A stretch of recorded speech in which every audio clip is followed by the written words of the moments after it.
You don't have to get the whole.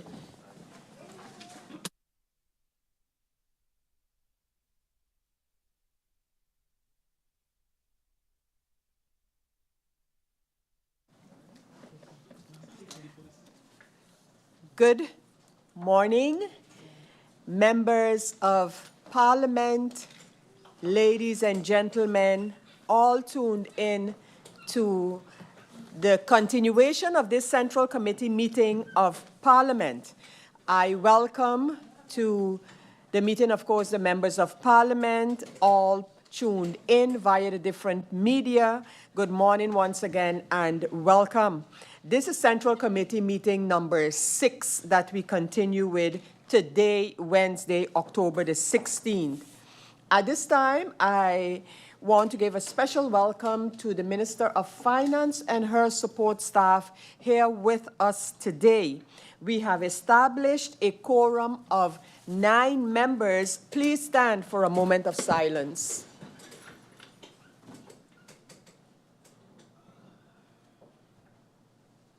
Thank you.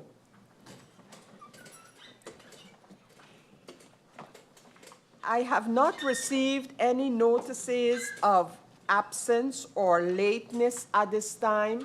Are there any notices from the floor? Yes, we do have some notices from the floor. So I invite to take the floor MP Irian. MP Irian, you have the floor. Good morning, Madam President, SG, members of Parliament, the Minister and support staff, to the viewing public. Madam Chair, my first notice is that MP Duran will be a little late for this meeting.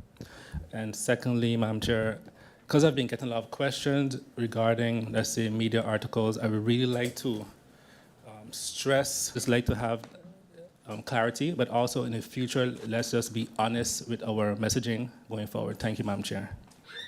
Thank you, MP Irian. MP Myers, you have the floor. Thank you, Madam Chair. Good morning to you. Good morning to my colleagues in Parliament, the Honorable Minister of Finance, radio listeners, those who are watching on social media, and those to you in the Tribune. Good morning. Yesterday, Madam Chair, I wanted to, but I didn't want to, there were other members who extended their condolences to the Brown family for the tragic loss of their son and their brother and his companion who passed away tragically over the weekend in a motorcycle accident. So I would like to extend my condolences to the family, Manuel Brown. In particular, we worked for many years together over at the old government administration building.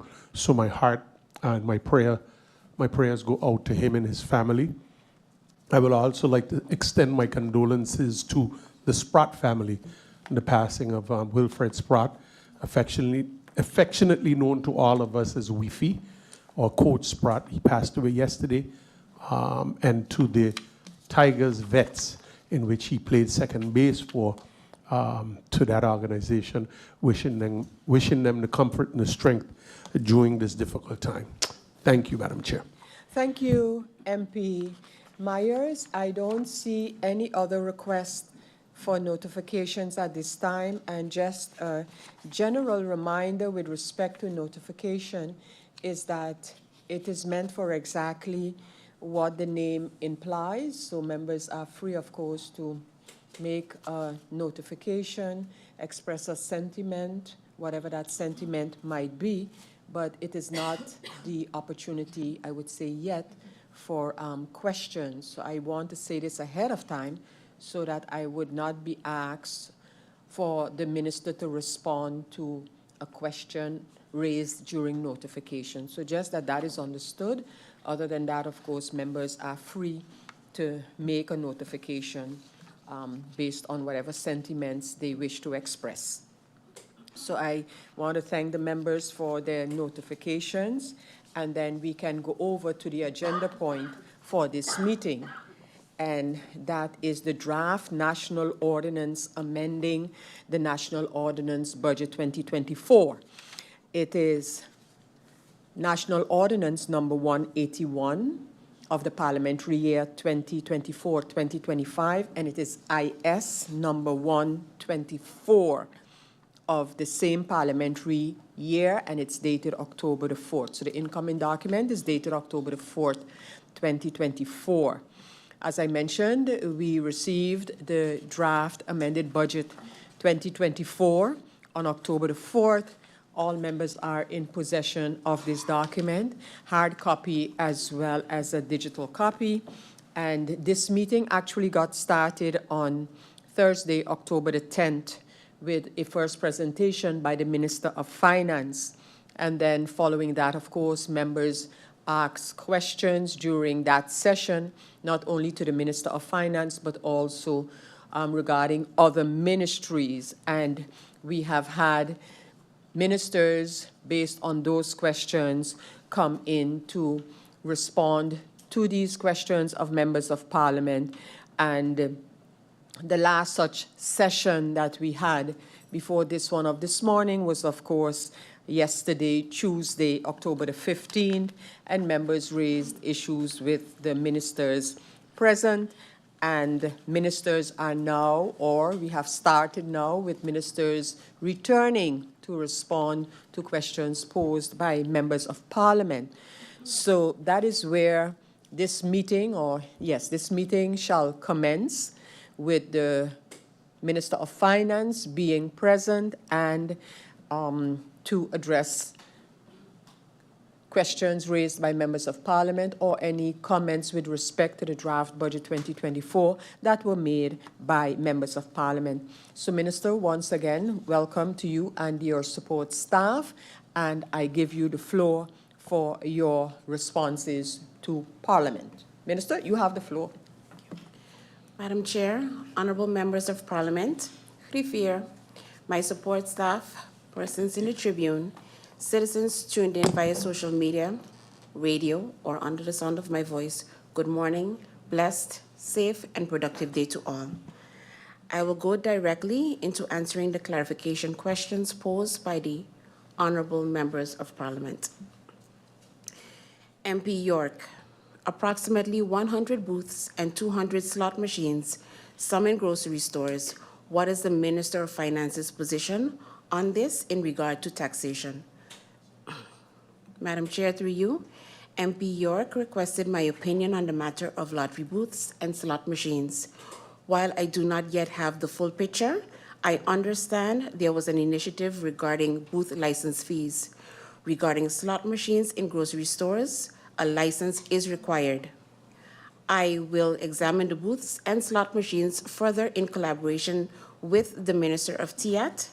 This is a matter that warrants careful attention, and once I have more information, I will be able to provide a more comprehensive response to ensure that any decisions taken are in the best interest of the public and stakeholders involved.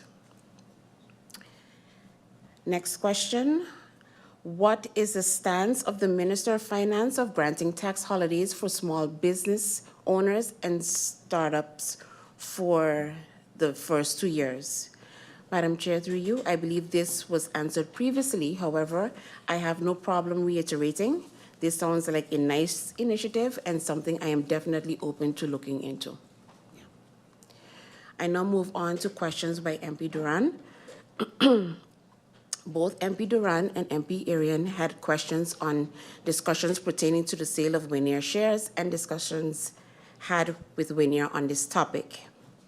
Madam Chair, through you, regarding the sale of Winier shares, I have received minutes from the Secretariat yesterday, which indicates that in May 2023, there was a confidential Council of Ministers meeting where the potential sale of Winier shares was discussed with Winier to address budgetary needs and financial challenges facing the country. One important factor is the composition of the board has since changed.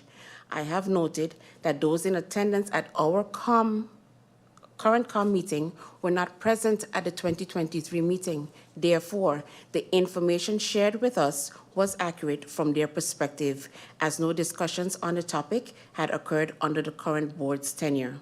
I want to make it absolutely clear that I had no intentions, or I have no intentions, of misleading the public in any way.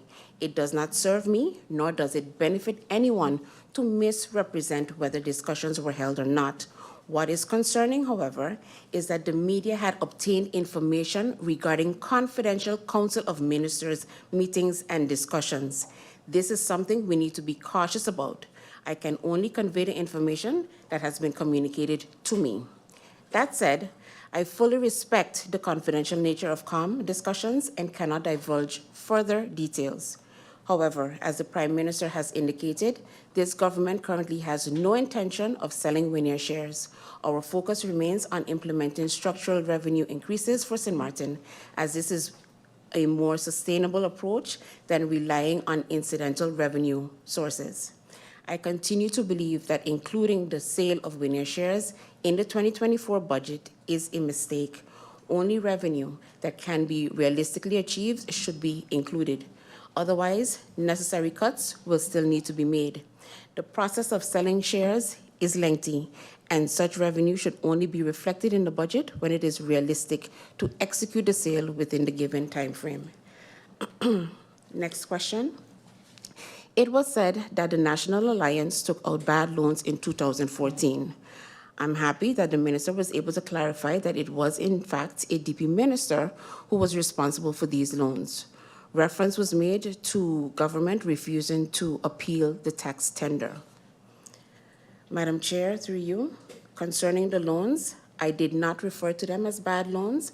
I simply provided a financial overview and mentioned the loans that need to be repaid in the coming years. In regards to the appeal of the tax tender, verdict as previously answered in agreement with the TEATT, the one funding the project, and based on expert advice, we decided not to appeal the verdict after assessing whether it would make sense to do so. Questions moving on to from MP Arian. Before answers are given, no matter who writes the answers, you will have to take ownership of the answers. I strongly advise that before answers are given, you ensure that they are aligned with what you believe in and make sense to you. Some things just don't make sense. And that was a statement by MP Arian. Madam Chair, through you, all answers provided by me have been read by my person. As I have been stating continuously, the late Roy Marlin taught me in the importance of reading and rereading, but to do so with comprehension. I hate to have to reiterate, but that is exactly why I was able to read, comprehend, and improve the whole flying accord and save St. Martin 37 million guilders. I would also like to clarify, Madam Chair, through you, that I take ownership of the answers given, and I will also take ownership of any errors made. I am not too big of a person to acknowledge when an error is made. I would also like to remind the public that we are here presenting an amended budget for the year 2024, which was brought forward by the previous Minister of Finance. And we are here adjusting it mainly because the revenue included was inflated according to the CFT. And if I may add, unrealistic and fictitious, and as such, needs to be amended accordingly. This is the reason why we need to reduce the income with 25 million and consequently also the expenses with the same amount to balance the budget.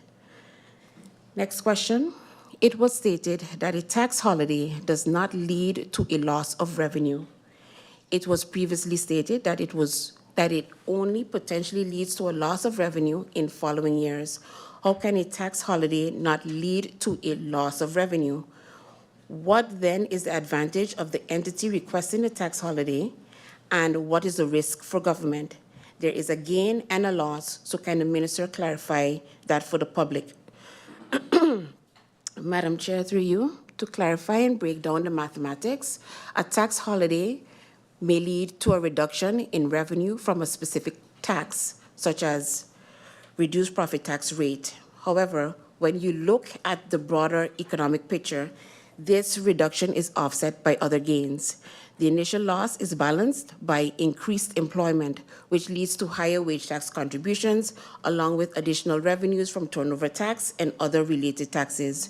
When all these factors are considered together, the overall impact is not a loss in revenue, but rather a shift in where the revenue comes from. Hopefully, this provides clarity on how a tax holiday works. Next question. I would like for the minister to clarify for the public what a tax holiday is, why do investors request it, and how does government decide to grant it?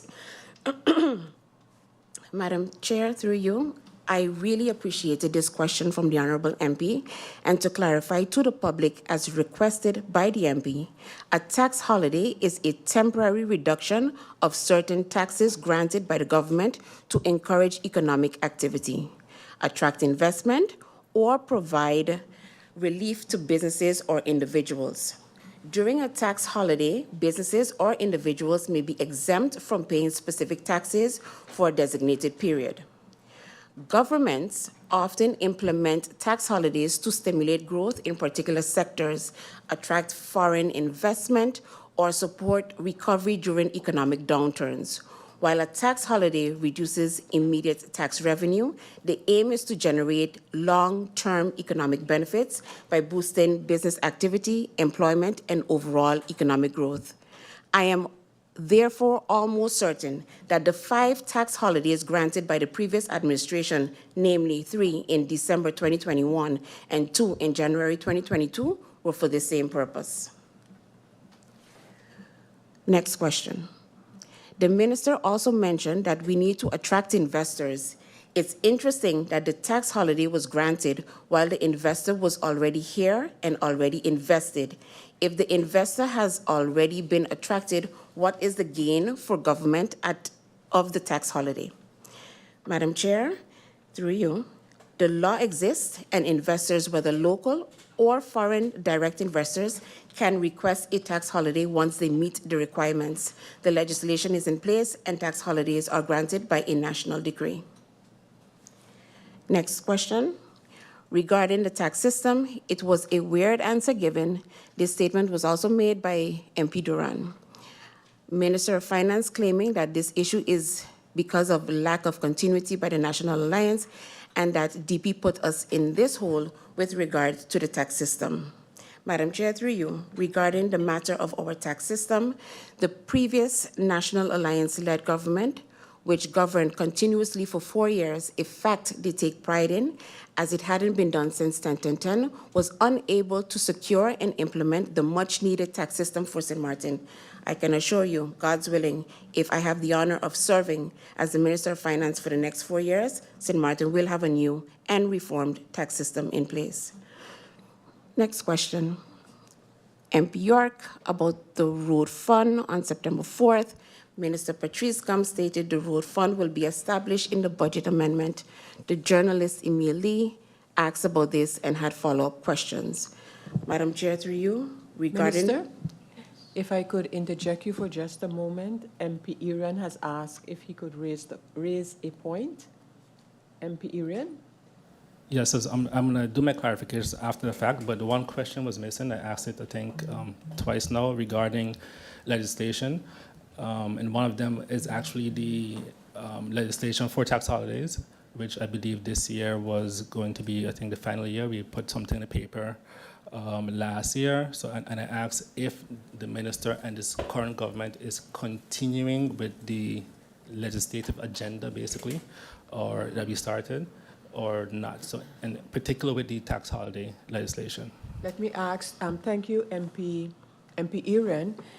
Let me ask the minister if, Minister, are you answering the questions by MP, or are there still answers that you have for example, MP Irian? And if you have, then can you respond to MP Irian about that particular question that he asked? Madam Chair, I am still answering questions. Hold on a second. I am still answering questions from MP Irian. However, that question is added and will be answered shortly. Okay. Clear? Minister, you may continue.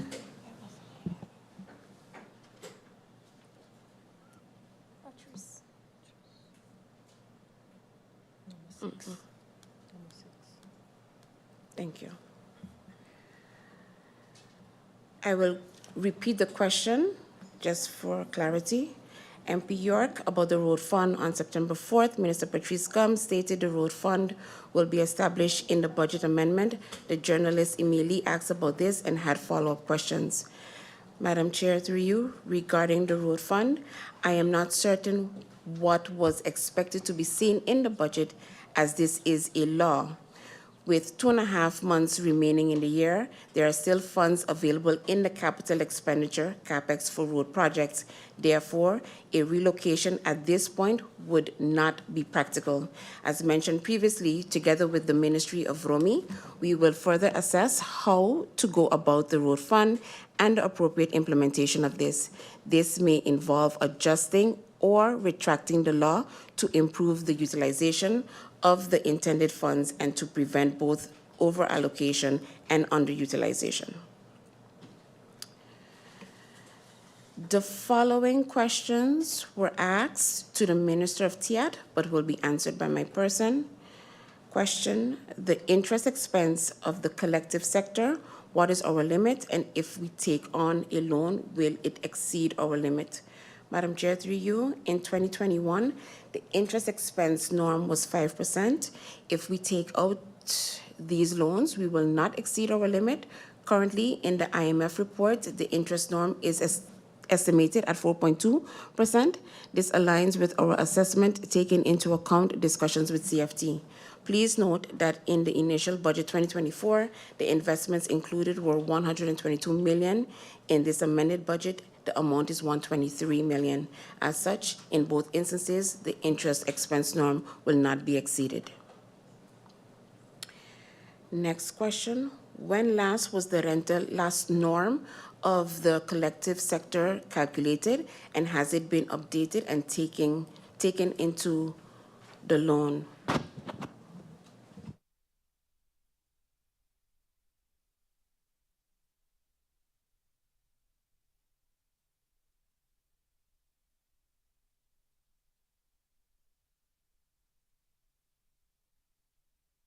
Madam Chair, through you, this was last calculated in 2021. In 2021, it amounted to $32,692,000. Currently, the Netherlands, St. Martin, and Curaçao are all working together in accordance with the RFT to establish the collective sector.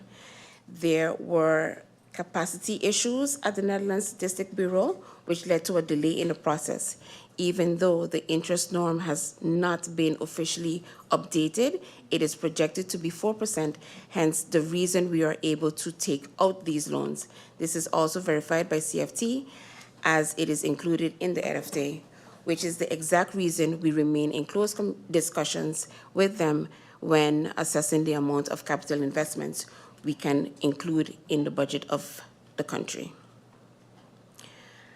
I'm going to move on to questions by MP Otley.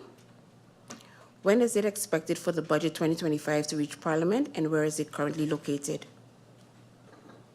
Madam Chair, through you, as previously answered, the 2025 budget is currently at Legal Affairs and will be sent to the Council of Advice for their advice. We hope to receive this back and send to Parliament for handling in November 2024. My goal remains to have this approved by December 15th, 2024. Next question. Minister stated that the tax programs are in the country package. What is the minister's update with recent article from the Netherlands to cut Caribbean investments? There are also talks of cutting the TEATT, bearing in mind that these tax programs and other initiatives for government have been funded through the TEATT by the Netherlands. If something has changed, has there been communication with the Dutch government to secure these investments and ensure that we can continue? Madam Chair, through you, the Ministry of Finance has already secured and received funding for both projects related to tax and financial management. These funds are allocated for the implementation of the new tax system and the ERP system, and they also cover the costs of third parties assistance currently supporting the ministry with both projects. Next question. It was stated that the debt to SZV was 113.7 or 130.7 million, according to the MP. What is the monthly amount requested for OZR? Is it the intention for 2025 to meet the required budget of SZV, or is it the discussion is still ongoing as to how we will supplement what is missing? Madam Chair, through you, the total outstanding amount is 113.7 million based on information provided by SZV. As mentioned previously, SWABE will review this figure to verify its accuracy. Currently, the monthly payment for OZR is 5.2 million guilders, while the requested amount was 6.5 million, which includes payments towards the outstanding balance that is part of the 113.7 million owed to SZV. Discussions will continue with SZV to decide on the best way forward to pay the outstanding balance. Next question. The MP stated he was happy to hear that MinFin is supporting the tourist tax. However, what is the intentions of this government for the monies collected once the tourist tax is instated? It was estimated this would generate between $15 to $18 million yearly. What is the current plan? Madam Chair, through you, once we have received the advice from the Social and Economic Council on the legislation submitted to them, we will assess and determine which adjustments need to be made. Following this, we will carefully evaluate how the funds received can or should be allocated within the budget for continuity purposes. Next question. Minister mentioned CapEx not being guaranteed. While in the budget, the loan has to be approved. I want to make it clear that CapEx move to 2025 is not guaranteed.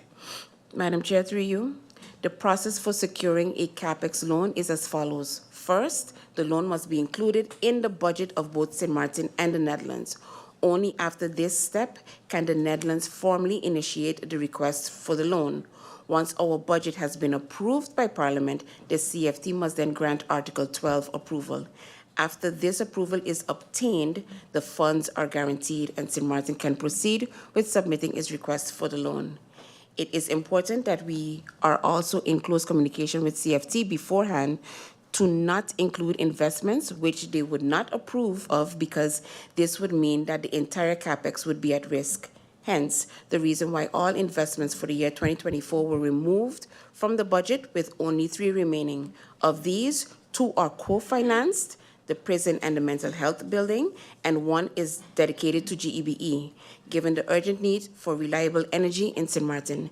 This decision reflects a prioritization of particularly the stability of our energy supply for the coming years. Next question. I would like to know, GB, a bid will be done when the request is approved. What is the 75 million based on? If no bid has been done, is the 75 million a safe projection? Why are we using specific company while no bid has been done? Madam Chair, based on the fact that the generators will be acquired by government, we will need to follow the procurement process as mentioned in Article 47 of the Accountability Ordinance. The question in reference to the 75 million and what is based on will be answered by the Prime Minister. Next question. 36 million question June 12th to CFT. 36 million guilders was for GB. Why are we now seeing 75.6? Is this letter updated? I was speaking about the June 12th letter. Madam Chair, through you, in the letter sent to CFT, we initially stated the amount as $36 million, not guilders. However, based on discussions with GB and their technical experts, this amount was adjusted to $42 million. This adjustment was communicated to both CFT and BZK, as the loan request will need approval from both CFT and BZK. Next question.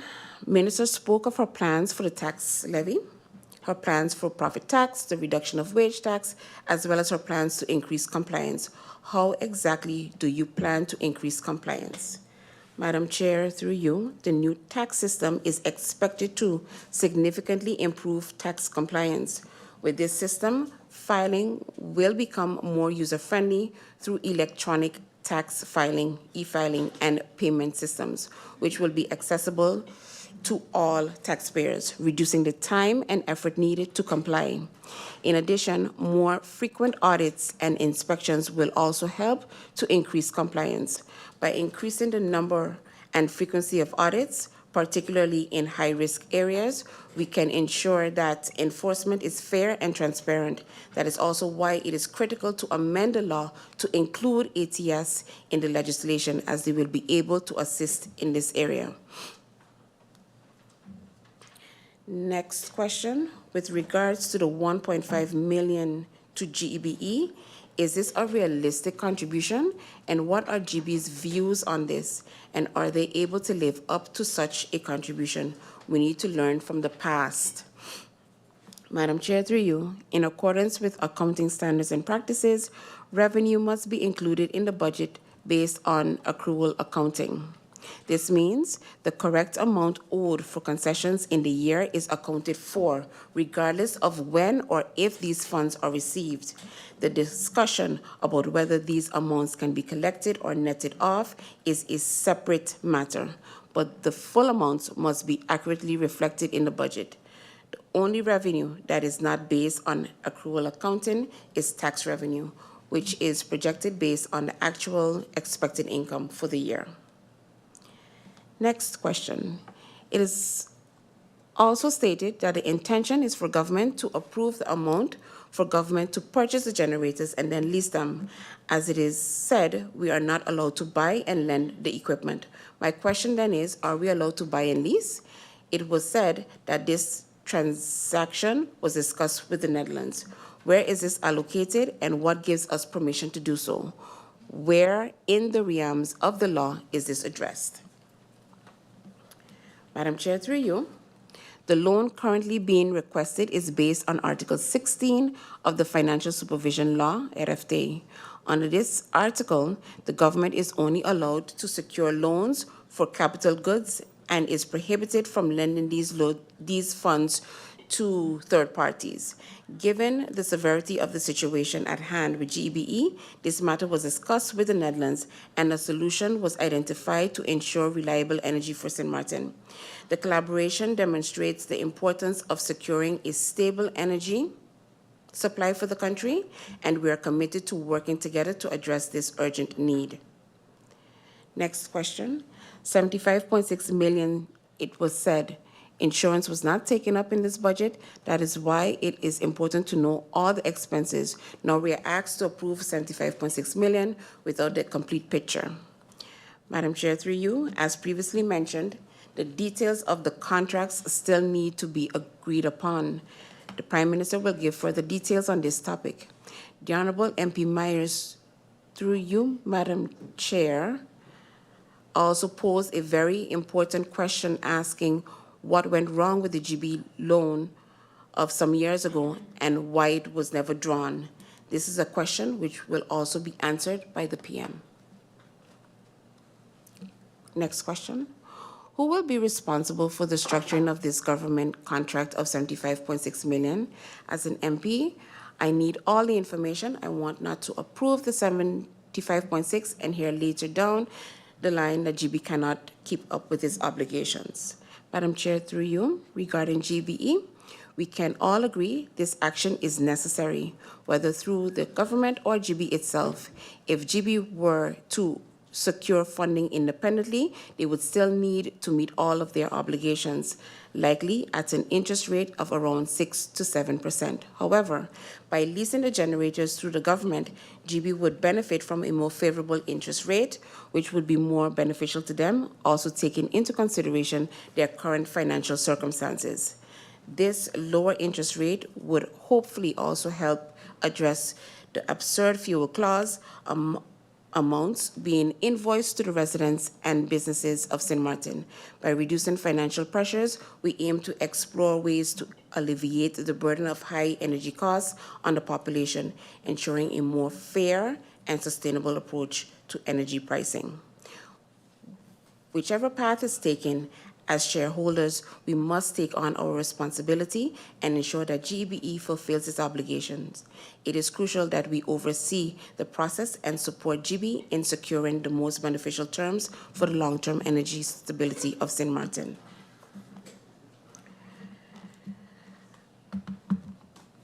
And finally, the question posed by MP Arian pertaining to the legislation on tax holiday.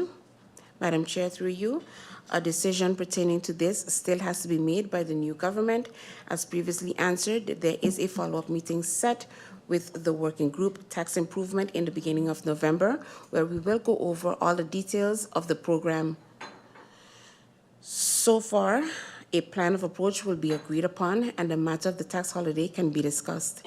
This will allow the new government to make a well-informed decision taking into account the broader context of the overall tax reform. It is essential that any decisions align with the long-term goals of a sustainable and effective tax system for St. Martin. That concludes the questions posed by the honorable members of Parliament. Madam Chair, I thank you for your questions. Thank you, Minister of Finance, for those responses. Is there anything that a member of Parliament wishes to bring to the attention of the Minister of Finance in connection with with the answers given? MP Arian?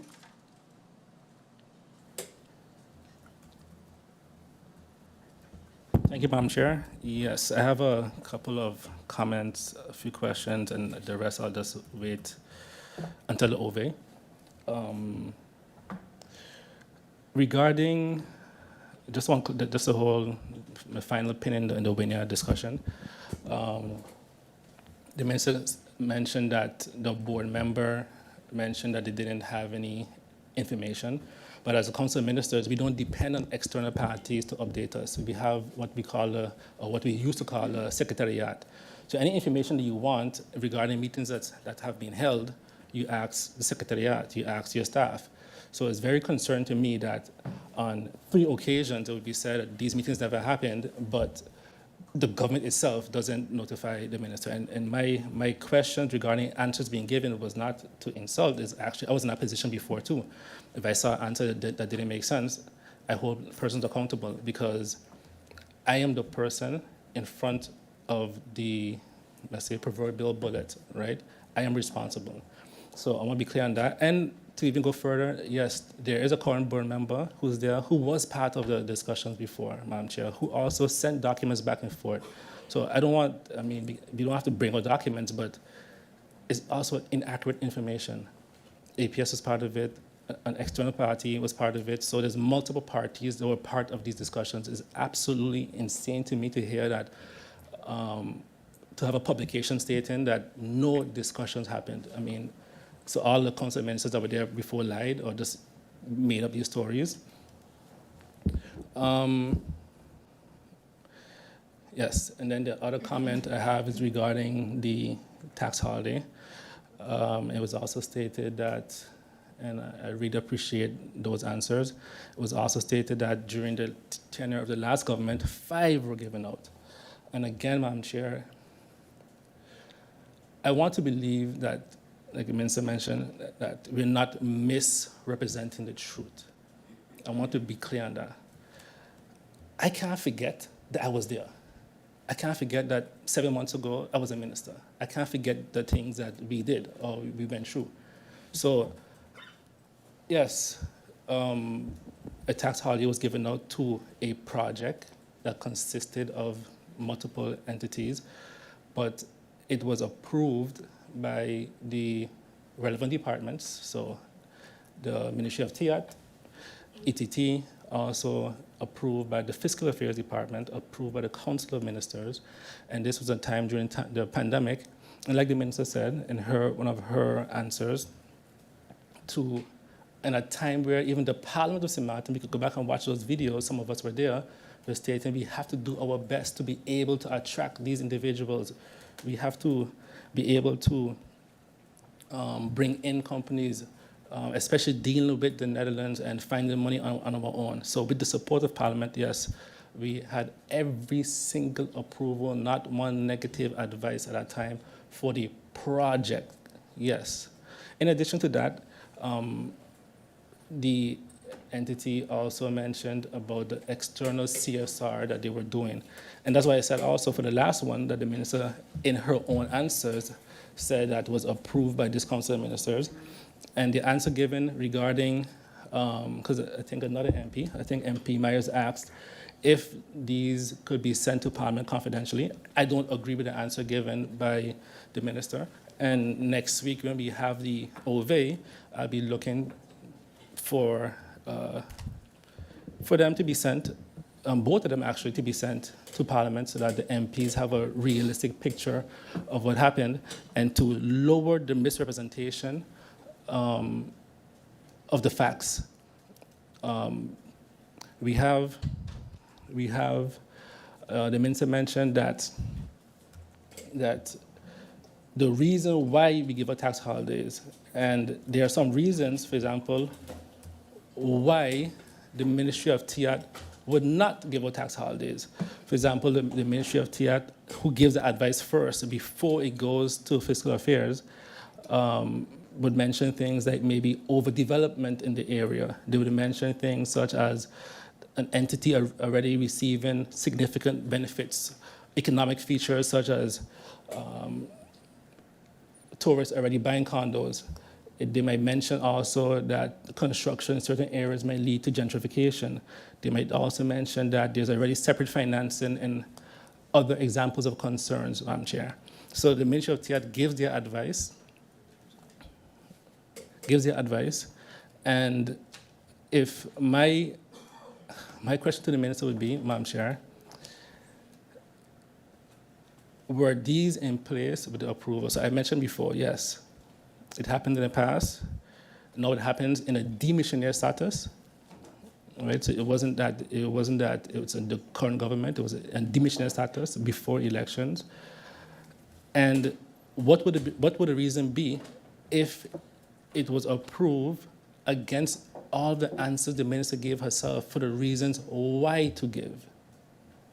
So if the reasons were given why we give a tax holiday, but the advices given by the ministries were exactly in the opposite or negative of those same answers, then why? And to be clear,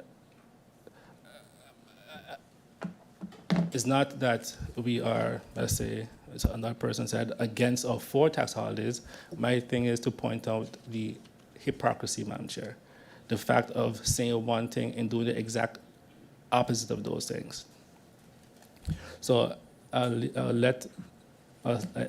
end it there, and I'll further elaborate, I guess, in the public meeting, Madam Chair, but I'm looking forward to some clarifications and less misrepresentation of the truth. Thank you, MP Irian. I continue, and I had seen MP York, but then it's no longer necessary. We don't have, and I see MP Myers. MP Myers, you have the floor. Thank you, Madam Chair. Thank you, Madam Chair.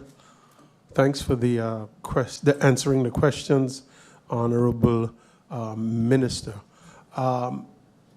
I'm missing something, and please forgive me. I'm just here a couple of weeks now, but I'm missing. People tend to think because I've served before that I'm abreast of everything that goes on, but I'm playing catch up actually.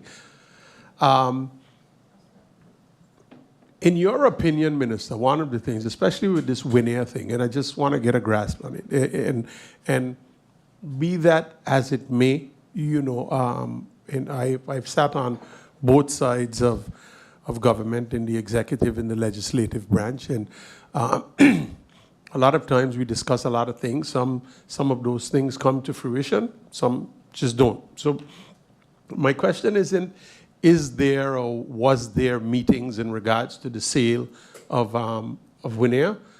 My question is, in your opinion, is it wise to sell government assets in order to balance government's budget.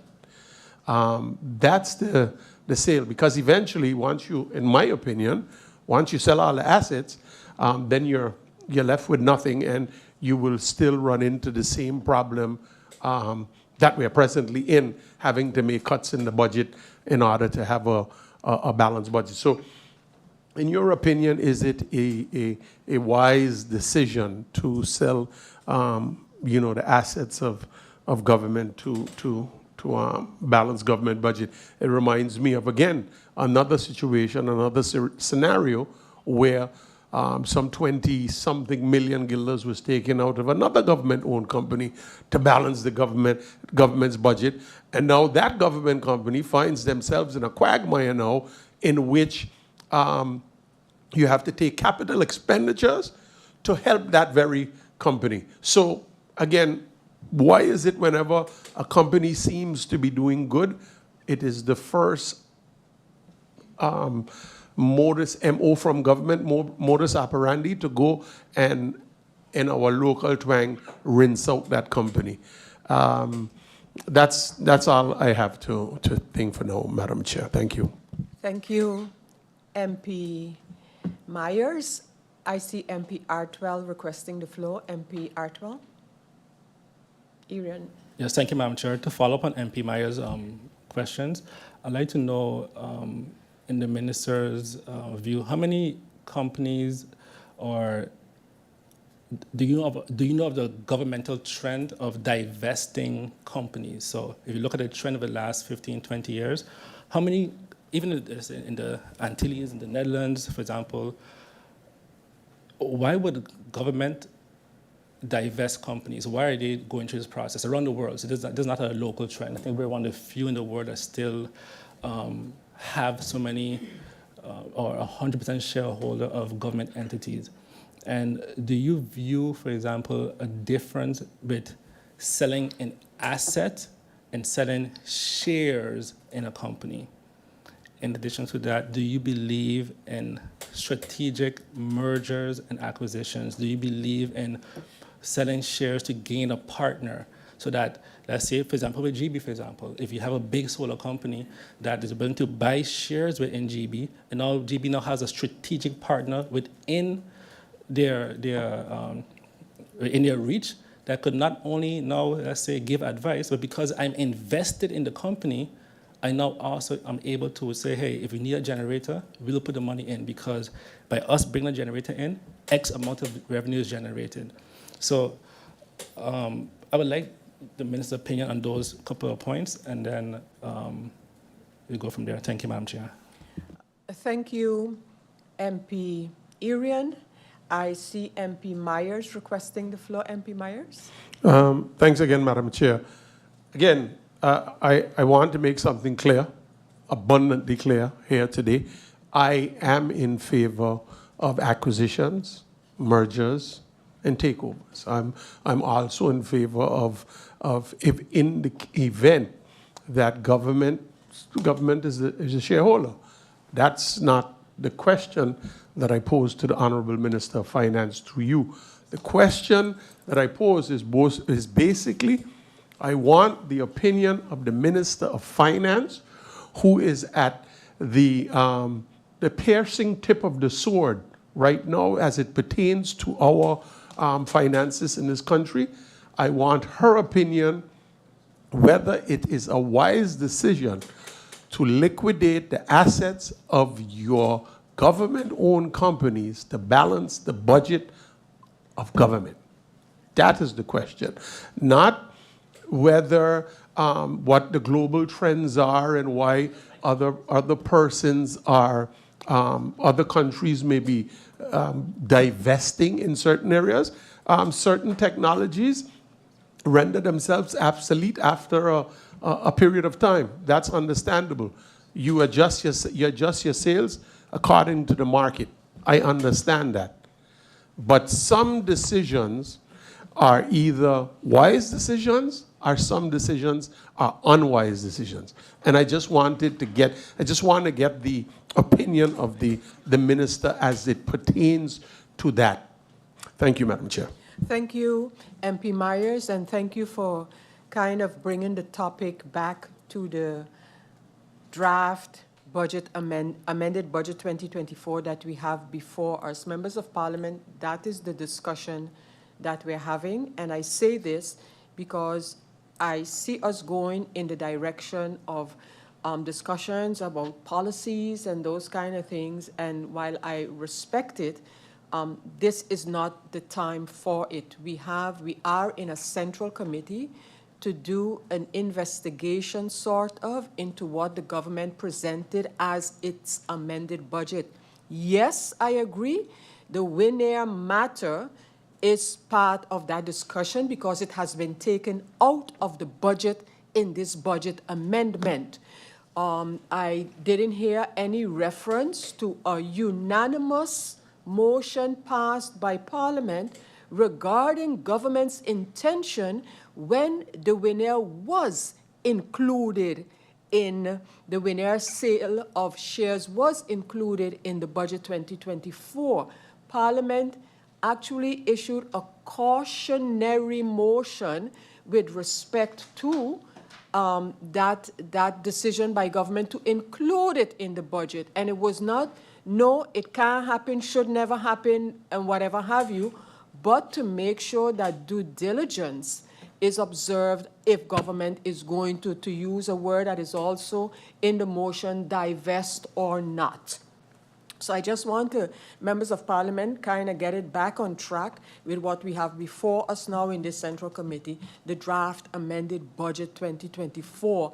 It is the amended budget to the one that was approved by Parliament for this year. So if we can keep it in this direction and save the more policy items, policy discussions for the or a public meeting. So I see MP York, and I would invite you, MP York, to continue in the trend that I just explained we should maintain for this Central Committee meeting discussion on the amended budget. MP York, you have the floor. Thank you, Madam Chair. Good afternoon, Minister, once again, and good afternoon to the support staff. Madam Chair, I just have two simple questions. The Minister alluded in her explanation about the granting of the tax holiday that is also granted based on economic growth and, for example, people hired by whomever the tax holiday is granted, in this case, for example, a developer. So I would like to ask the Minister, what is the number of expected employees to be hired by this person or persons?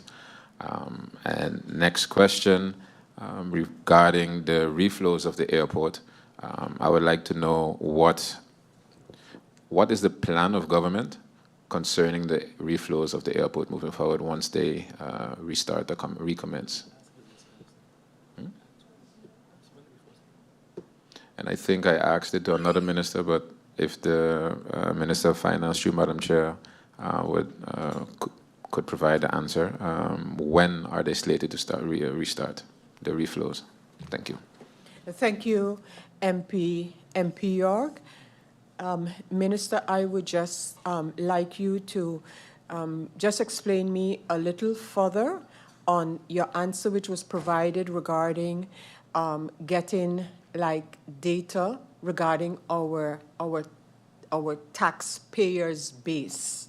And the minister indicated that that information would have to be actually gathered by third parties. So if that could be explained.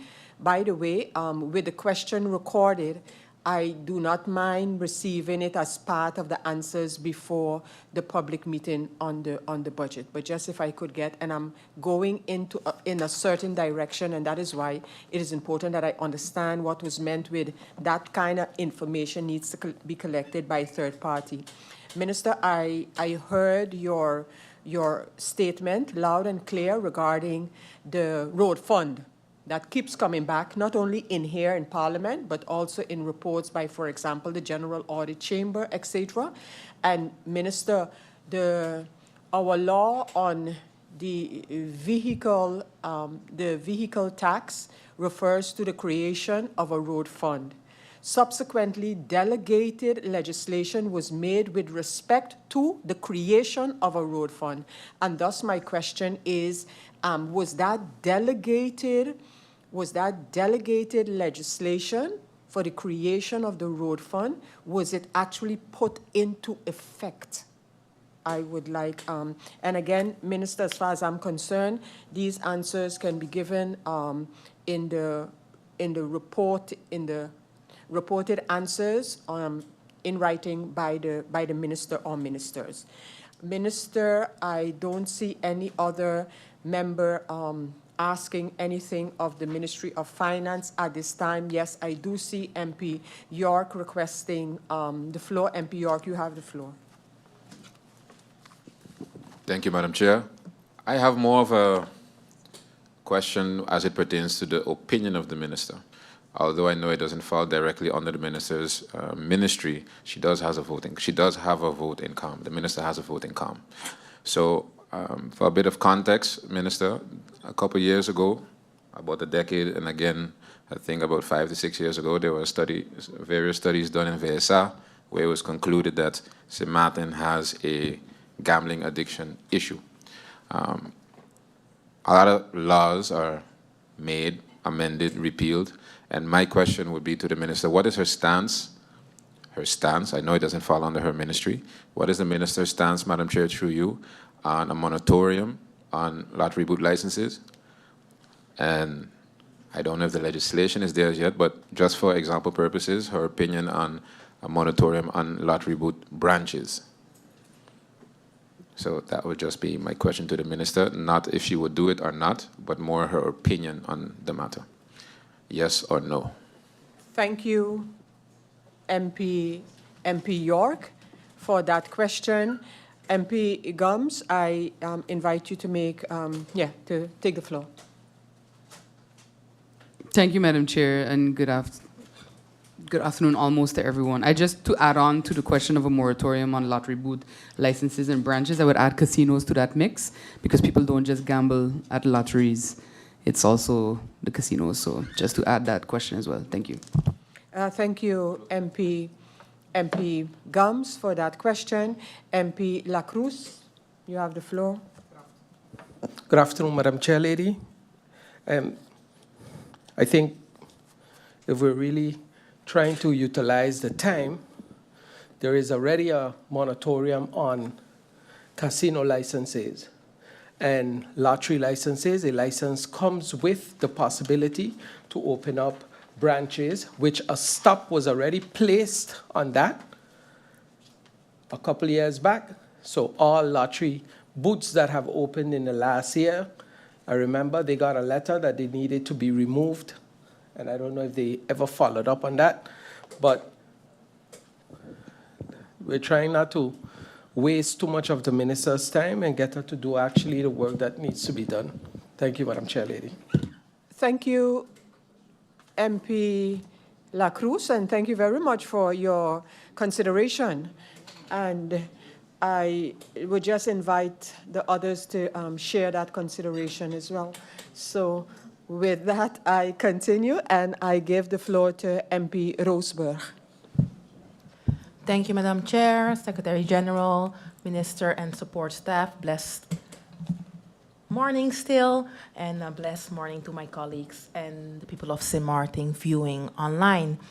I just have one question, and specifically in regards to those lottery casino holders that cannot open. I don't know if it was asked already, but just for clarity's sake, that cannot open a bank account, but need to be able to also bring funds into the coffers of St. Martin. What is the short-term solution to tackle that matter?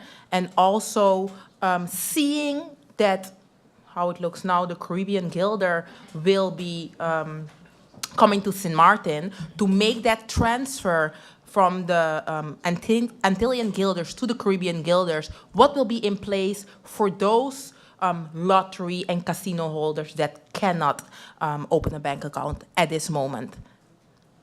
Thank you, Madam Chair. Thank you, MP Roseburg. members of parliament, or actually to the minister, you have heard the additional questions by members of parliament. As I mentioned earlier, for me, and I assume for other MPs as well, if these answers are to be received in writing way ahead of the public meeting, for me, I would suffice, and if the members of parliament don't have, if the other members of parliament don't have an issue with that, then we can close off the session with the Minister of Finance right now and continue with the other ministers to be followed. So, Minister, we have recorded, and I'm sure your support staff has as well, the questions, additional questions as posed.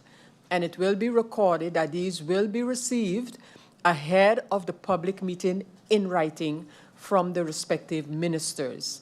And with that, if that can be the understanding, then we can close off your part here as we continue with the other ministers. Can the Central Committee agree with that approach?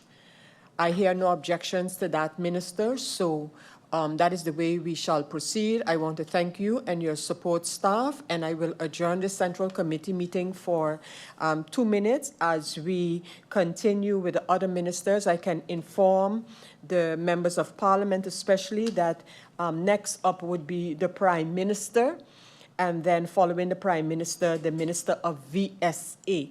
At approximately 1 o'clock, we will be breaking for lunch, just to give you an idea as to how we will continue with the Central Committee meeting. But for now, I will adjourn for 2 minutes and allow the Minister of Finance and her support staff to leave this meeting. Meeting adjourned.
Members of Parliament, ladies and gentlemen, we continue with this Central Committee meeting of Parliament, Central Committee meeting number 6.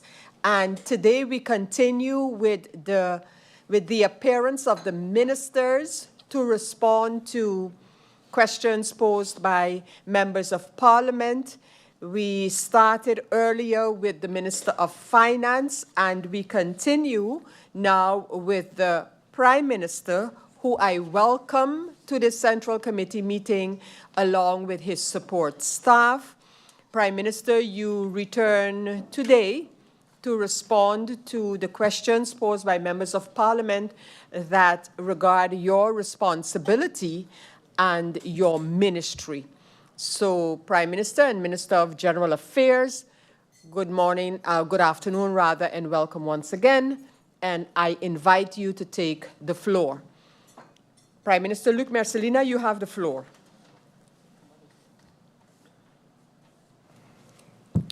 President of Parliament, Secretary General, members of Parliament, those in the Tribune and those following on social media, and the people of St. Martin in general, good morning. Madam Chair, next to me today we have the promising next generation of St. Martin in the name of Felicia Brooks, that will be my assistant, my technical support. She's working with me in my cabinet of General Affairs. I will go immediately into answering the questions of the members of Parliament. First, I will start with MP Doran. MP Doran had the following statement and question. In respect to for the loan for GEBE, the MP would like clarity on and details on what the money is being spent on, how and how much the cost is. As government has already informed Parliament, based on an estimate, an amount has been presented to the Netherlands for a loan. The Netherlands are open for this, and one of the requirements is to have this amount incorporated in the budget 2024. After this amendment is approved, the government will inform the State Secretary and discussions on the detail of the loan will begin. This is almost the same procedures as the previous requests from the government for capital investments. MP Otley, does the Prime Minister agree with the SAGE? Based on the remarks made by the Member of Parliament, I can conclude that according to the Member of Parliament, I was not specific enough with my answer to this question. But I can only repeat what I already mentioned. In the first place, that any attempt to reorganize the sustainability of the financing of the healthcare for the people of St. Martin has my support. In the second place, my concern is that for the sustainability of the healthcare, a broadening of the pool of premium contributors should result in more than keeping the financial balance on a thin line. Since the process has already started with a draft national ordinance by the advisory body, like for example the Sociaal-Economische Raad, the SER, in my answer to the Member of Parliament, I informed Parliament that my concerns regarding this thin line will be further discussed in the Council of Ministers when the advice is received. Second question of MP Otley, what are the government revenue generating plans? Answer.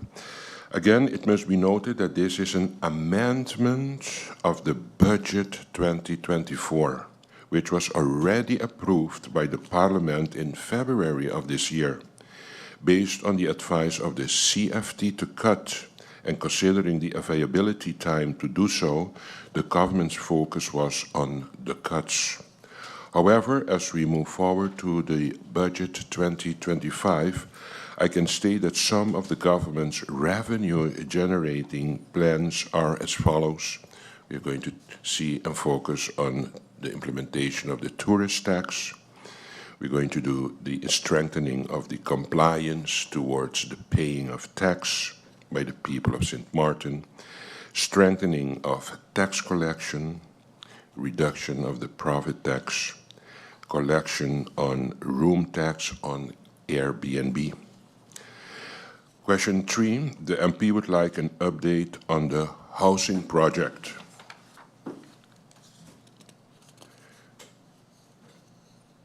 The World Bank informed the steering committee meeting on April 2024 of its decision to cancel the social housing project for which $20 million had been reserved to construct more than 100 new social and affordable homes for St. Martin Housing Development Foundation.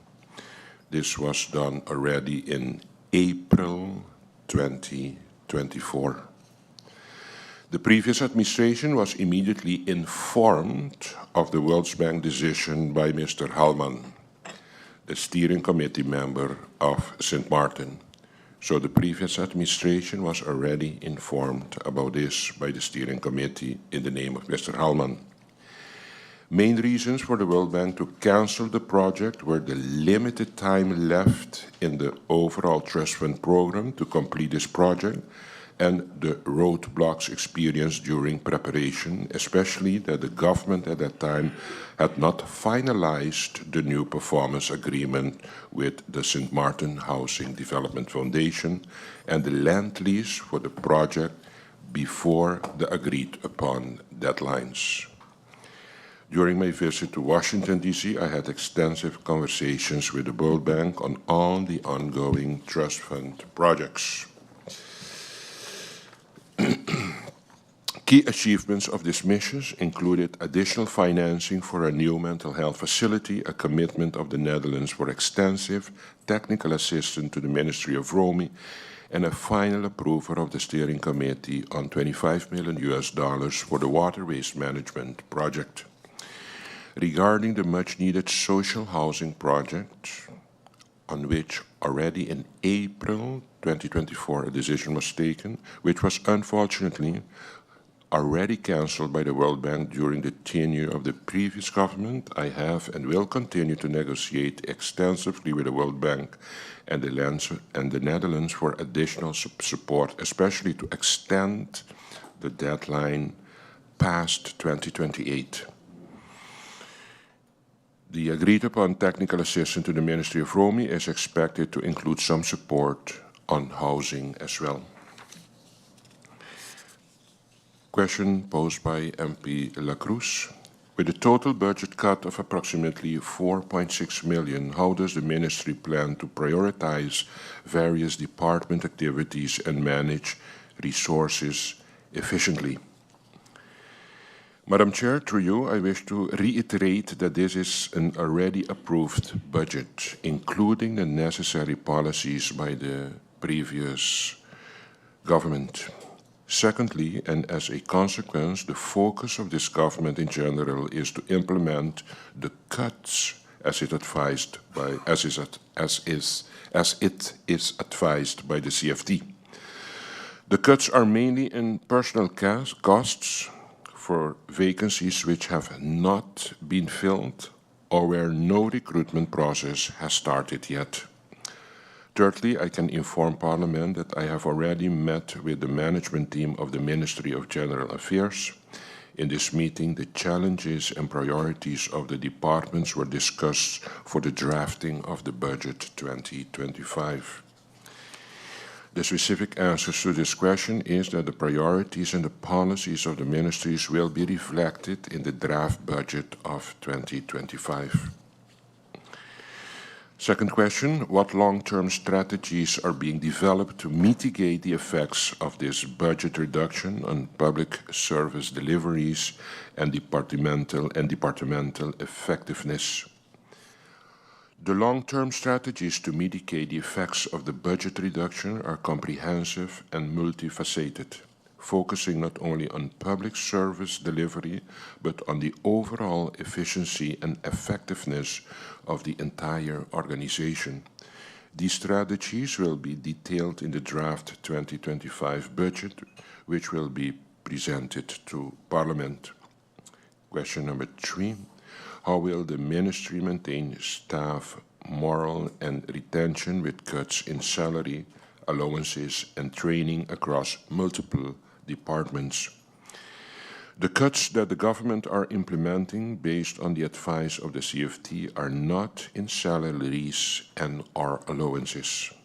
Concerning the training, I was informed that there has been a notable lack of training and career development in general areas across various ministries for a long time, which has been a significant source of dissatisfaction among some civil servants, as highlighted in the management team survey. Therefore, it is not because of these proposal cuts that the civil servants will lack training. I mentioned, however, that the organization, recognizing these challenges, is taking proactive steps to address them. For example, with the launch of the Government Training Center, the GTC, it will mark a significant milestone in our mission to strengthen the public administration of St. Martin. The GTC, the Government Training Center, a virtual training platform, is designed to provide a comprehensive range of essential courses that respond to the specific needs of our civil service, ensuring continuous development and upskilling opportunities for government employees. Government will make sure that initiatives like these coming from within the organization will get the necessary funding in the future. Furthermore, through strategic affiliation with international and regional organizations, the organization started to ensure that training becomes more accessible to all government employees. These collaborations enable civil servants to participate in task-specific training that is aimed at enhancing their skills in critical areas. Training accessibility is being coordinated across ministries, aiming for a more holistic approach to capacity building. In the draft budget 2025, the government will pay attention to this and make sure to include, even if partially, the necessary funds for training. Question number 4. How will a reduction in training and development funds affect employees' growth and succession planning? I would like to refer, of course, to the previous answer given. Question 5. What measures are in place to address potential gaps in staff skills and capabilities due to the decrease in training opportunities? I would also like to refer to the previous answer on this topic. Answer 6. What impact will a reduced advertising budget have on the department's ability to communicate effectively with the public? With the previous answer in mind, I can assure Parliament that in any case for the coming 2 months of this year, the department is able to continue with its current level of communication with the public. Question 7. Are there plans to seek alternative funding or methods for public outreach? The answer is currently government service departments collaborate with our Department of Communication through initiatives such as the Inside Government informative editions and event-specific campaigns that are extremely beneficial to the public. In addition, a variety of social media platforms and creative outreach methods are utilized, which have been effective in delivering essential information to the public. Additionally, the government is committed to enhancing stakeholder engagement by continuing to utilize multiple communication platforms, including digital media, traditional outlets, and direct community interactions. These efforts are designed to be both creative and fiscally responsible, ensuring comprehensive outreach without unnecessary strain on the budget. Question 8. What strategies are in place to manage the Secretariat's operational expenses with a reduction in personnel costs? In addition to the previous answers, as a rule, ministries need to work together in a situation where there is a lack of budget by any department. Question number 9, how will the Secretariat prioritize activities and expert consultation given the budget constraints? I would like to refer to the previous answer for this question. 10, how will reduction in personnel and third-party services affect the service center ability to deliver services to the public? Answer, for the remaining 2 months of this year, no measures will impact the service center's ability to deliver services to the public. Operationally, the departments within the service centers are able to forecast peak periods and anticipate potential shortages of staff. Where necessary, adjustments are made by reallocating staff to ensure service continuity.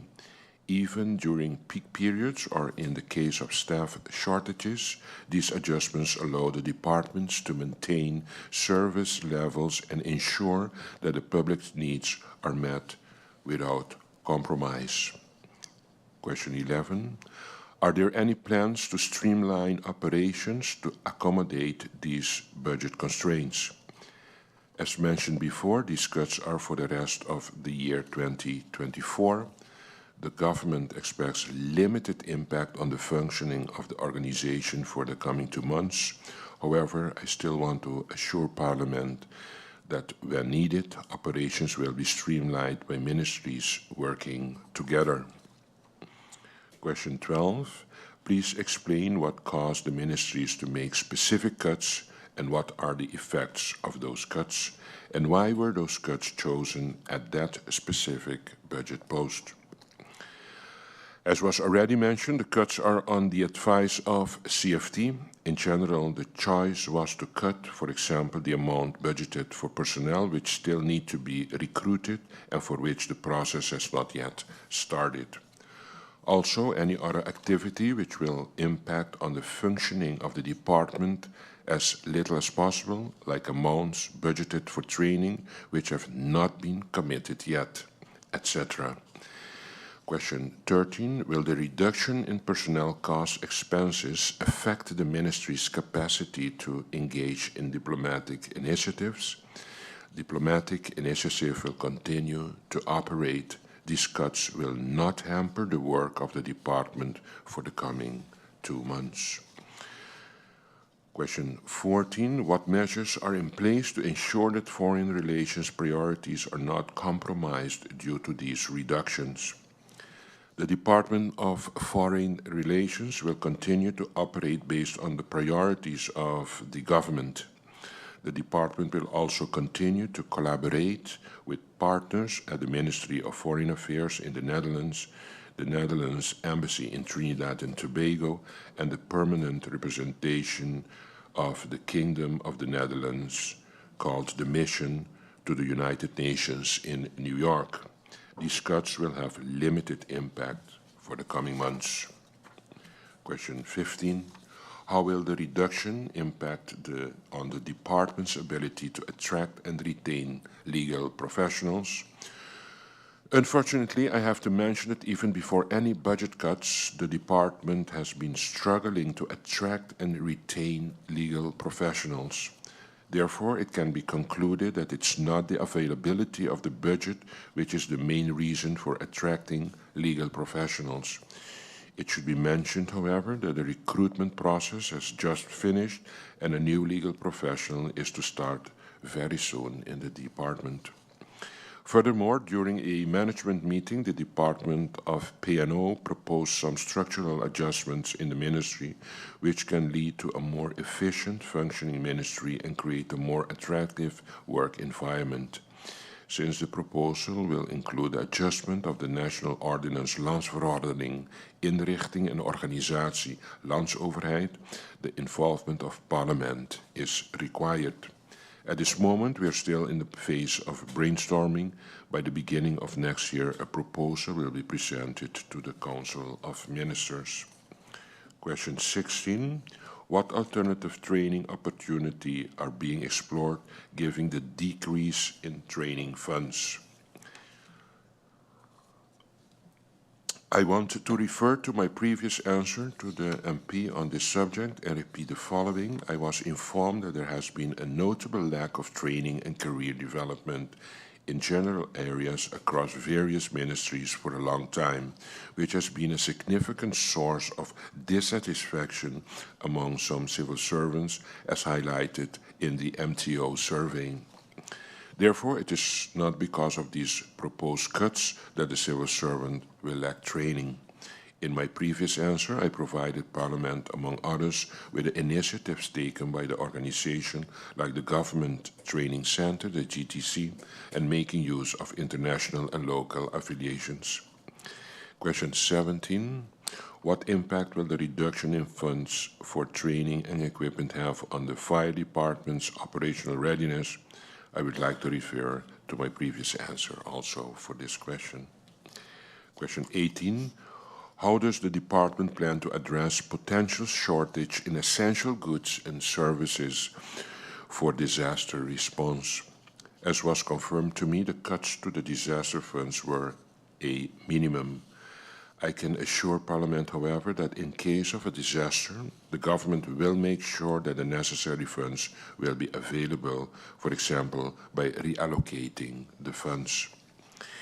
Question 19. How will these cuts affect the Staff Bureau's ability to retain qualified staff and maintain morale? As mentioned before, the ability to retain qualified staff and maintain morale has been a challenge for government. However, for the next 2 months, these cuts are expected to have no or limited impact on all the departments. Question 20. Given the large cut in training funds, what plans are in place to ensure continuous staff development? As mentioned, in-house training is the first alternative. What will be the impact of the decreased funding for government agencies on the plenipotentiary ministries' activities? Just as in case of all the other departments, the cuts for the 2 coming months will have limited impact on the functioning of this cabinet. Question 22. How does the ministry intend to maintain effective relations with other entities given these cuts? It is not clear what is meant by other entities, but in general, the cuts will have limited impact on the internal and external relationship for the ministry. How will the reduction in the budget for other goods and services impact the ministry's ability to manage unforeseen operational expenses? Just as in the case for all unforeseen situations, government needs to be creative. With the cuts, this is no different. As mentioned before, ministries will need to work, especially now, together. Question number 24. Are there plans to relocate funds from other areas to cover potential shortfalls in essential services? Yes. Working together means that under certain circumstances, the funds will be reallocated from other areas to cover potential shortfalls. MP York. Airport projects slated to be completed this year. Reference reflow to government. Are they slated to restart with immediate effect? If not, do they have a grace period? What are the government plans concerning the reflows of the airport? I was informed that the previous government had planned to use the reflows of the airport to fund a disaster risk fund. This plan had to be carried out, among others, by the NRPB. As I was informed, the plan has not been executed yet. I have already instructed the Ministry and the NRPB to provide me with an update and the best way moving forward with the intention to establish this National Disaster Risk Fund. Question 2 from MP York. Cost of the rental will not be passed on to the consumer. Can the government provide an overview of fuel class rate from 2021 to present? Can that overview include factors with reasons for the increase other than the fuel costs? A table showing the overview of the fuel clause by month from January 2020 to September 2024 has been provided to the Chair of Parliament via email recently. This table provides a clear illustration of the variabilities of the fuel clause amounts by month. It should be noted that the variability in the fuel clause is based on the fuel cost from the fuel supplier. The cost of fuel is affected by various factors such as global market conditions. As can be seen in the overview, this variation can sometimes be large, both upwards and downwards. Once more, I would like to refer to the table that I've sent via the President of Parliament. The fuel clause is the charge that reflects the cost of fuel used to produce the electricity sold. It is calculated by dividing the total cost of fuel purchases by the net sale of electricity. The fuel clause, what is the current percentage of the cost not related to the cost of fuel and the throughput fee that are in the makeup of the fuel clause? Please specify exactly what these costs are, if any. As answered before, the fuel clause is based on a specific calculation. This formula has been a few times already discussed in Parliament recently, and VGB performs this calculation to invoice customers for their energy usage. The fuel cost from the supplier where NVGB purchases HFO or LFO is based on several factors. The sole importer of fuel calculates fuel prices based on the stock-out date of its fuel at the previous posting price. The posting price is based on a price built-up model that includes freight, taxes, and importer margins. For further elucidation, the components that make up the fuel cost paid by NVB are as follows. The components are the Caribbean posted price, premium surcharge, insurance, freight, and procurement. Further, inspection, loss allowance, cost, insurance, freight, remittance tax, port throughput fee, and marketing differential. GB is the Electricity Concession Ordinance of 2024, with GB is the Electricity Concession Ordinance of 2014 with GB still valid? Yes or no? Answer is yes. The Electricity Concession Ordinance of 2014 with GB is still valid. And VGB holds an exclusive concession to supply electricity in St. Martin, granted in 2010 for 25 years, which encompasses the current period. Question 5, there are a lot of questions regarding the loan for the new generators. Suggests having a closed-door meeting where the documents can be shared and to have an open dialogue to avoid any misunderstandings. As government has already informed Parliament, based on an estimate, an amount has been presented to the Netherlands for a loan. The Netherlands are open for this, and one of the requirements is to have this amount incorporated in the budget of 2024. The agreement is that after this amendment is approved, the government will inform the State Secretary and discussions on the details of the loan will begin. The only documents so far are the request from the government and the response from the State Secretary. This is almost the same procedure as the previous requests from government for capital investments. Madam Chair, I think that these are the answers to the questions posted by the MPs. Thank you very much. Prime Minister Mercelina, Minister of General Affairs, thank you for those answers provided. Members of Parliament have the opportunity now to react to what has been provided, and I invite MP Doran to take the floor. MP Doran, you have the floor. Thank you, Chair Lady. Good afternoon to you, to the Honorable Prime Minister, my colleagues, the support staff, and everyone listening to the sound of my voice. Madam Chair Lady, I have one clarification actually and one request. I heard the Prime Minister repeatedly refer to the fact that the housing project was cancelled in April of 2024. I would like if documentation can be provided to substantiate such, for the simple fact that we were still in office in 2024, hence the reason I guess the reference was made, and that was never brought to my attention based on my recollection. I stand to be corrected, but I would like for that to be made clear. I know that in March of 2023, we went to Washington, D.C., and it was already discussion about the timeline and the feasibility and everything like that. And we fought tooth and nail to keep the project on the table. There were some minor things that needed to be done, especially with regards to the housing foundation, one of which was land allocation. Second one being the performance agreement being regulated. The performance agreement MOU was signed, so that was done, and the land allocation was basically in its final stages. But there were a lot of issues regarding the whole land issuance policy. So therefore, I would like some clarification, and not only clarification, documentation, because I think the question has outlived its lifespan. And lastly, Madam Chair, I have a statement and a question.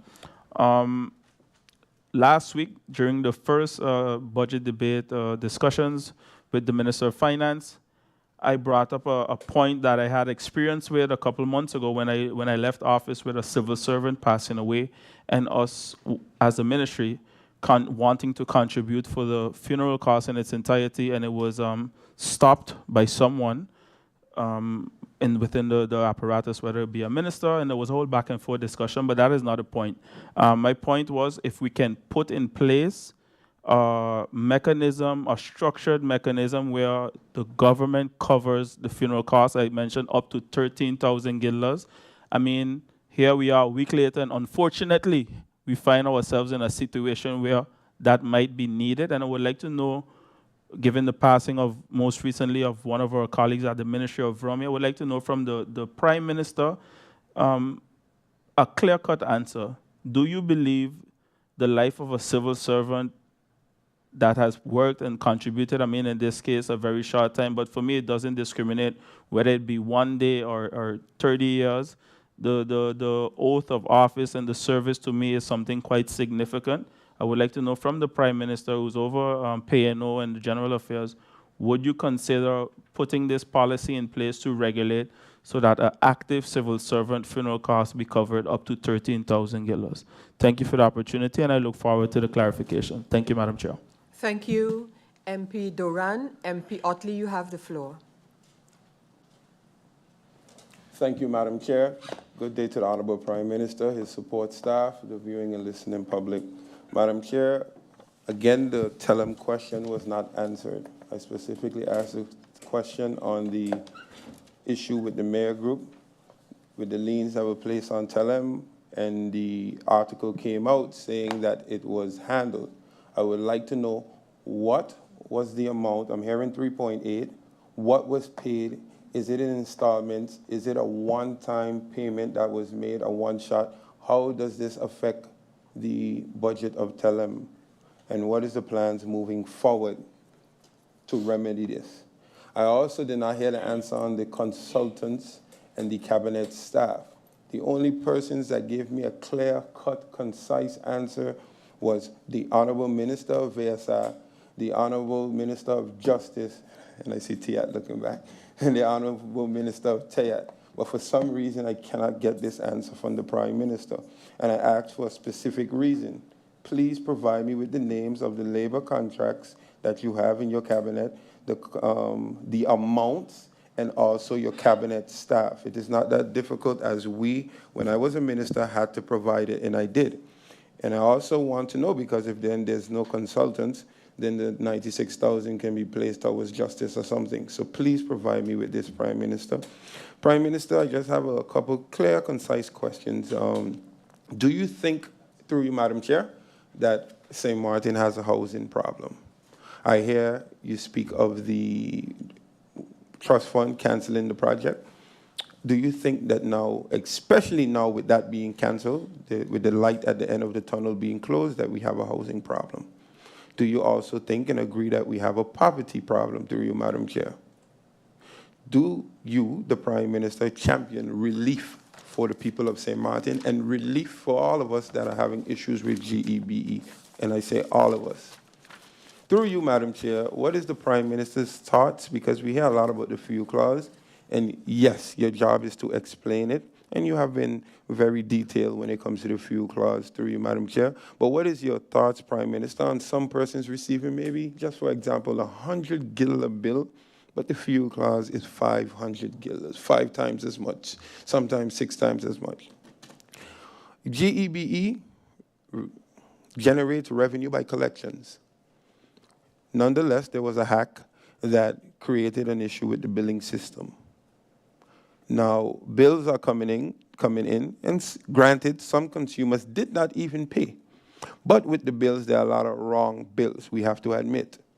But persons now are being threatened that, hey, we're going to cut the bill and you have 3 months. We give you a 3-month maximum or a 50% down payment. Some of these people cannot afford this down payment. I remember when I was there, I asked GEBE to consider 25% instead of the 50%, which they did on a social aspect. But now I see that this seems to have changed. Again, how much? You did a breakdown of the fuel clause, and you said that a percentage of it goes towards the throughput fee. What percentage of the fuel clause goes towards the throughput fee?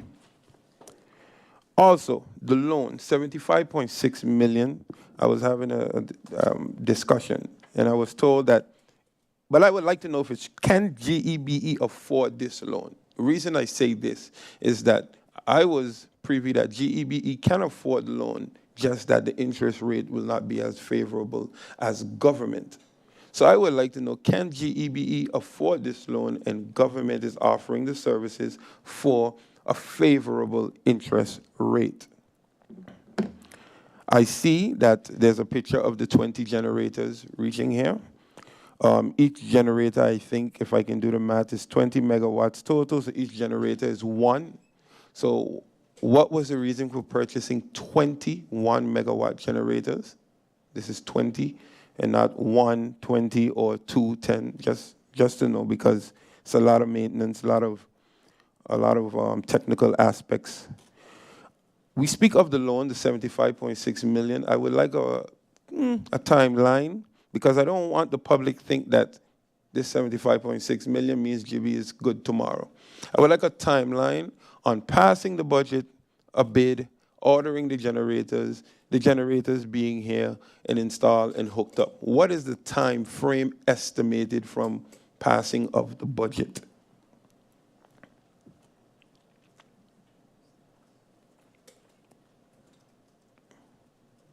So I would like, I hear talks, but then I'll wait on you to answer that question. Indeed. Because I know the Prime Minister did say it'll take about 2 years in a CC meeting, so I would look forward to that writing coming back. But I just want to make sure. Why is the Prime Minister the spokesperson for GEBE? I asked this specifically. When I was in the COM, I didn't agree with it, and I don't agree with it now. But why? What legislation, what policy, what decree causes this? Is this the same for the hospital? Which minister does the hospital fall under? I am seeing a lot of hospital updates, but I'm seeing more of the Prime Minister when it comes to the hospital than the Minister of VSA. So was there a change in the structure of this Council of Ministers?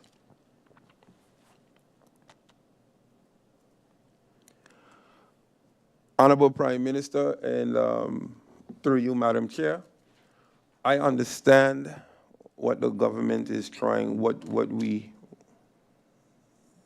the 75.6 million is being asked. I understand, I really do. We need to do something. Sometimes the something in such a magnitude needs to be the right thing.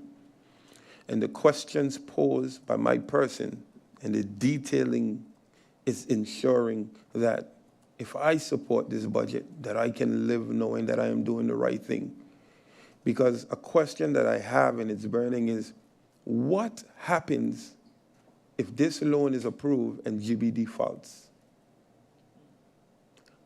Because I don't see any government dare to put a loan on GEBE that will cause or hamper permanent outage. But what happens if they default? That is the question. And last but not least, I asked about GEBE being able to afford this loan. What about GEBE acquiring the loan and government standing guarantor for the loan? See, standing guarantor allows us to carry out projects, because I keep asking, and I heard the Minister of Finance say it. Minister of Finance said it, and she said it today again. All projects moved to 2025 CAPEX are not guaranteed. All 2025 projects moved to CAPEX are not guaranteed. We have not received CAPEX since 2019, I guess 2021, 22. So what I'm saying is, while we have an assurity and an approved CAPEX, it was 2023? For 2023, I do not want us to lose the opportunity as government to carry out housing, social, and all of these other projects that were intended when GEBE can acquire this loan and government stands guarantor. Thank you, Madam Chair. Thank you, MP Otley. I continue and I give the floor to MP York. MP York, you have the floor. Thank you, Madam Chair. Once again, good afternoon to the Prime Minister and his support staff. I just have a few questions as it pertains to the loan. I didn't hear an answer to my question, or basically my suggestion, because when the Prime Minister speaks through you, Madam Chair, he speaks with a lot of confidence and surety about the loan conditions and agreements and potential loan conditions and agreements as it pertains to GEBE. And I could only deduce out of that he's speaking from a place of having more knowledge on the exact specifics on the matter than those of us sitting on this side of the room, at least my person where that is concerned. I suggested the last time the Prime Minister was in the Hall of Parliament that we could hold a closed door where he'll be able to share more information as it pertains to the loan and the possible conditions and reasonings and details behind it, because I don't want to end up in a situation where I'm asked to vote for something when I don't have all the information again. So I would like to know in advance, before that time comes, what is the stance of the Prime Minister as it pertains to a closed door, because I understand not everything can be shared in a public setting. But a closed door with confidential documents, like what happens sometimes, I'm curious to what his stance is on that. Furthermore, I also understand via some investigative work that GB could not apply for a loan of that magnitude because, of course, of the hack of the last a couple of years and their books, financial books. But my question is, I think the hack occurred 2 years ago, but what was the last year that GB has a finalization of their financial statements? What was the last year that the financial statements were green? Next, as it pertains to the budget, I see a lot of cuts done over the various ministries as it pertains to personnel costs. The cuts for personnel costs are this big, and the cuts for travel budgets are this big. It's a significant difference in the budget cuts for personnel in comparison to the traveling budget. Is there a reason for that? And if so, what are the reasons, and what is the motivation behind keeping the traveling budget as much intact as possible and cutting critical vacancies, or critical budget for the budget for critical vacancies? And last question, as it pertains to the SUL agreement, When is that slated to be?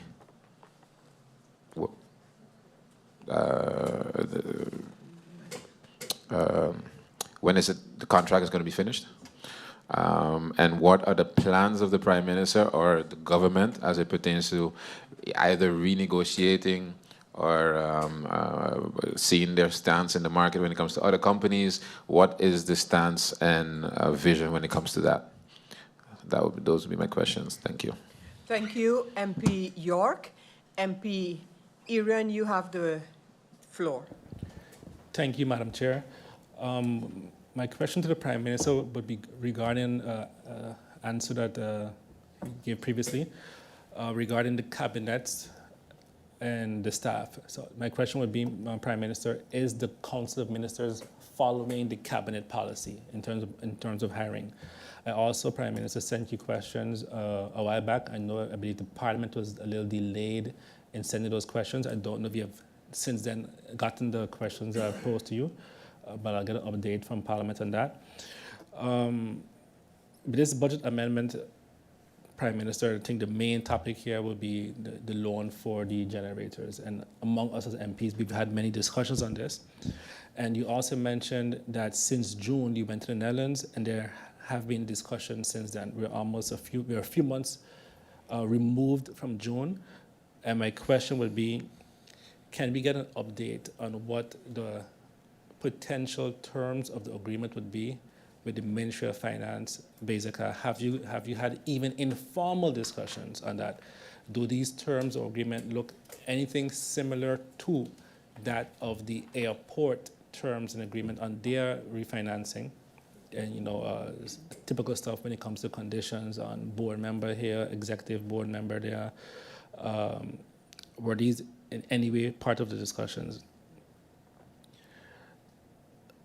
Once the Parliament approves this budget, we basically give carte blanche for you to continue this process. So you don't necessarily have to come back to us to do the tendering process. What I would like to know is, before the agreement is finalized, will you be updating Parliament on what its potential agreement is? Because now, once you approve this, you have that power already. What we've also done in the past was that we've gotten agreements, and then we came to Parliament to amend a budget because we already know the terms, and the Parliament is then empowered. So now we're kind of doing it backwards, similar to what Curaçao did with the ENIA, with their Parliament giving carte blanche up front.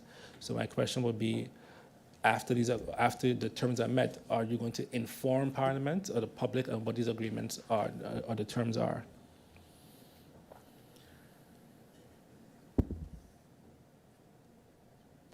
There was also a question posed by MP Otley regarding GEB to the Minister of Finance.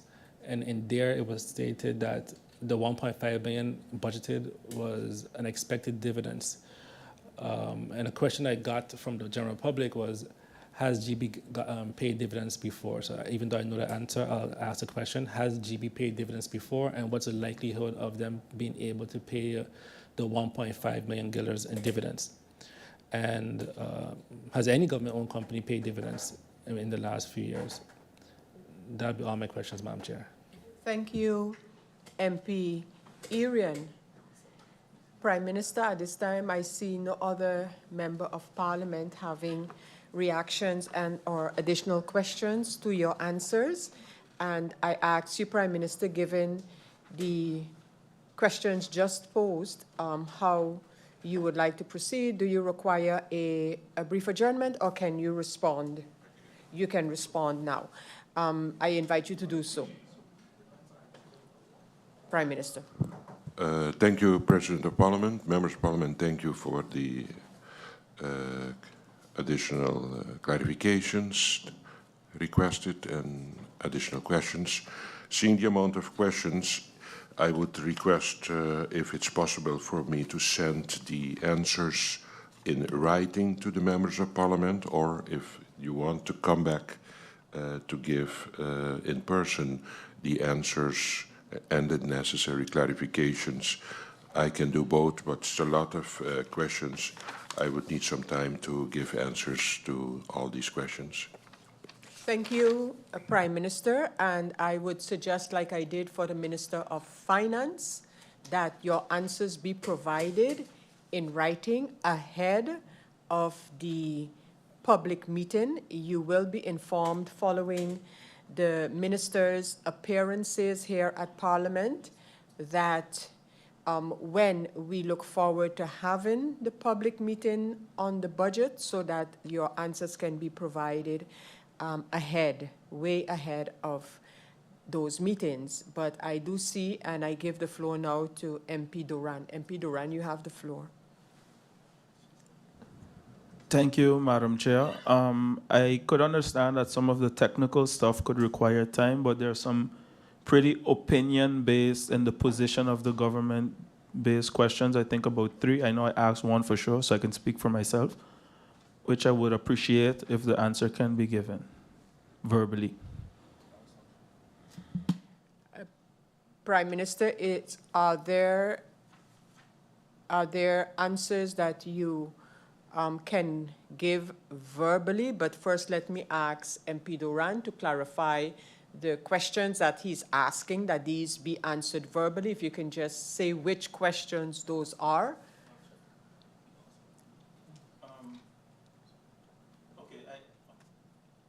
Yes. MP Duran, could you refer to the specific questions? Okay, that I you just believe- had 2 questions. Thank you, Madam Chair. Okay. The 2 questions were the fact that the Prime Minister alluded to the point where the housing project was cancelled since April, and I just asked for the documentation for that. So I believe that's at the fingertips of the Prime Minister. And secondly, I requested the position of government and in particular the Prime Minister as Minister of General Affairs regarding civil servants and the coverage of their funeral costs up to the maximum of 13,000 guilders. What is the position of the Prime Minister in that regard? On that. The Prime Minister, you heard those 2 specific questions, and I would like to know how you would like to proceed. You, of course, can give verbally documentation. That will have to be sent to Parliament in as far as it can be shared, whatever it is, I don't know. Based on the question by the MP, and I do see that MP Irian has a question or reaction to my statement. MP Irian, you have the floor. Thank you, Madam Chair. It's not a reaction to you. It was in line with MP Duran regarding some of my questions. Similar to MP Duran, my question was basically referring to the loan, and if the Prime Minister will come out to Parliament. That's not something that you have to go back to your staff to get answers from. That's basically his position in his meetings. So that takes 10 minutes or less. Thank you, MP Irian, for that addition. Prime Minister, are there, you hear the referenced questions by the 2 members of Parliament, and they would like these to be answered verbally, and my question to you is, when can that be done?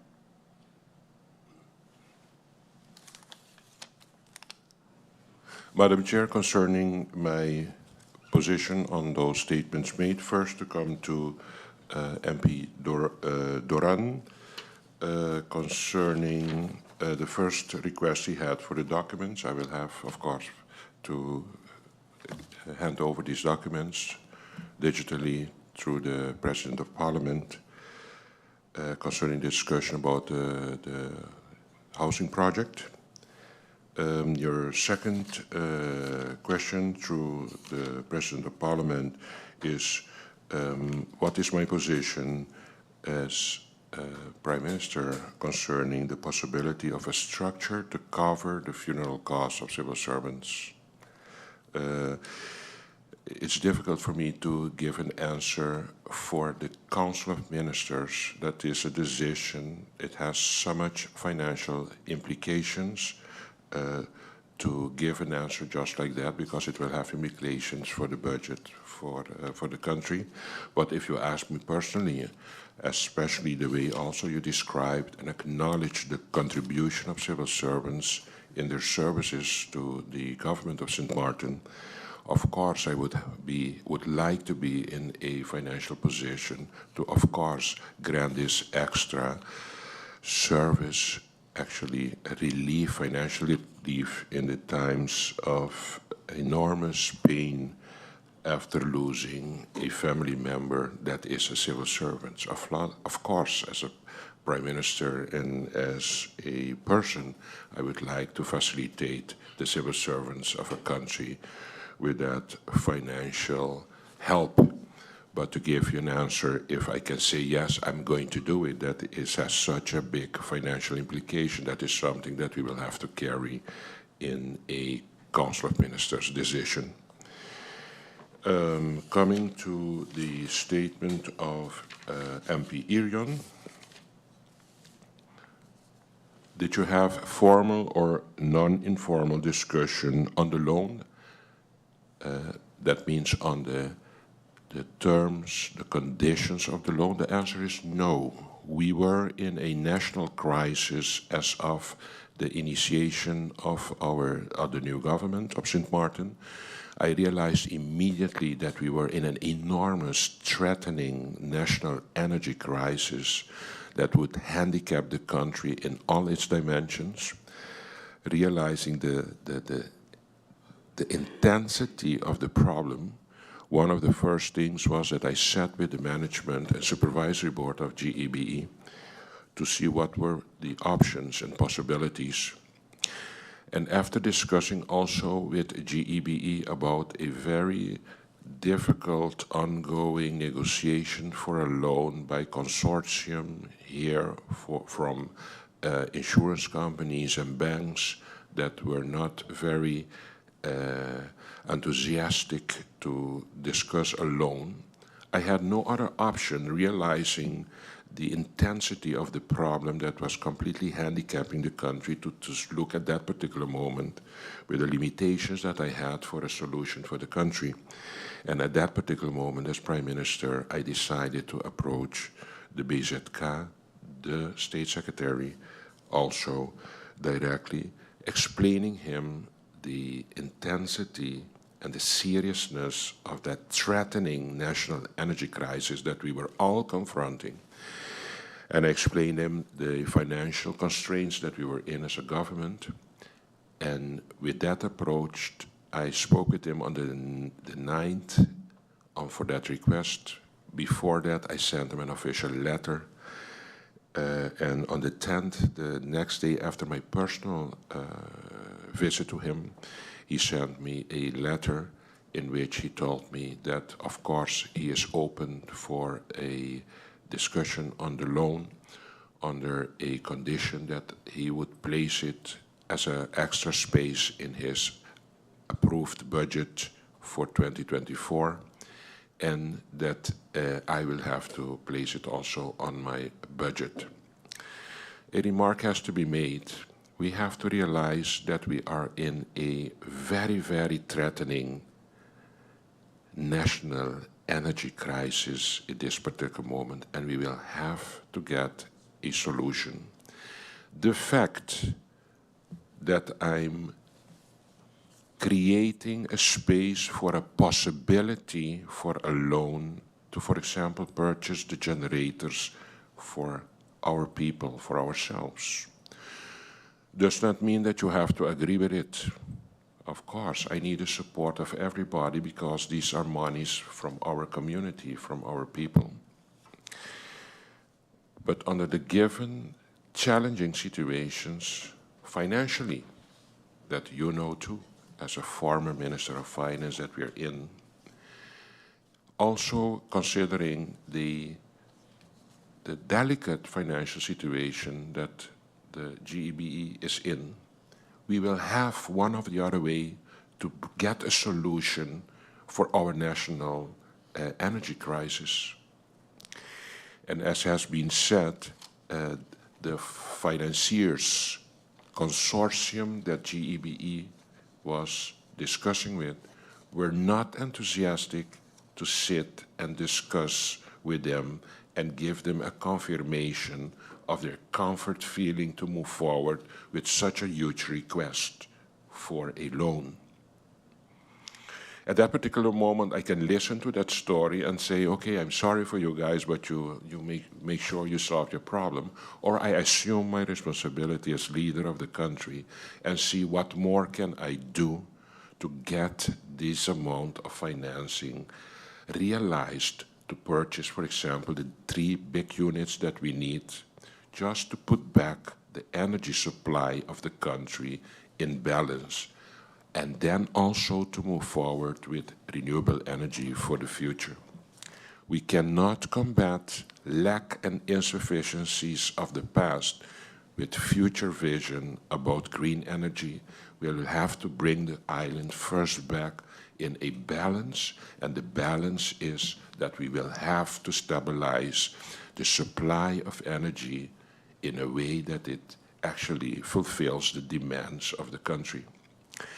I am asking you all, out of my heart, to realize that this energy crisis is either going to break this country, break our people, and that means that we will have to realize that we cannot go and play politics now with out of a good intention of a prime minister to see options, to see for a loan. And if Parliament disagrees with the loan conditions that still has to come, so be it. I will settle for that because I cannot take decisions without support. But on the other side, we have to realize that the options that we have for a loan is very, very limited. And every day that we remain in this national energy crisis, it's going to hamper the further economic evolution and development of our country. So I really need your support. If we go to the left, it's okay. Or the right, for me, it's okay too. But we cannot continue talking and discussing conditions or not that I still have to bring to you without realizing that every day that we don't have a solution is going to contribute in a positive way to our country. At a certain moment, a decision has to be taken to move forward this country. And actually, the decision that I want to take now is a decision that had to be taken years ago, by the way. I just came in the moment that the whole imperium of GEB collapsed in my face. And I'm just doing what I have to do. We're going to try a loan. I'm going to propose it to you. I'm going to sit with the BZK, negotiate the conditions. I'm going to bring it to you all. I cannot say yes and agree with a loan without, of course, informing my parliament. So I'm looking forward to a cooperation for us to solve together this threatening national crisis for our people. Thank you very much. Thank you, Prime Minister, for that response to the members of Parliament. I continue and I give the floor to MP York. MP York, you have the floor. Thank you, Madam Chair. Madam Chair, to you, I would like to be abundantly clear on one thing. The questions that come from this side of the room, from this seat, is about getting clarity on what we are getting ourselves and the country in. It's not an election gimmick. It's not a political ploy. It's simply seeking information. And the only thing, if I've listened to all the questions, including my own, very clearly, we're asking the same question the same way. All we want is all the information. That's it. That's all we're asking for. Secondly, there was one question. I asked a series of questions, a handful, but there's one question. If the minister can answer me that verbally, the rest I don't mind getting in writing.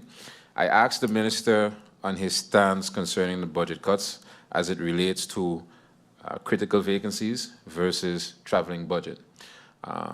And right after asking the question, something I find very alarming, the minister's own, through you, Madam Chair, Chief of Staff, found it to be a salty and an election ploy question.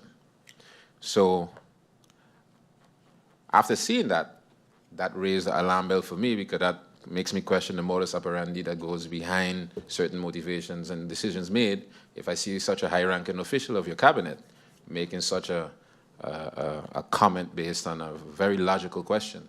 Because if we're cutting budget for critical vacancies, and the same civil servants who we expect to run the country basically are pinching their pennies in getting work done because they don't have the necessary FTEs to get it done, or personnel, but they see their high-ranking officials traveling, sometimes not always for a necessity, they also would like to know why.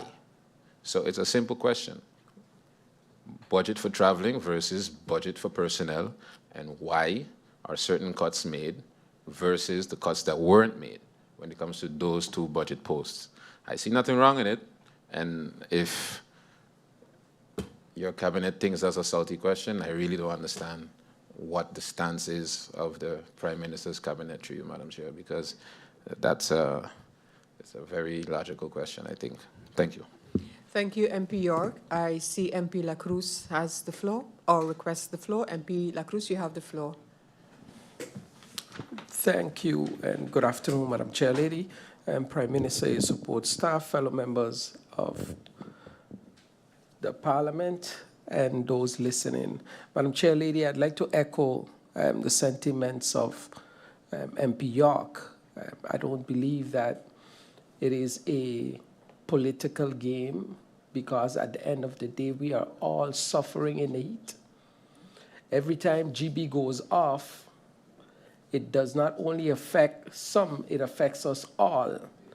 The bills that we are receiving on a constant every month because of the high fuel clause is nothing to be played with. That is nothing to do with political, no games. And the Prime Minister is totally right when he says this is something that should have been done years ago. We saw that in our presentation. But if there was no money, there was no money. Now the possibility is there. And I award the Prime Minister when I heard that the generators will be generators that could burn 3 types of fuel, and not only diesel, but again, most important is the stress that the people are having today with electricity, the availability of it, and the price that they are paying. So the questions that we are asking when it comes to the 75 million is to ensure that we don't end up back in the same situation as the ENIA situation, where one thing was discussed and eventually it gets attached to something else, that we are blindsided, because I was the one that blamed the government then and the Parliament because they did not read, in my opinion. So, Madam Chair Lady, we are not talking about no political games. I am extremely happy to see the new generators coming. I'd like to see them burning something else than diesel, because that is the killer, that is the killer, that is the killer. Thank you, Madam Chair Lady. Thank you, MP La Cruz. I give the floor to MP Otley. Thank you, Madam Chair. I just wanted to say that I have no issues getting my questions in writing, but I wanted to make sure through you, Madam Chair, to the Honorable Prime Minister, please answer all my questions. Please. When we go to the public meeting, I want to be able to address certain things. I want to ask new questions if need be, but not repeat questions. So to the Honorable Prime Minister, you can send it in writing, but please award me that respect to answer all my questions. Thank you. Thank you, MP Otley. MP York, you have the floor. Thank you, Madam Chair. To you, Madam Chair, Prime Minister, I forgot one question as it pertains to the new generators. As the MP La Cruz alluded to, they use 3 different types of fuel. I would like to know the following. What assurance can the Prime Minister give us, Madam Chair, through you, that the fuel that's to be used in these generators is not that of diesel versus the other 2? Because the use of diesel actually carries up the fuel cost, the fuel class, And that is one of the reasons why the prices are where they are today. So what assurance can GEBE and the Prime Minister give to Parliament, through you, Madam Chair, that the fuel that's to be used in the new generators will not be that of diesel? Thank you. Thank you, MP York. And Prime Minister, with this, we have come to the end of your part in this meeting, with the understanding that the remaining questions, or the questions that have not been answered, will be received by Parliament in writing. I have MP York who wished to make a statement. MP York, you have the floor. Thank you, Madam Chair. Just to clarify my previous statement, all the questions posed, with the exception of one, I'm okay with receiving in writing. The one question as it pertains to travel budget and cuts in personnel costs, I would much rather prefer to hear the Minister verbally explain his stance on that. Thank you, MP York. Prime Minister, as I was saying, so we have the understanding that the remaining questions will be answered in writing way before the public meeting, so that they can be perused carefully by members of Parliament. And then you had the request by MP York for the answer to that particular question as he posed. Can you address that now, Prime Minister? And if not, when? Prime Minister, you have the floor. MP York, concerning a statement that has been made by a member of my cabinet,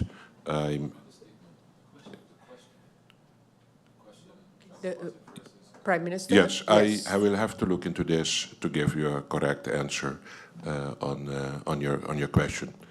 So I would like to get the time to look into the statement that you made, and for me to give you a good answer on that.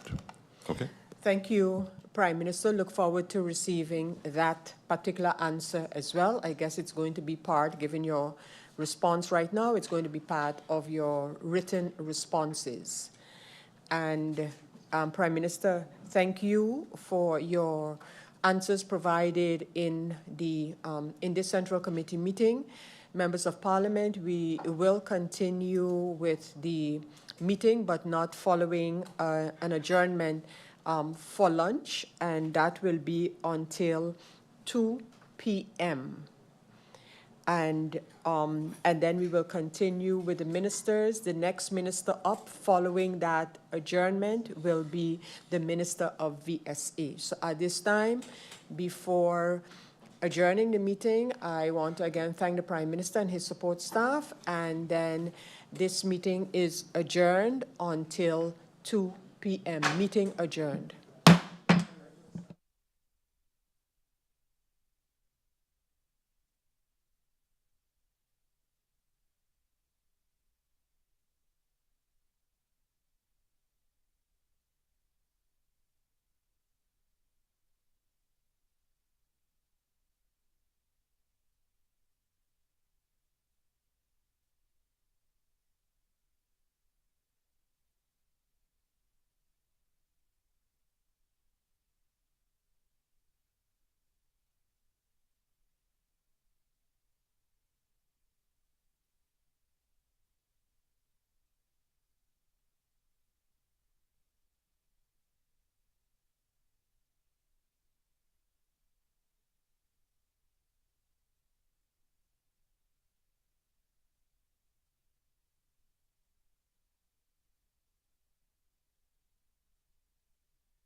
Members of Parliament, ladies and gentlemen, welcome back to this Central Committee meeting of Parliament.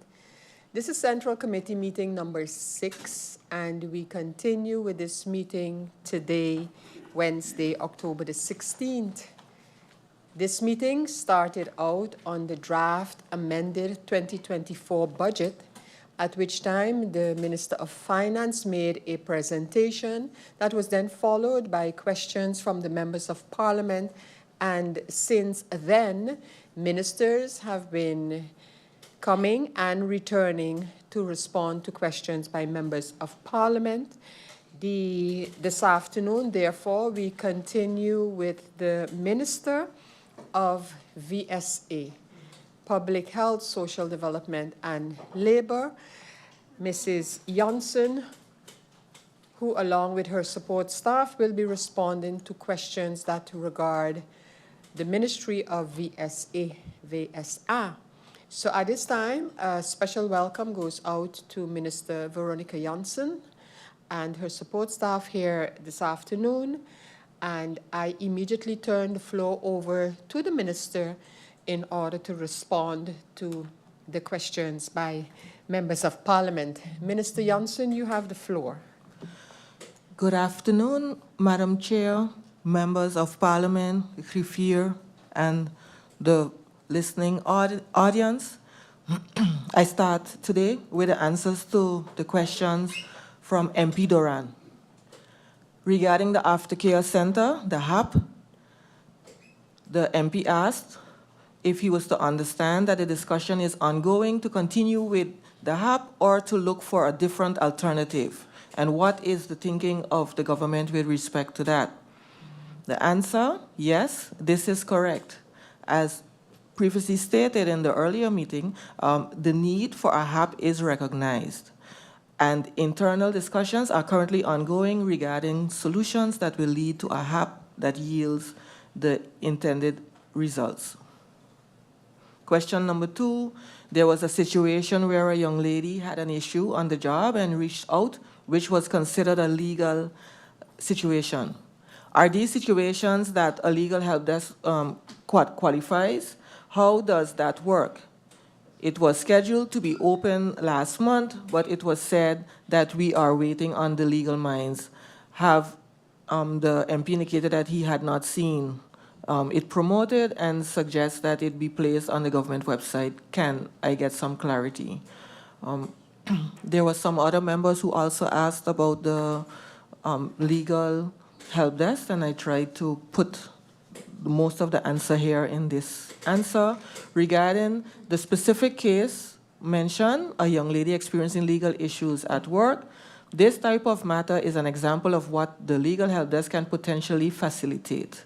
However, as this is a labor-related issue, the correct course of action would be to first file a formal complaint with the Labor Affairs Office, and then the office will then attempt to mediate the issue. If this mediation process is unsuccessful and the matter needs to be taken to court, a yellow card can be issued, allowing the individual to be assigned a lawyer from the list of participating legal professionals free of charge. The legal advisors at the help desk will be able to guide individuals accordingly. The suggestions to promote the legal help desk on the government website was already in the planning, and once the legal agreements with the participating lawyers and our legal minds are finalized, a new launch date will be set.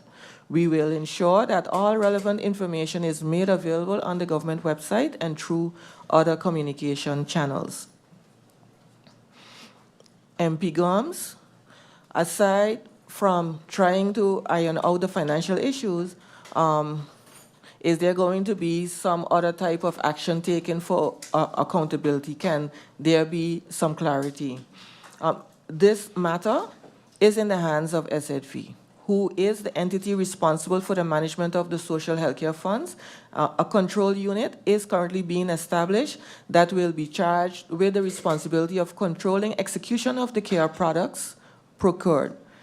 This will entail both a medical as well as a financial control. MP York, communication. MP York, SZV, there's an enormous medical cost, referral patients sent abroad. What are the checks and balances moving forward that the government plans to initiate concerning the handling of patients abroad? Following my recent work visit to Colombia, meetings were had with a referral team of SZV to ensure that the communication between SZV and the patients and between SZV and the Colombian physicians is adequate. Some of the bottlenecks identified in Colombia through discussions with over 50 patients and their companions, we discussed solutions and tried to find ways of making improvements.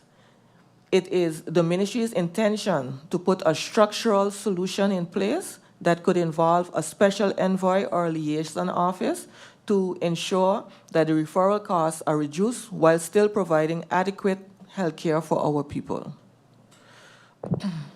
And as also indicated to MP Gums, so there's a control unit that's currently being established, and that will be charged with the responsibility of controlling execution and care products.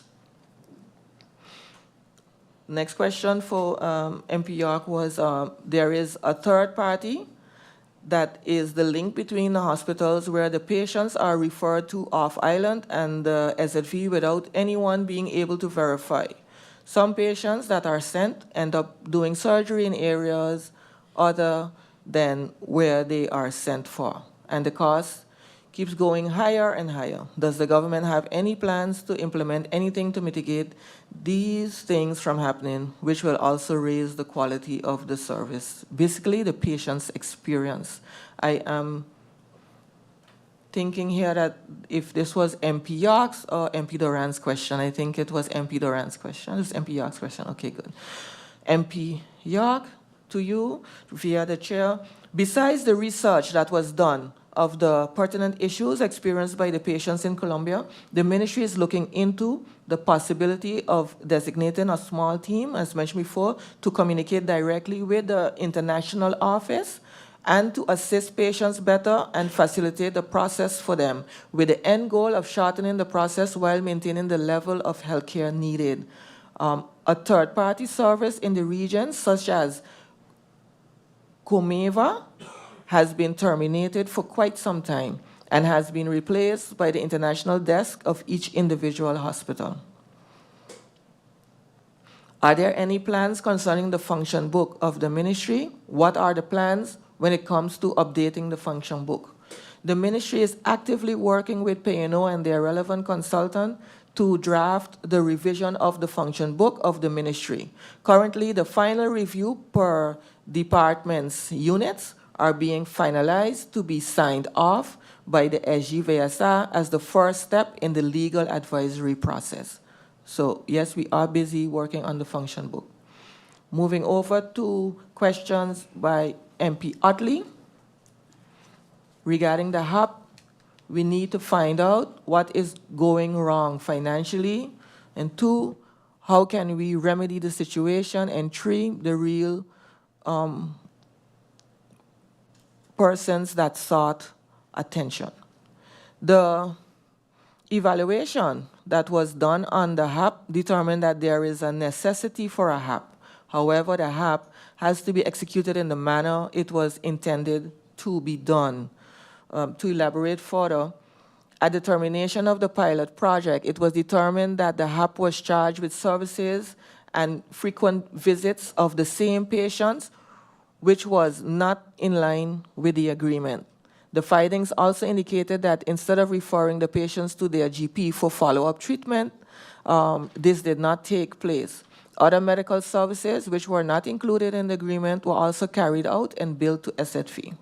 The HAP was used as a means to receive late-hour GP services, and this service is already included in the existing subscription fee applied by ZV funds for all GPs. In the assessment that was done, the assessment yielded a total of 3,294 clients, of which 48% required GP service, 30% were direct patients of St. Martin Diagnostic Center. A total amount of 11,598 services were declared to SZV. So to answer your question, HAP submitted declarations for a total of 3,294 unique patients, for whom a total of 11,598 services were declared. Based on a random sample, SZV came to the realization that not all services declared by the HAP were rendered. Regarding the night hours, the question was, MP stated, I am glad that it is being taken up, but is it a priority of the minister? Yes, it is. That's why we had the meeting with the head of the ambulance department. Question number 3, can I have an update on the breakfast program? Is it budgeted for? It was budgeted in 2024. The intention was to start with 3 schools, then do the rest. Why hasn't it started? Is it the intention to continue? If so, why? If not, why not? The NutriKids Healthy Breakfast Program was approved for a 3-month pilot project under the directive of the then Minister of VSA and was executed by CPS in collaboration with a local restaurant from November 2023 through February 2024. An evaluation report was drafted by CPS, and the findings and recommendations included setting clear objectives and direction for the program and the need for the program to be financially sustainable. The report also highlighted the need for collaboration between primarily the ministries of VSA and ECYS. It is necessary to establish an integrated strategic plan where each ministry lists their respective objectives and responsibilities to contribute to the successful, sustainable execution of the project. Question number 4, I would like to know the update on the health information system. This was also on the priority list.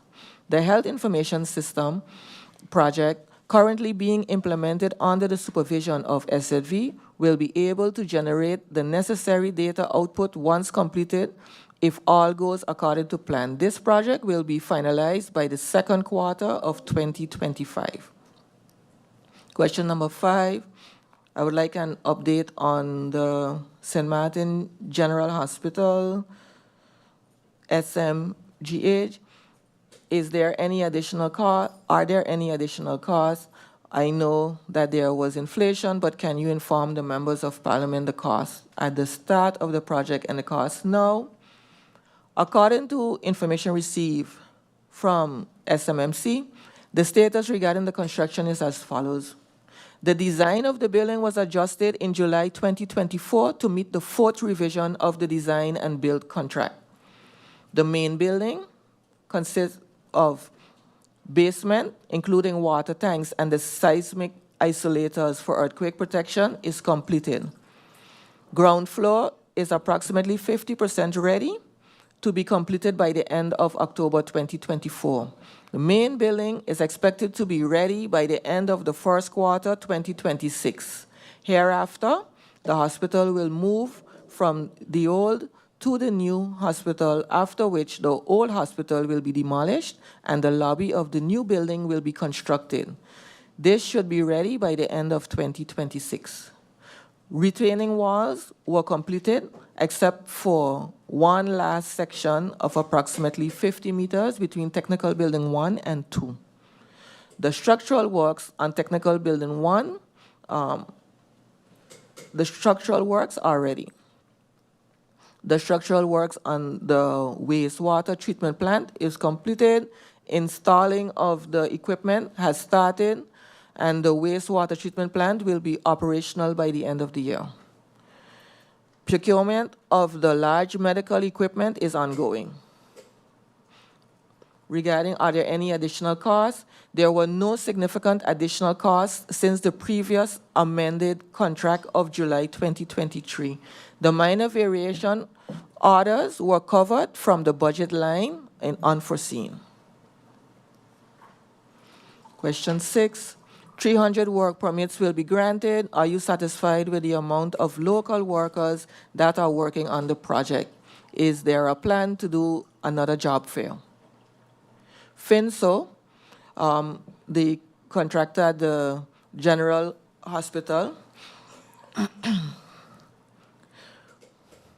and other FinSo and other main contractors were present at the National Job Fair on October 2nd, 2024. The opportunity remains to have locals take up the jobs at all projects. I would have liked to see more locals working on the hospital. However, we understand that there are not that many trained and certified locals in the construction industry applying. Question number 7, what is the minister's plan to ensure to recoup the funds for SZV? SZV and government are in discussion regarding all outstanding owed to SZV and the monthly contributions to render services on behalf of government. Question 8, what is the minister's thought on the SAHA? Does the minister agree with SAHA as is? I trust the advice of the ministry, and I wholeheartedly believe in the purpose of the SAHA, which is to ensure that we have affordable health care for all citizens of St. Martin. I believe, however, that there is room to still tweak some parts of the implementation to optimize the sustainability, as it is very important that this project is a success. And if asked to specify, I would indicate here phased implementation. What is the update with the Dutch Caribbean Hospital Alliance?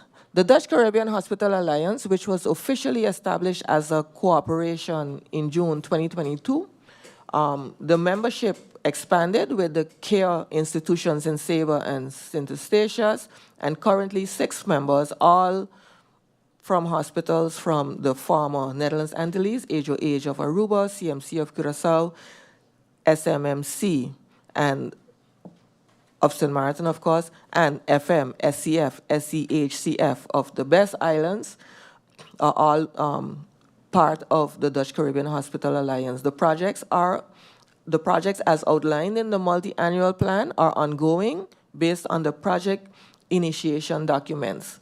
An updated project plan, including an audited financial report, is expected soon. Question 10, the possibility of 4-day work week. What are the minister's thoughts? The possibility for St. Martin to implement a 4-day work week exists once this is well motivated by government employers and employees. A fair advice on this would be needed. However, based on a quick overview that was performed, St. Martin would need to amend several legal obligations for this to be possible. These obligations provide basic occupational safety and health requirements such as sickness insurance and vacation, to name a few.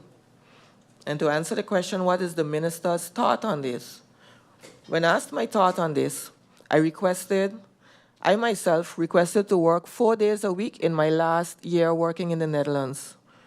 However, will this work in St. Martin? I don't know, because all indications are that we have a shortage of qualified workers in the labor market already, and this would mean that we would need more workers to fill the positions, but more research will be needed to form an informed opinion on this.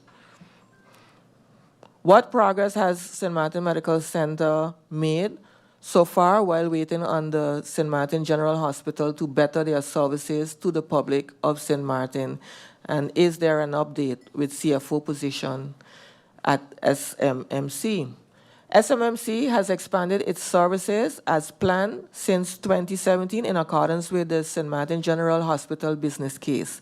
This has led to a decrease in medical referrals from circa 5,800 to approximately 700 on a yearly basis. SMMC provides 19 medical specialty services, and continues to improve on its services in accordance with its quality framework. Regarding the CFO, the Supervisory Council is working on recruitment for a statutory CFO. In the interim, Versant accountants and consultants fill the position to ensure that CFO responsibilities are met. Question number 12 regarding the job fair. Is it in this budget from the NEST,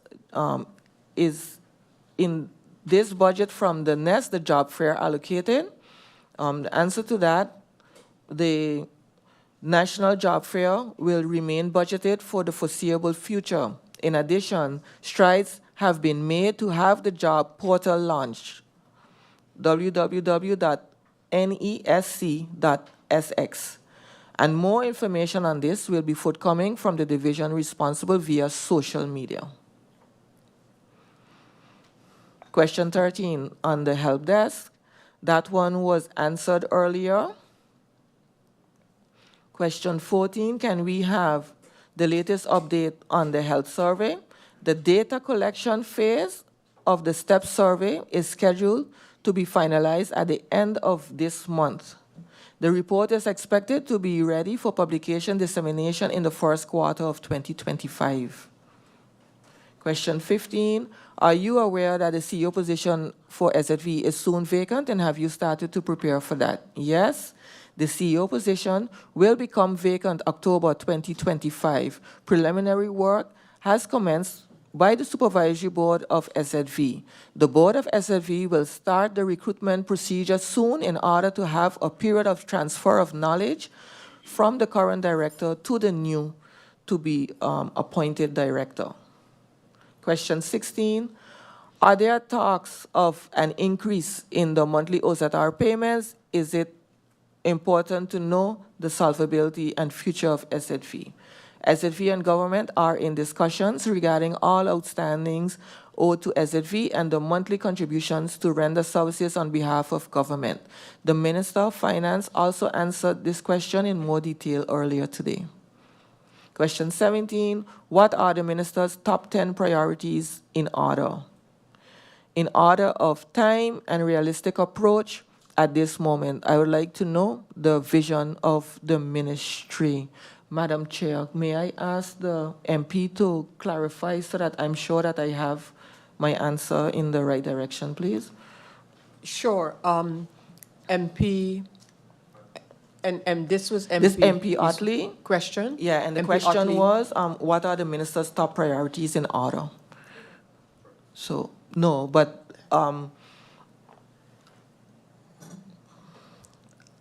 I will attempt, and if it's not what you had in mind, then you can let me know. So you asked in order of time and realistic approach. Once you mention time and realistic approach, knowing that I will be minister for a relatively short time coming up, I must say that there are not that many projects that I can finish. However, I intend to work until the end on the projects that are important for the population. And I did not put the projects in order of what is most important, because to me all of them are important, and I just started writing down and I did not count how many I had, but here goes. General health insurance. I believe that this project is of importance to the population of St. Martin, as far too many people, 11% according to the last census, do not have health insurance. The uninsured pose a liability to our health care funds, as they are less inclined to take advantage of preventative health care and could pose a heavy burden on the healthcare system if they need critical healthcare assistance. This is also the second point mentioned by the governor in the formation document. Secondly, so another project, as I don't have them numbered, amendments to the labor legislation. Labor legislation is quite outdated. An interministerial approach between primarily the Ministry of VSA and the Ministry of Justice has to be formally established to tackle the pressing issues. Age limits can also be adjusted. I met with the White and Yellow Cross Foundation. During my time as minister, I have been meeting with many different institutions and stakeholders in health, labor, and social affairs. And one of them that I met with was the White and Yellow Cross Foundation, and they were able to present their plans for expansion. These plans will make it possible for us to provide more space in the home care and elderly daycare section, which will allow elderly to be able to stay at home longer without moving to the care facility. There is also expansion of the guided living section and elderly care section. In order to make this expansion financially sustainable, I have asked SZV to look at the expansion plans with the White Yellow Cross so that all parties are on one line and we can have this implemented as soon as possible to shorten the current wait time for the various forms of elderly care. And I have recently signed off on the expansion as well for the White and Yellow Cross. Next, I would also like to solve the ILO issues so that we do not have to go back to the tribunal in Geneva. We made great strides during our last visit and have scheduled a follow-up meeting with the regional director in the coming weeks. We are also very proud of the work done on mental health so far in collaboration with the NRPB, based on us being able to find the funds necessary with the help of the Prime Minister and the Minister of Finance. On this same point, we are also proud of the new budget post for mental health care that was added to the amended 2024 budget. I now look forward to seeing the further implementation of the project, which includes institutional support of Mental Health Foundation, the Department of Health, and the other mental health stakeholders, as well as the new building. The continuation of the community development projects is another one that is high on my list, in particular projects related to strengthening of families and projects empowering men and addressing issues related to men in our society. Also, projects for the elderly and projects for the otherwise abled. The Department of Community Development, Family and Humanitarian Affairs and CPS Department are doing quite a lot of great work in community awareness. Unfortunately, I find that not enough people make use of these information sessions, and as such, I have discussed ramping up the marketing efforts of the VSR departments. Assist with the reduction of the annual cost of referrals, either via SZV's, together with SZV's referral team or with a new to be established team. If we had the funds, I would have liked to support an organization such as Keys to Freedom for recovering addicts and other vulnerable groups with institutional strengthening first, and once they are administratively up to par, structural financing, because they are doing great work in our community. Similarly, if there were funds available, I would have liked to offer subsidy to Turning Point, as well as this organization also contributes valuably to our society.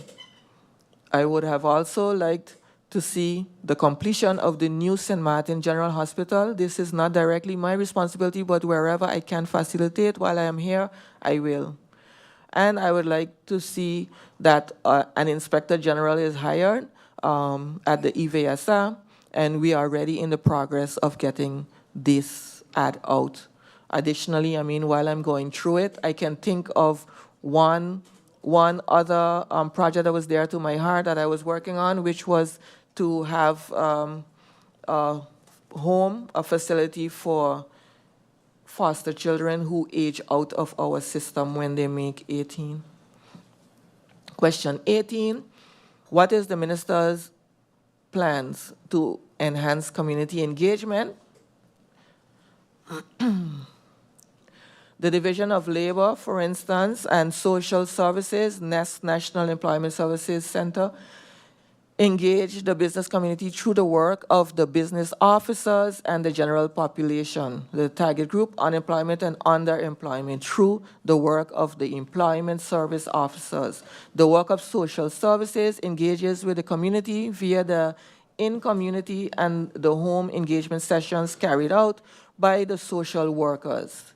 The activities of the CDFHA include various empowerment, collaborations with community partners, and community outreach programs, while the CPS continues to work with community organizations to provide health-related information sessions where implemented. Some have concluded in the interim.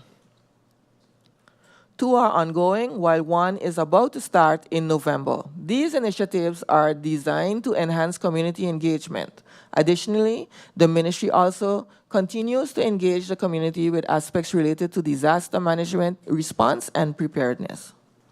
Question 19. MP states, I submitted a draft law and draft LBHAM for work permits based on the presentation with the NESC at the time. Did the minister receive the LBHAM, and is it the intention of the minister to follow through on this LBHAM? Answer, the ministry would like to thank the MP for this draft provided. The ministry is aware that there is a need to update the LVO and LBHAM that regulates the employment of foreign workers, and that this must be done in a comprehensive manner that takes into consideration all key stakeholders. Therefore, the ideas brought forward in your drafts will be taken along as part of the complete package of reforms when this comprehensive legislative change is brought forward, taking into consideration resources and priorities. Some points brought forward in your draft were already being discussed in the ministry with the legal consultants, such as the increased fee for rapid permit processing. I have assigned the respective Department of Labor to review the proposed changes and to discuss these with the executive agency, Labor Affairs, and the Department of Labor is expected to draft a nota on the proposed laws on what is attainable and the time frames tied thereto. Moving on to MP La Cruz. How many requests of doctors are pending? Do we have a list of how many doctors are awaiting to be able to come to St. Martin and treat our patients here? There are currently no pending applications for employment permits for doctors, nor do we currently have a pending list of establishment permits. Question 2. How much has it saved SZV bringing the doctors here instead of sending the patients away? Based on the information received from both SZV and St. Martin Medical Center, there is a decrease in the amount of medical referrals. However, due to the complexity of the cases being referred abroad, there is an increased cost incurred amongst these patients. Question number 3. The homeless shelter, Dr. J. How far are we with relocating or helping those senior citizens? And there was mention of a particular amputee that is homeless. Have we found a solution for him as he is in dire need of it? The 5 elderly individuals remaining in the T shelter at the time of the downsizing and closure have been relocated to the White and Yellow Cross, have been relocated to the White and Yellow Cross Foundation, and others to the Reduced Guided Living Program tailored specifically for these elderly. How does the ministry plan to manage the reduction of the legal and expert advice budget, especially for departments heavily reliant on these services? Legal and expert advice has been taken along in the technical support projects of the TEATT, country packages, the VNGE, and international organizations such as PAHO and CARFA. Question 5, will the reduced subsidies impact social programs or community support initiatives? The budget for subsidies was adjusted in accordance to the formal request for funding support as submitted in line with the subsidy ordinance, meaning Subsidy recipients are asked to submit for subsidy before March 1st of the year before the subsidy year. So once they have done that, we've taken that into account, and then we've put that in, it's in the budget. Question 6, given the reductions in the social benefits and emergency provisions, what measures are in place to ensure that the vulnerable population continues to receive adequate support? It is expected that the remaining budget for the coming 2.5 months will be enough to cover the cost of social benefits and emergency provisions. Question 7, are there alternative funding sources or partnerships being considered to address these cuts, particularly the department like public health and social development? Yes. Many of the projects of the departments of public health and social development have been linked directly to the technical support projects of the TEATT country packages, the VNGE, and international organizations such as PAHO and CARFA. Question from MP Myers. How long have you been the Minister of VSA? I have been the Minister of VSA since May 3rd, 2024, 5 months and I think 13 days, 5 months. Question number 2, page 98, can you explain the drastic drop of the 1,124,750 to a reduction of 412,000. Which projects were these, and when did they end? Did they yield positive results? This pertains to a difference between the budgeted amount of 2023 to 2024. The projects are the public health law, mental health legislation, national health insurance, and legislation on implementing a registrar for healthcare professionals. These projects are now linked directly within the technical support programs of TEATT and VNGE. On page 96, the Dienstarbeitszaken, hiring of employees for the Department of Licenses through the outsourcing agency. Which outsourcing agency is this? The St. Martin Placement Network was previously used. Why 115,000 for this process? While we have unemployment on the island, couldn't this be placed in the newspaper? Wouldn't that have been cheaper for the department? This was a provision put in place following Hurricanes Irma and Maria, as well as COVID-19, when there was urgent and immediate need to have the division boosted with the human resources. Currently, these persons who are all local have been placed within the organization and are no longer under the outsourcing agency. Question 4, on page 91, there is 125,000 allocated. Who is this medical advisor? Is it one or more that you are talking about? What is his advice and findings, actually her, advice and findings to St. Martin's situation, and do you have any reports? Have you taken any measures according to those advices that you received? Are these funds being accounted for? The medical advisor mentioned here pertains to a medical doctor who provides the medical support for the ambulance services and the oversight for all the medical-related responsibilities and procedures. The advisor bears the ultimate responsibility of the medical actions carried out by the ambulance nursing staff and therefore addresses complaints regarding the ambulance services and evaluates and provides training for staff continuously. The overall advice of the medical advisor is discussed with department heads and taken up in the enhancement of the processes and procedures of the services provided by the ambulance. The MP stated in question 5, as a local mortician, I am aware that government contract certain medical practitioners to be the doctor on call for the overridings actor.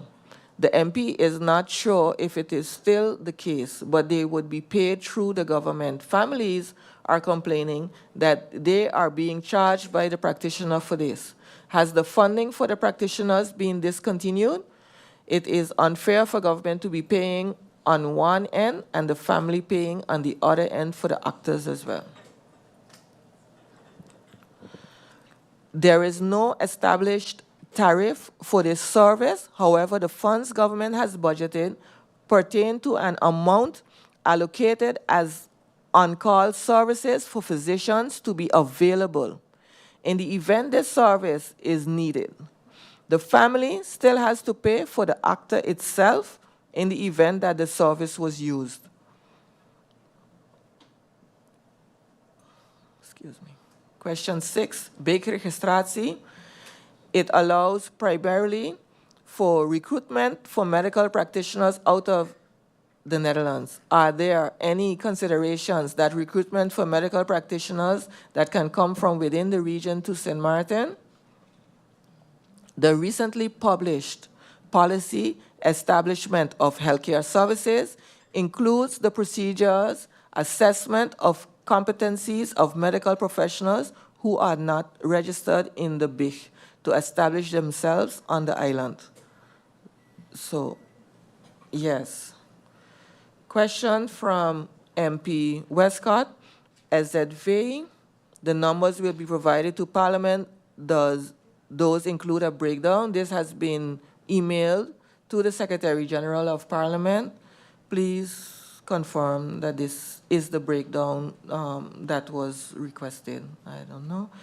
And then there's only one more question. Cuts will have an effect on the social registry. What effect exactly will this budget amendment and the cuts under your ministry have on this particular project? We will not be able to continue with the hiring of the additional staffing to support the social registry, such as the additional household managers, household coordinators. We are still able to continue with data collection, though, on a more reduced basis. After the execution of the pilot, emphasis will be placed on the communication plan and innovation for data sharing or application updates. There concludes my answers to the questions. Thank you. Minister Janssen of VSA, thank you for the answers provided. Of course, now this is the opportunity for the members of Parliament to react and or ask anything additionally. And I see that MP Roseberg has requested the floor. MP Roseberg, you have the floor. Thank you, Madam Chair, Secretary General, Minister of VSA, and support staff. Blessed afternoon to my colleagues as well, and the people viewing in the Tribune and the ones viewing online. I indeed have a few questions in regards especially to the legal help desk. Seeing the fact that my colleagues, I'm happy to hear that they are also very enthusiastic about this project, but seeing that it has been initiative brought forward by myself, especially with the legal mind and knowing that there are a lot of people on St. Martin needing that legal assistance, I have a few questions and I also would like some clarity on the matter. Through you, Madam Chair. Last meeting, I understood from the ministry, especially when my colleagues asked the questions in regards to an update on the legal help desk, to know when is the starting date. Seeing that I am the initiator of the project, and during campaign season, I have mentioned, and it was communicated to the public of St. Martin, that the start of this project will be the beginning of September. I would like to know when the new start date will be, just for clarity for the public of St. Martin, because I would like to avoid unnecessary misinformation or confusion. It has started already, and I would like to just shut that down and have clarity to the people of St. Martin so that they know when the vulnerable community that is in need of legal assistance can get that legal assistance through the help desk. And they can have a date to look forward to instead of it being communicated that there is no date as yet. I do believe it is important, especially as a member of parliament and being the voice of the people of St. Martin, to make sure that we have a clear date so that the minority will not unnecessarily use this and ask like, okay, it was a political stunt. So just for clarity's sake, through you, Madam Chair, if a date can be communicated, I understood as well that the hiccup was in regards to the participation of the lawyers needed. Seeing that I'm a lawyer myself and I have been providing legal and especially free legal assistance for a while to the ones that are in need, and up to this date, I'm doing that. After the article in today's newspaper, I got several calls from my colleagues in regards to this project, especially seeing that they have informed me, and also the ministry, or at least that's what they told me, that they are willing to assist. Seeing that also the remark that was made in regards to the hiccup of the lawyers, I made it my business and my interest to also pile up that information for the VSI ministry, so that to make it easier that there are lawyers committed. So for transparency for the people of St. Martin, there are currently 6 lawyers or law firms that are interested in participating. So therefore, to make sure, because a lot of times on St. Martin, you can see that a select few maybe can participate, and we would like, at least I would like, that everyone that has a legal background or is legal-minded can participate in this project, because the more the better, and it will benefit the people of St. Martin. I would advise the ministry to make sure that through the social media channels, it will be communicated when this project will start and how other legal-minded people can also apply to participating in this project, so that it will not be that, oh, I wasn't aware that I could have participated, and to avoid that only a select few can participate. So currently, there should be 6 law firms, but I hope there will be more, and therefore I would ask the ministry, to you, Madam Chair, to communicate that to the public of St. Martin, and also to let the members of parliament know when this communication will take place.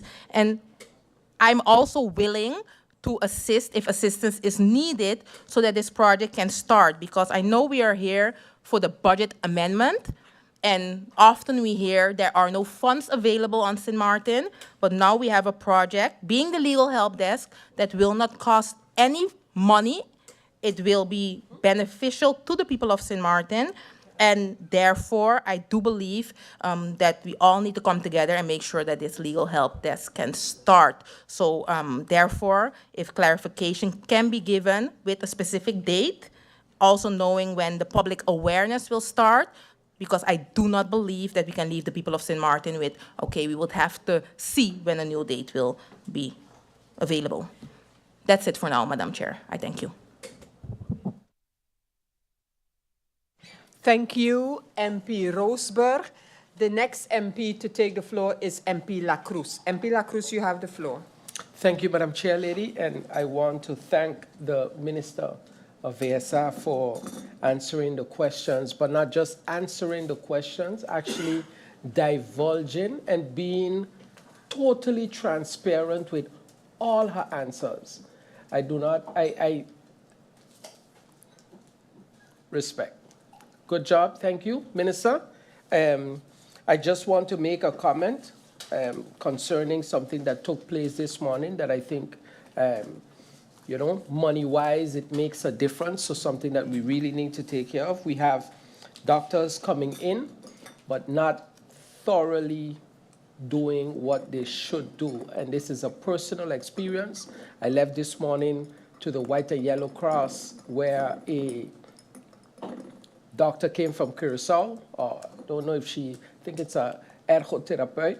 She came from Curacao to make a sole for my son.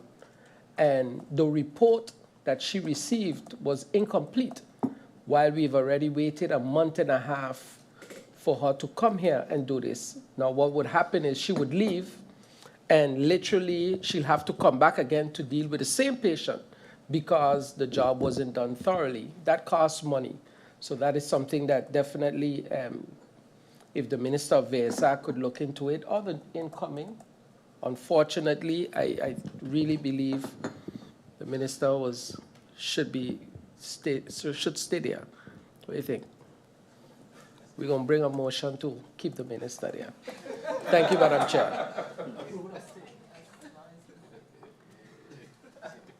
And with that, MP La Cruz, that's your, thank you, MP La Cruz. And I continue and I offer the floor to MP Otley.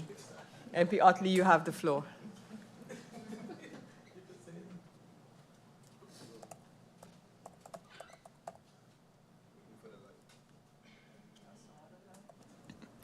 Thank you, Madam Chair.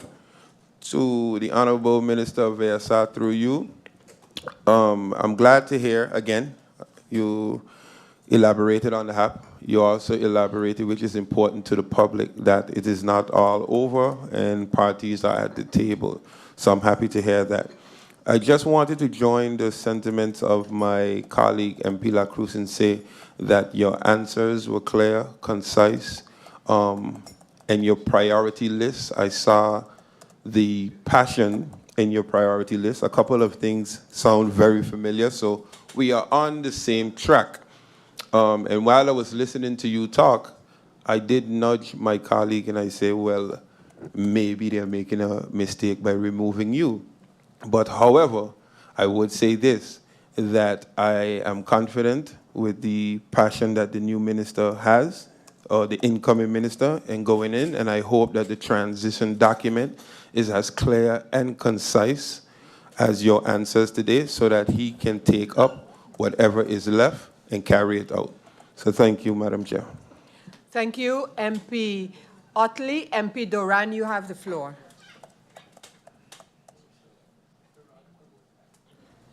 Thank you, Madam Chair. Good afternoon to the Honorable Minister and support staff. I would like to thank you for the answers provided thus far, and just make some comments and also some queries based on the points that was brought forth. With respect to the 4-day work week, although it was not my question, I have thought a lot about it during my tenure as minister, although I was not a Minister of General Affairs. And I think that it can work, but I do believe that, you know, it's going to take some bold moves in terms of decision making. Just to give a simple example, let's say, for instance, our island is plagued with a very serious traffic situation. If we can start a sort of a pilot project via the government and then maybe spread it out to the government-owned companies, whereas maybe all employees don't start work at 8 a.m., but some start at 8 to 5 and some start 10 to 7, just to see the flexibility in it and see how we can do different things to mitigate the workload. Reason why I know that these things can work, Madam Chair, through you, is because we recently had the COVID-19 pandemic where nobody was on the job. But then we had to work virtually. We had to be creative in our ways and means. So that I know for a fact that once there's a will, there's a way. So I would like to urge the government to basically consider these things. Some might say, but you was just in government, why didn't you do it? We did do something, but it was kind of on a down low, so to speak, whereas one of the departments we had on Friday would be a preparation day so that they can prepare for the next week, and we've seen some great results in it because these men and women work tirelessly to serve the country, although a lot of it goes unnoticed. And I believe and I see the results that it has been working properly. So I would like to urge the government to consider these points, whether even if it's in the form of a pilot project. I know that a lot of legislation and a lot of things need to be taken into consideration, from the healthcare premium to the vacation days and the vacation allowance and all these things. But I do believe that if there's a will, there's a potential way. So I hope that this can be explored. Madam Chair, through you, I asked a question about the after-hour care service. You know, last Friday, I had a situation where I had to go to the emergency room with a family member, and we spent about 3.5 hours there. Basically, I contact maybe 3 or 4 MPs in this room, and I discussed this whole thing with the HAP. Now, although I understand that certain discrepancies has caused this organization to stop functioning and so forth, I understand all of that. But as I draw reference to the fact that we have referrals to the Dominican Republic, to Panama, to Colombia, and all these different areas where there are discrepancies there as well. Not saying that this one is good, What I'm saying is, in the absence of this, if a interim solution cannot be sought for cases that are not life-threatening, that are not emergency cases, because we left there without care. And it's no fault to the doctors, to the nurses that are there, because they're overwhelmed with random emergency cases that, of course, would supersede anyone that is there with pain. But I'm saying all this to say that you can't just have something there for a year. People get used to it, used to the service, used to the different ways and means are dealing with their ordeal at that point in time, and then just take it away, because it's definitely missed. So I would just like to know that in the absence of it is a interim solution. Can an interim solution be sought with, whether it's the house practitioners, in terms of having this service until 12 a.m. at the least, so that non-emergency cases can be dealt with as well, so that they can ease the load on the St. Martin Medical Center. And lastly, Madam Chair, I think that right now in 2024, I've traveled to different places around the world. I would say mostly in Latin America, you would see that they would have 24-hour pharmacy service. Right now, we have Maho that's open until 9:30, if I'm not mistaken, and after that, that's it. If somebody needs a urgent paracetamol or whatever have you, they have to go to the emergency room. I would like to know through you, Madam Chair, to the Honorable Minister, is there any thoughts within the ministry already, or can that option be explored, maybe if not 24 hours, to be as well 12 a.m., that someone can get medicine, so a pharmacy can be open, even if it's on a rotational basis, on a weekly basis, and that be published for the general public? Thank you, Madam Chair, and that will be all for now in terms of clarifications and questions. Thank you, MP Doran, and I continue with the members of Parliament, and I give the floor to MP Irian. MP Irian, you have the floor. Thank you, Madam Chair. Good afternoon to you, the SG, my colleagues, the Honorable Minister and her support staff, and thank you for your answers. Madam Chair, I appreciated the answers from the Minister, and especially the ones regarding the 4-day work week. I'd also like to say within my ministry, we actually did a 3-month trial last year from November up until December. The process started with us doing a survey. So we did a survey, and then we also did an exit survey. In that survey, we had about, I think, 20 questions regarding, let's say, if they are aware of a 40-day work week, if they, how do you feel about work. There's 20 different things to gather their sentiments, and then we did one after to gauge. We didn't want to just be our opinion, so we wanted to gauge, okay, does it make a difference? And the results of the survey actually showed that, we also had a question, for example, that if we had to actually cut, let's say, part of your salary to make up for that one day, would you still want it? And the results of the survey actually showed, especially it was mostly women participated, that most persons within the department actually value their time almost more than money. I was even surprised of that. Persons value their time. And they, for example, one person said, I would have more time with my kids. Another person said, I'll have time, at least I could focus on one day where I could focus on my hobby that could generate revenue instead of, let's say, having to rush from work or after work participating in this hobby or, let's say, a side hustle. We did it, it was 3 months. The first month was 4 days, either Monday or Friday you had off. And the first month, the project was not a day off, but you had to study. So it was a study day. The second month, it was a full day off, Monday or Friday, but you had to work for 9 hours. So all the other days was 9 hours instead of 8 hours. And then the last month, it was not a day off, but either Monday or Friday off. Your manager determined that, but you had then an opportunity to work from home. So they always supply with laptops and computers. So then we had 3 different ways of managing, of saying, okay, we have 3 different possibilities to be able to do something like this. I think it was a great result. You could talk to the department head. It's the financial accounting department, to get their feedback on it. And one of the things that I requested of the department, I said, hey, listen, I don't mind doing this pilot project, because it was an idea I saw at SOR Bay in Curacao. They had a similar, they have a policy actually. So we were basically looking at creating a policy. And I said, hey, for sure, if we're going to do something like this, everyone must participate. And if everyone doesn't participate, we won't continue with this project. And everyone did participate, and I will say that we saw an improvement in just, let's say, how happy individuals were to just come to work. And the quality of work and the amount of work didn't drop according to the managers and the staff. So we didn't see, that was another requirement, that work quality had to either remain equal or actually improve going forward. So we can't see a drop. So it showed that that's possible. And of course, then our laws don't 100% allow, especially when it comes to, let's say, the financial consequences thereof.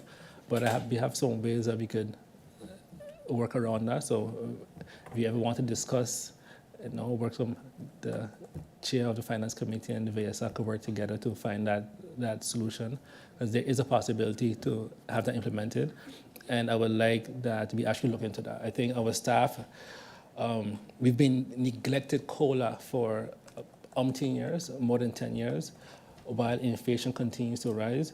And this would be one way to be able to, let's say, give back to our civil servants and show them that, hey, we care not just about their work, but their quality of life while they work. The questions regarding the legal help desk.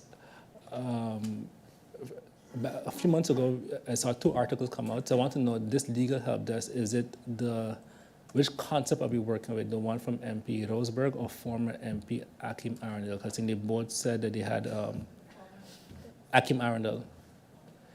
I know they both were proponents of that, and they both submitted concepts. So which concept are we working with?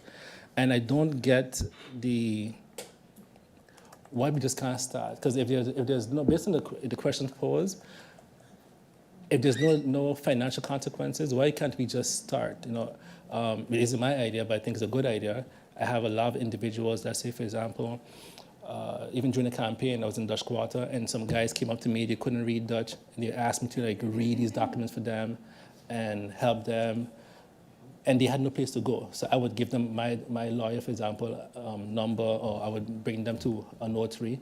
And I think it's very intimidating for them also. For a person that has never been introduced or never gone to a lawyer for, let's say, non-criminal reasons, for example, or never had to go to a notary, it's very intimidating for them. So if they know that this entity is set up where they're able to just get advice, not even, let's say, go through a court procedure, just get advice. I was very shocked to see how much requests just for information, just for knowledge on how to proceed with certain matters. Somebody, their father had died, they had inherited something, they want to know how to proceed further. So I think that this is a very good setup for St. Martin, and I would just like to know when we could officially get a start date. And if we can't get an official start date, why? What are the obstacles from saying today is the day we will start? I saw in the paper, maybe it was mentioned here that there was a few lawyers. How can we maximize the list? How can we get most of the lawyers on board? Can we increase the amount of lawyers to the legal help desk? And outside of, I saw MP Roseberg promote a couple of times, and I had asked her, I said, you promote it, but when is it starting? And I think that the ministry needs to promote now, because she mentioned back then too that this is not my project, but it still looks as if it's her project. So I think that the ministry needs to take ownership of it now and just start promoting, start on the start date, because I think this is something very, very much needed for our community. Thank you, Madam Chair. Thank you, MP Irian. MP York, you have the floor. Thank you, Madam Chair. Once again, good afternoon to the Minister and her support staff. And special thanks to the Minister for her extensive answers to all the questions posed to her in the prior sitting. I have a couple clarification questions to ask.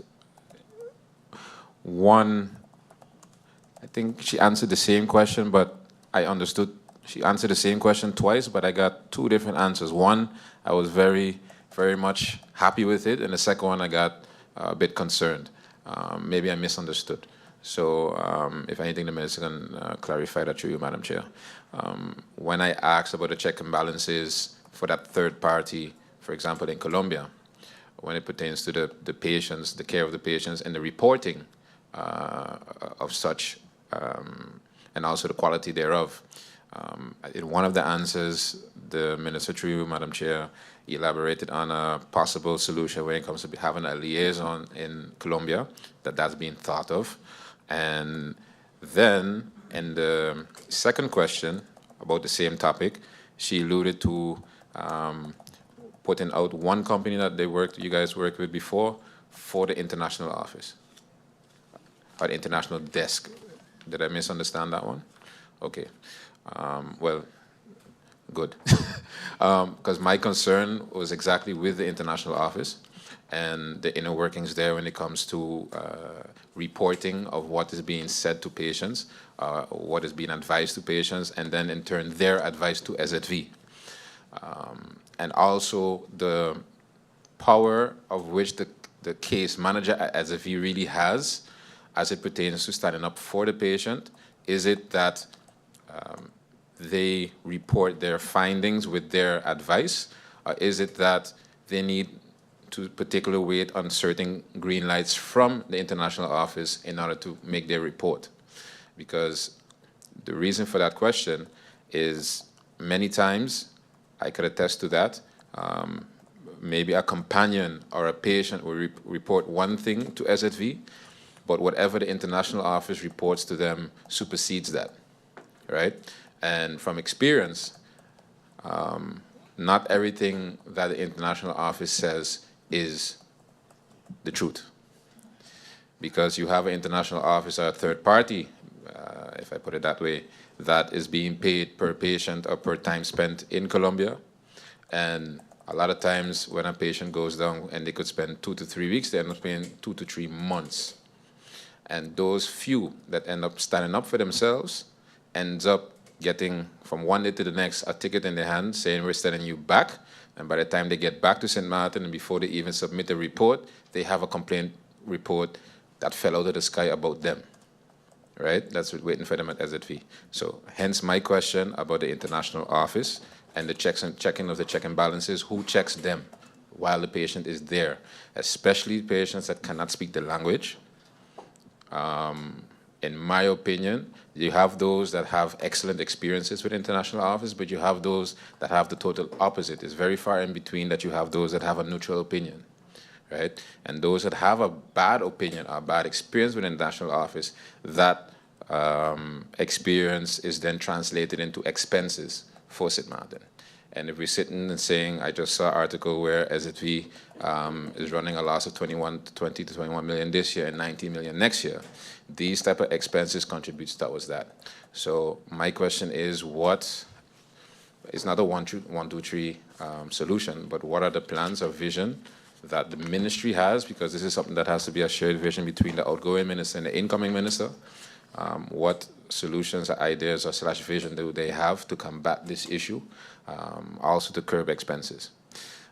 Next thing, the minister answered that basically the function book is in the works, the adjustments thereof. I know these things take time, but what is the foreseeable timeline? Not end date, but more like, hey, we are striving to have it done by the end of 2025, 2026, something that civil servants that work in the ministry can look forward to. Because a lot of them, I must say, is debatable that the morale is low, but if they know something is coming and obviously when they could look out for it, that in itself would help to raise the morale and thus the quality. Last question. It's a repetitive topic at this point. The legal help desk. That's a I would say a famous topic today. But when it comes to the legal help desk, I understand there's not a start date, and I understand that the minister, through you, Madam Chair, doesn't want to market a start date in case something occurs that the start date changes once, twice, 3 times, and then people lose faith that it's coming. But I think a simple remedy would be that with whatever marketing is being marketed, that is just not with a date, but just coming soon. I think something like that is not a promise, but it's also something that people can look forward to. And in the meantime, the marketing that could be used, or the marketing strategy that can be used, is more of an informative what it is, because people are not really familiar with like the juridisch loket in Holland and those type of workings. Not so much that a help desk is coming, but more what it is, and leading up to it whenever you have a start date, so you can switch it over to that when time presents itself. And if the legal help desk, because I think you alluded to a priority list, where does that stand on your priority list? Because a lot of times when it comes to government, whether this one, the last one, the one before that, I would say it tends to come over as a reactionary instead of proactive. And when I say proactive, it's actually having a date and striving towards that instead of waiting for what is presented to make a date based on that. So I would like to know what's on a scale from 1 to 5, what is it on the priority list of the minister, both incoming and outgoing, because basically you guys have to be on the same line, I would hope. Yeah, those would be my questions, Madam Chair. Thank you. MP York. MP Myers, you have the floor.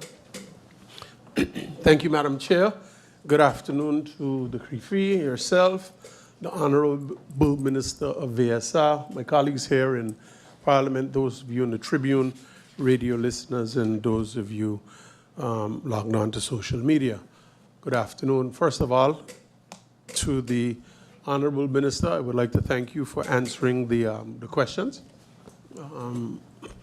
Echo the sentiments of my colleagues. You were thorough, and we really appreciate that.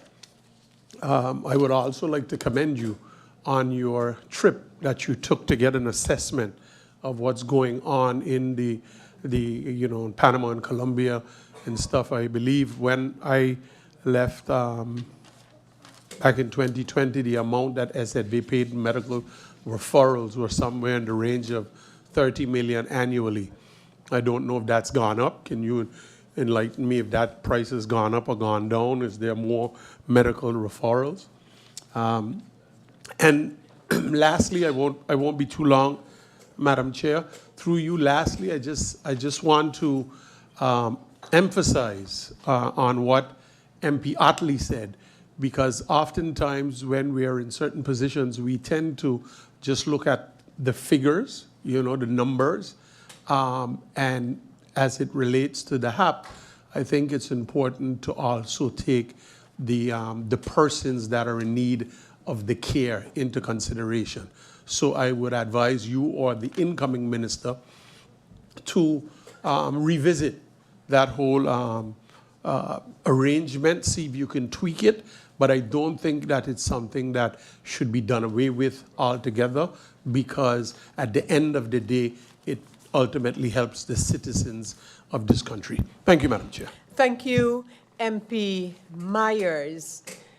Members of Parliament, Minister, I don't see any other member of Parliament wishing to react right now or to ask follow-up questions. So I look at you, Minister, and can you indicate how you would like to proceed with the few questions posed following your answers, or can you indicate that now? Would you like a brief adjournment at this time? Sure. Come back. Thank you, Minister. This meeting will be adjourned for 5 minutes. Meeting adjourned.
Members of Parliament, ladies and gentlemen, Minister Janssen and her support staff, good afternoon and welcome back.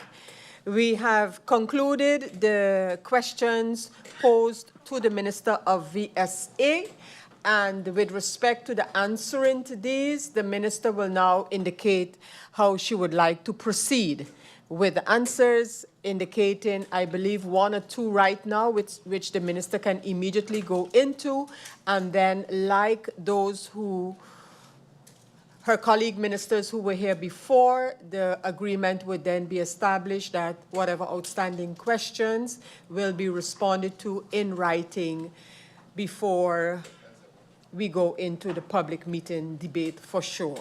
So, Minister, I invite you now to take the floor on the matters that you wish to go into at this moment.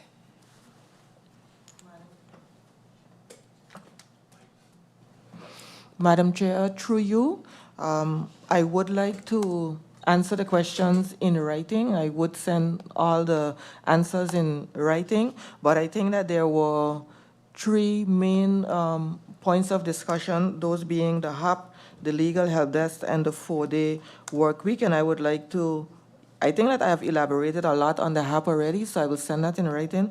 But regarding the legal help desk, where the question comes that where is it on my priority list, and if it is a priority, and if I do see the necessity for it, yes, I do see the necessity. As mentioned when I was mentioning the priority list, the list is really long. There are so many things. It's easy to not mention something, and I would like to say that the legal help desk would be on my priority list. I can tell you that we have discussed within our ministry. We've even discussed a psychologist hotline. It's similar to a help desk where you have lawyers, but maybe someone would just like to speak to someone on social or on psychological, for social or psychological assistance, that we can make more out of the help desk that we have. But the legal help desk is definitely of priority, and why can't it just get started? I will elaborate on that in writing, but we need to get back to the department and establish. I don't like to come out and put a date and we're going to start, etc., and then everything is not in place. I hate to see projects start and then they have to stop abruptly, or they cannot continue because it's not built in a sustainable manner. So I'm trying to work on having it sustainable. The other point was the 4-day work week, or what I would actually call flexible work, because 4-day work week, I link it to being paid for working 4 days a week. But if we are talking about flexible work, so starting on flexible times, or if we are talking about work from home, I must say that when I was a head of a department in government, I also implemented flexible working hours and work from home, also on a down low. And so I definitely support it in the sense of on a down low, that we had agreements with our workers that they could do some of their hours at home, and they were allotted a number of hours each week. And this was very successful as well, in the sense of people, for most, it was successful in the sense of how they felt working. Yes, they were happier. However, once we noticed that there were some people who were not working as they should, then we would tighten, and they would have to come back into the office for all of the hours. And we have seen this very successful in the Caribbean region with similar departments as the one that I ran, and it was done in the exact same way. So if this is something that any of the MPs would like to champion and would like to do, I definitely, when I'm in Parliament, would support an activity like this. That's what I wanted to say on for so far, and the rest I will submit in writing. Thank you. Thank you, MP. Thank you, Minister Aviese, Soon. Minister Janssen, and MP Otley. You have a comment or remark to make. MP Otley, you have the floor. Thank you, Madam Chair. Madam Chair, I thank the Honorable Minister of ASR for even elaborating on those remarks. As it pertains to the help desk, my colleague next to me, MP Roseberg, stated that the list of lawyers was sent to you. This is very important because when I saw it today, I not only reached out to her, the MP, in her capacity as a lawyer, I reached out to other lawyers stating, come on, this is something that we can get to help the community. And a lot of them gave me the impression that they were not in agreement with the article because it kind of made them look, like they were not willing to give back. So now that the list is in, I would urge you to please prioritize this. And for me, Omar E.C. Otley, I would like at least a definite date in the public meeting. So then I know that it took your priority, and by the public meeting next week, we can have a definite start date for the people of St. Martin. Thank you. And it's not only in the interest of MP Roseberg, also MP Akim Arundel, who brought it forward as well, who is not here right now. Thank you. Thank you, MP Otley, for your comments. I'm sure the Minister has heard that.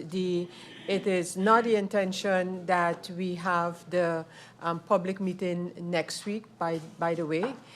So no, we'll be working on the reports from both sides, so from government side and parliament side, in order to have those reports ready for the public meeting. And the public meeting schedule will be, of course, communicated and done in collaboration with government once we have these written reports of all of the questions posed and the answers given. So the reports of the Central Committee meeting.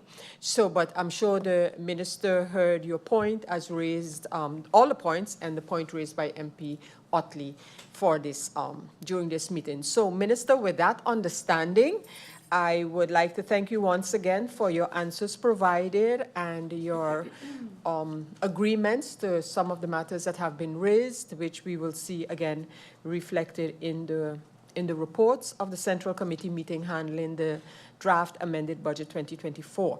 Members of Parliament, we continue with the ministers, and the next minister up is the Minister of VROMI. But again, I'll adjourn just for 2 minutes to allow the minister to take leave. And Minister, so this meeting is hereby adjourned just for 2 minutes for us to change ministers in their seats. Thank you, and this meeting is adjourned for 2 minutes. Meeting adjourned.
Members of Parliament, ladies and gentlemen, good afternoon. Welcome back.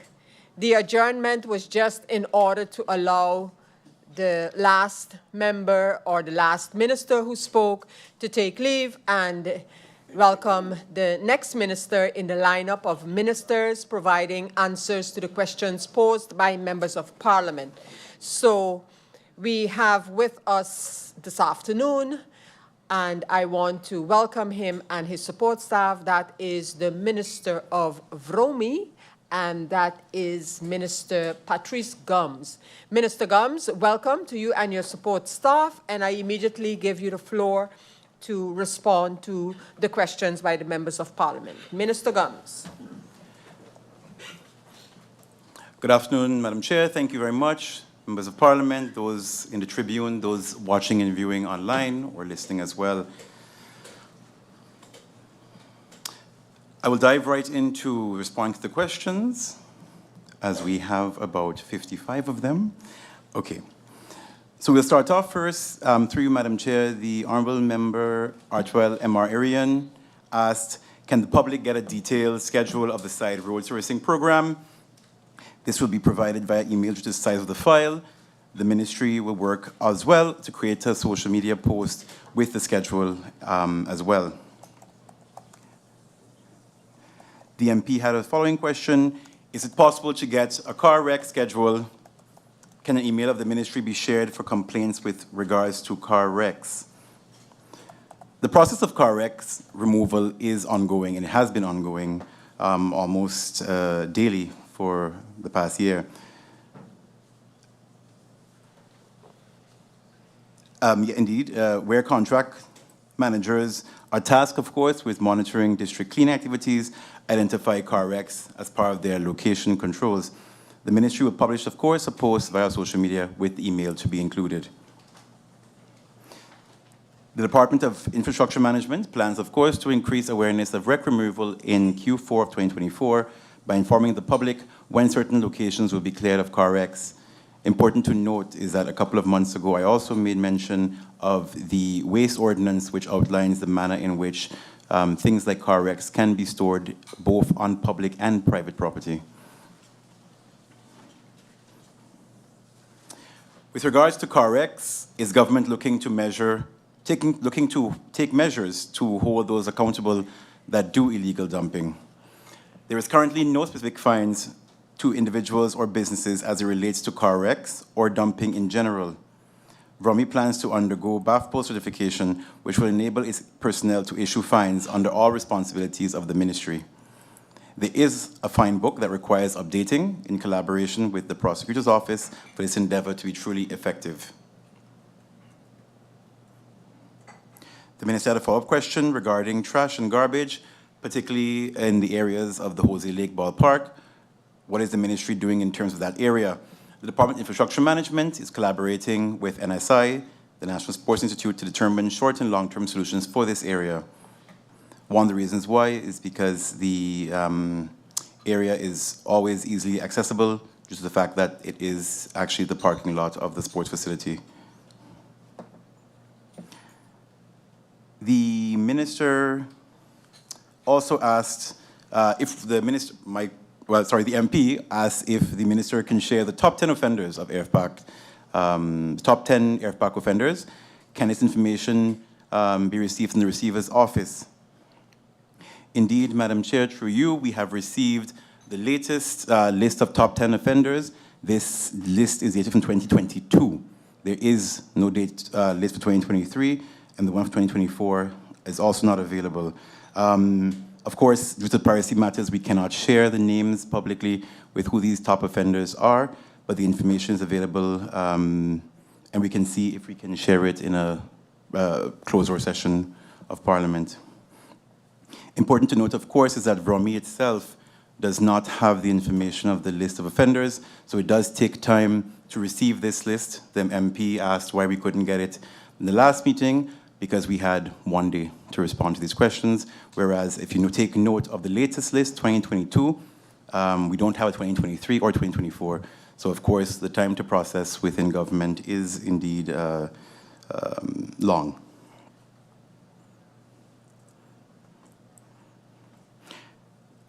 Then the minister asked about spaces for cemeteries. There was 10 million allocated in the budget 2024 to allocate to land in Belvedere for cemetery. Will this be pursued? Madam Chair, through you, it was not mentioned. This is dollars and gifts, but we assume it is dollars. And we had a discussion, my person, with the owners of the Belvedere property, to which we understood that there was no actual, there was a very sort of premature discussion about interest from government with the land. The land from the previous minister, the request was to have land for a cemetery as well as residential. But beyond that, there has been no further discussions. So the placing of this, of course, on the budget, we will, of course, we have moved it towards 2025, but just to clarify, there is no commitment or document signed by the government. It's essentially an idea that was brought forth by the previous administration with no further follow-up after that. The MP asked, when we as the public and MPs listen to the press briefing, should we be able to trust the words of the minister? Honorable MP Arian, through you, Madam Chair, all things I state are to be trusted, just as I would assume that whatever you say is in good faith and with no malicious intent.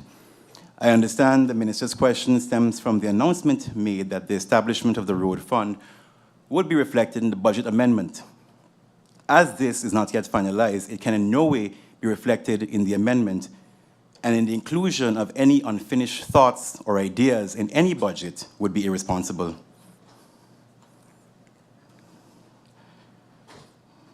The collection task force has been dismantled. It was said that the department was collecting or supposed to collect 1.2 million. Which is it?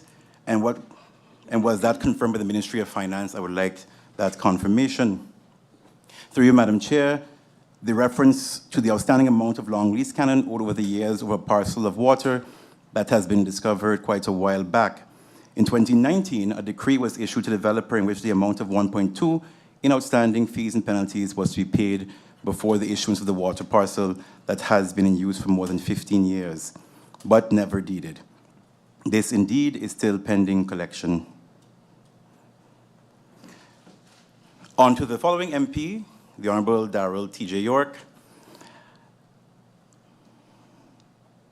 The MP, through you, Madam Chair, correct, St. James Estate is often used to dump wrecks. Is that the only priority? Is that on the priority list? Any difficulties seeing that this is a private land? Wrecks located on private immovable property must be given permission from the property owner in writing prior to removal of mentioned wrecks.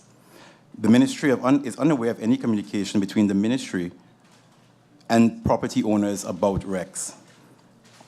Additionally, property owners have the responsibility to keep their properties clean and not to depend solely on government. Second question from the Honourable MP, St. James Estate. Was there 2 as a priority road? Is it still there? Will it be pushed off again? They still have overhanging GB lines. What is the status of that? And will GB lines be handled before the St. Jerome's Road is done?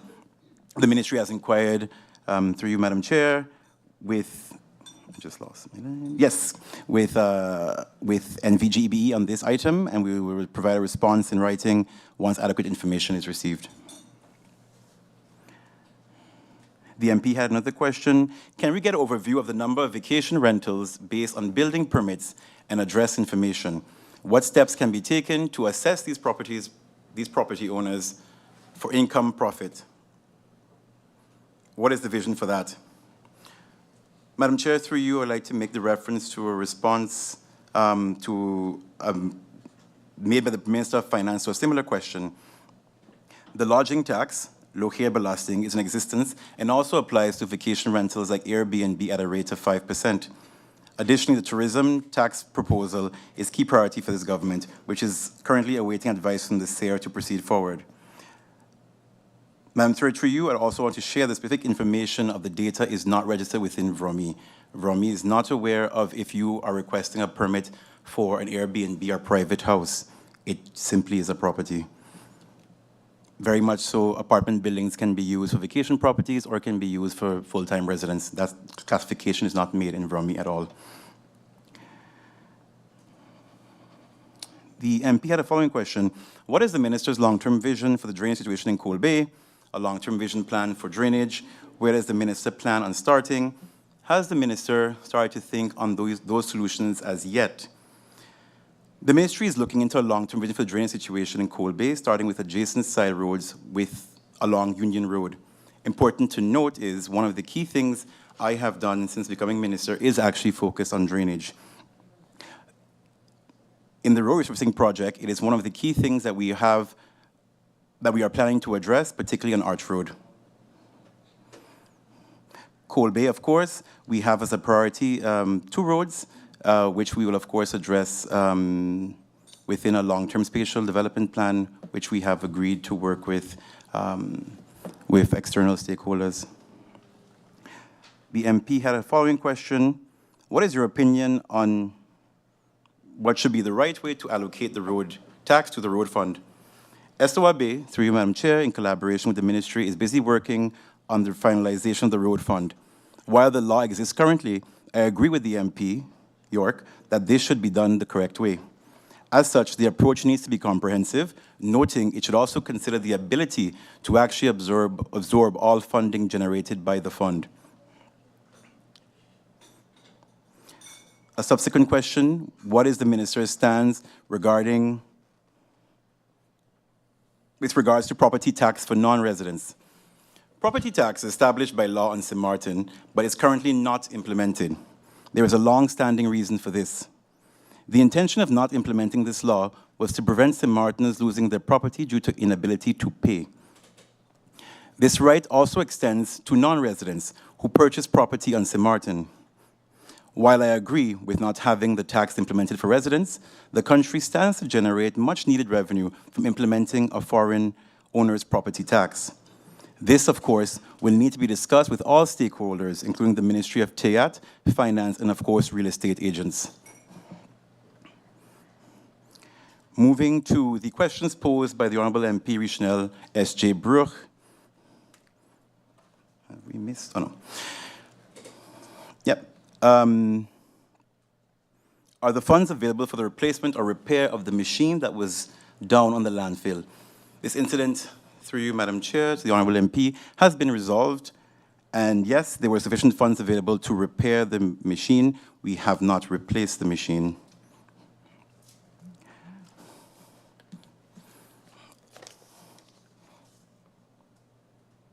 Yes. The MP's following question was, are there any ideas to minimize the waste handling on the landfill? The Ministry of VROMI is working closely together with the World Bank, the NRPB, and VNGI on the implementation of 2 projects, the Emergency Debris Management Project and the Integrated Solid Waste Management Project. Both projects include activities that aim to improve solid waste management on St. Martin and minimize the amount of waste that ends up in the landfill. On the Emergency Debris Project, I can update Parliament as follows. The project reached a key milestone for resettlement. All 215 project-affected persons, PAPs, have successfully moved out of the resettlement area of impact, RAI, received cash compensation for temporary settlement housing. Responding to VROMI's request to create additional space for daily waste management operations, the World Bank lifted the no-work zone on the landfill per July 31st, 2024. The project also signed all relevant contracts and initiated the necessary agreed activities for securing the resettlement area until the demolition works start. The activities focus on cleaning, securing, signage, and closure of the RAI entrances to prevent unauthorized entry. The final Livelihood Restoration Plan, LRP, for phases 1 to 5 of resettlement, submitted by the NRPB, was cleared by the bank on August 9, 2024. Project-affected persons attended training sessions on basic financial management, 11 persons, computer skills, 9 persons, baking, 6 persons, and food handling hygiene certification, 4 persons. Training for English as a second language, 20 is still ongoing. 11 PAPs, those are again the persons who have been moved from the affected area, have registered for the Readiness for Job program. ensuring a comprehensive response to the issue. The procurement process for the RAI structures demolition, weighbridge installation, and the relevant supervision contracts are completed and awarded. Tire shredding activity has been reformulated as tire removal off island, and the new bidding process has been initiated. The project concluded that the procurement of the feasibility study and development of procurement documents for the interventions on the landfill. The contract for the feasibility study was awarded on June 26, 2024, and the first activities of the contracted commenced at the beginning of July. The consultant presented initial findings on August 29th and inception report on September 26th. The planning and execution of several landfill-related projects activities are dependent on the results of the feasibility study, including activities for rehabilitation, recontouring, that's of course regarding the slope of the existing dump, management, and upgrading of the landfill elements planned for reduction and/or recovery of waste. In other words, the feasibility study is at the point the most critical activity for this project. Important to note and keep in mind is that over $40 million of financing for interventions on the landfill is not only conditional on the completion of the settlement, but also a number of waste sector reforms. These reforms serve to ensure the sustainability of the investments foreseen through the trust fund and include new waste-related legislation, the establishment of a waste authority or alternative institutional structure, and a financial framework on how to finance solid waste management in the future, including, as I mentioned several times this past month, the adaptation of a tipping fee. The government of St. Martin has been working on these conditions over the past couple of years with support of NRPB and VNGI through the Integrated Solid Waste Management Project. Finally, on the solid waste sector reforms and Integrated Solid Waste Management Project, I can briefly, of course, update Parliament on the following 3 steps. An interim ministerial work group on solid waste management is in place and continues to coordinate the preparation and implementation of all waste sector reforms. Secondly, a comprehensive waste authority report, including the financial framework for solid waste management, was prepared with support of VNGI and delivered to the government in December 2023. This report and plans were approved by the Council of Ministers by the end of July 2024. Work is, of course, still ongoing to modify the waste ordinance and start charging a tipping fee for bringing waste to the landfill. We then move to the questions of the Honourable MP Viren V. Kutai. Through you, Madam Chair, the question was advice received from the community to place an extra speed bump between the Chesterfields and the library area to reduce accidents in the stretch of the road. The Department of Infrastructure Management received a request on October 8, 2024 for an establishment requesting a speed bump to enhance traffic safety between Vineyard and Chesterfields. VROMI has no initial objections to the placement of a speed bump. We do take note of the concerns, of course, shared by the MP York on this matter, and we also await pricing from the contractor to make a sound decision on this as well. And just a reference, MP York indicated, and rightfully so, that the more speed bumps that are in place will have an impact on the heavy trucks that have to brake constantly in that area. The MP had a second question regarding the beach bar. Will there be a stop to this? Do we intend to move forward with this? Persons in that neighborhood are complaining about this, especially with no parking in the area as advised by inspection. Indeed, a building permit was issued under the administration, building permit number 245/2023, signed on May 2nd and picked up on May 8th, 2024.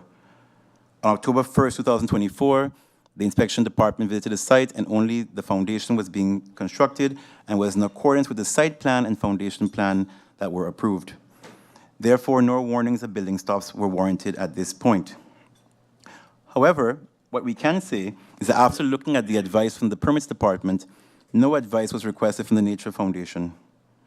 I, as Minister, through you, Madam Chair, am of the opinion that advice from Nature Foundation is critical when assessing cases as this, as they touch the beaches and impact the environment, particularly the critical nesting areas for turtles.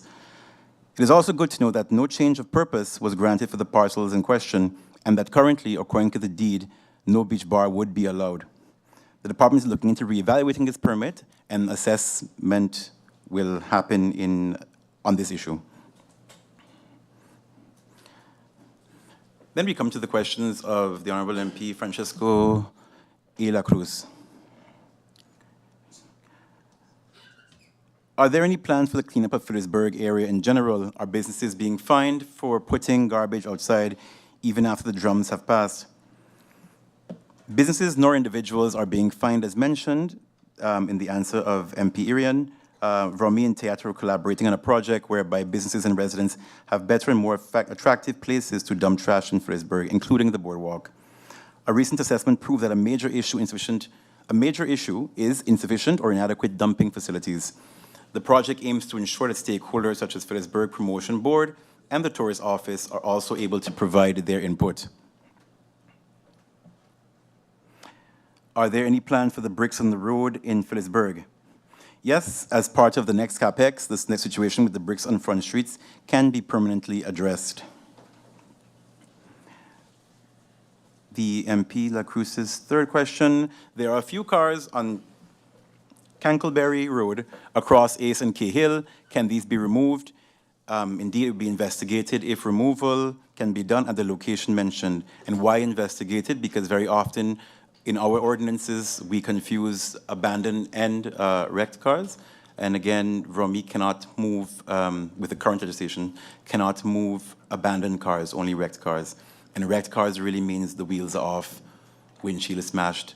Yeah, what's also important to note is that there is continuous, as I mentioned, correct, spraying of the cars to be removed, and then persons come back later on with paint thinner and remove the yellow or orange paint. So it has to be a bit more accelerated how we actually respond to the pickup when we do the spraying of the cars.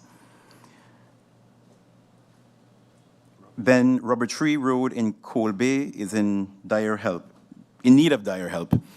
Rubber Tree Drive is on the list of side roads that have to be hard surfaced this year.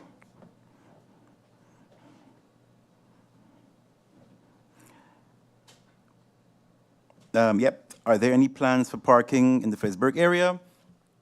There have been several plans to develop parking and parking garages in Phillipsburg. The lack of safe, legal parking has been determined as one of the key factors that has led to the decline of Phillipsburg. Addressing this matter forms part of the discussion between both my ministry and the Ministry of TEATT to improve the overall experience of Phillipsburg. Are there any plans for tackling the rising prices of homes? A housing policy is being developed in which the housing prices will be addressed. This forms part of a long-term engagement that we have with the Landspaket. Are there any homes available in Belvedere or other locations? There are several homes currently being renovated by the St. Martin Housing Foundation. St. Martin Housing Development Foundation in the Belvedere area. These homes are uninhabitable in their current state. There is already a waiting list to occupy these homes upon delivery. So what's happening in short is that once one house is being repaired, one family is being moved from a dilapidated house to the next. So currently the policy is addressing the needs of those already in those houses before they can open them up for consideration by persons currently not in their registry. A following question. A gentleman received a bill for a building permit requested 7 years ago. How can we address and improve on this? Through you, Madam Chair, could the MP share more information to us in private regarding this case so we can look into it? But indeed, I do share those sentiments expressed by MP La Cruz, where we do have severe capacity shortages to address a number of issues. In all candidness, I actually approved a building permit a couple of weeks ago for an establishment that has been open post-Hurricane Irma for the last 2-3 years. So there's an issue in terms of addressing and also in terms of control and monitoring.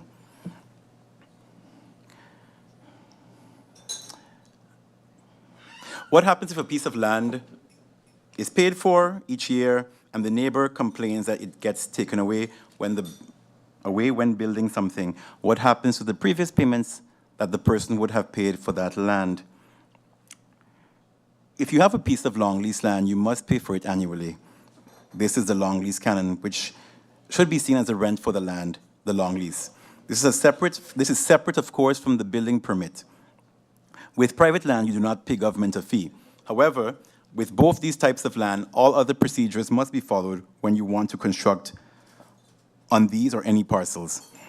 This ensures that all policies and regulations are upheld, which also prevents possible issues with neighbors, the environment, etc. Madam Chair, through you, is this an actual case brought under the intention of the MP? And if so, could the MP please share with us information regarding this? But just to be clear, having government-owned land does not automatically mean whatever you want to build is permitted. There's two separate situations.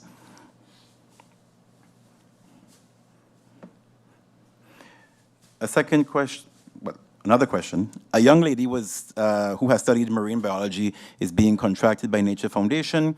Is there space in government apparatus to hire this young lady? Thank you for this. Our Secretary General is in contact with the Nature Foundation on this matter. As it pertains to our prior citizen, we suggest not to elaborate too much on this case on the floor of Parliament, but I think it's also important to realize that if someone has a particular function that is not necessarily considered in our function book, it can be challenging to hire that person and challenging to actually pay them what they actually deserve. This has been something on a very personal level to me, the revision of the function books for the past 10 years of myself working in government, that does not necessarily match what the country currently needs. So I think a discussion to be taken up with the Minister of General Affairs on this matter is needed. On to the questions of the Honourable MP Franklin Antonio Myers. So how come he gets his full middle name and not A? Anyway, but okay. MP Myers, what are the plans for the cleanup of the island? At the end of November, VNGI will deliver the improved collection strategy and plan for solid waste on St. Martin. The aim is to find the major root cause of excessive as well as illegal waste disposal and work towards an efficient solution that can be applied easily. VNGI is also working with VROMI and the Interministerial Waste Cooperation Committee to ensure other ministries' waste-related matters are included in the strategy as well. What solution is there for our cemeteries that seem to be approaching maximum capacity, especially in the K-Bay area? In the short term, the use of the above-ground burials, commonly referred to as the mini vaults, is being considered as a solution to the limited space. This method has already been implemented in other areas and is currently being explored in the K-Bay Cemetery. Important to note is that there was a plan for 54 graves to be built in the cul-de-sac area that has not been executed, and we will ensure that we also execute that. And we are planning a meeting with the K-Bay community, which has been requested by them to address this matter as well. Yeah. The next question, what are the plans for beautification of the island, especially the areas of high traffic? Beautification of the island will be addressed in an aesthetics policy, addressing, among other things, standards to enhance the beauty and quality of public spaces. Can you share the impact, the financial impact to our economy?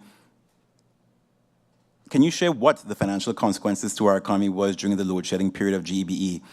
Madam Chair, to you, that information is readily available to VROMI, but I can say that I remember very clearly in June or July, the SHTA made a sort of preliminary review where it said that there was an impact of about 45% of the economy suffered due to this. But I will, of course, touch base with my colleagues more in depth for a bit more concrete information that can be used to address this question more efficiently. Moving to the questions by the Honourable MP Egbert J. Duran. A company paid 1.2 in ERFPAC. Can you mention which company this is? I think we clarified that, so our apologies through you, Madam Chair, to the MP. It was not paid. It is still to be paid by that company.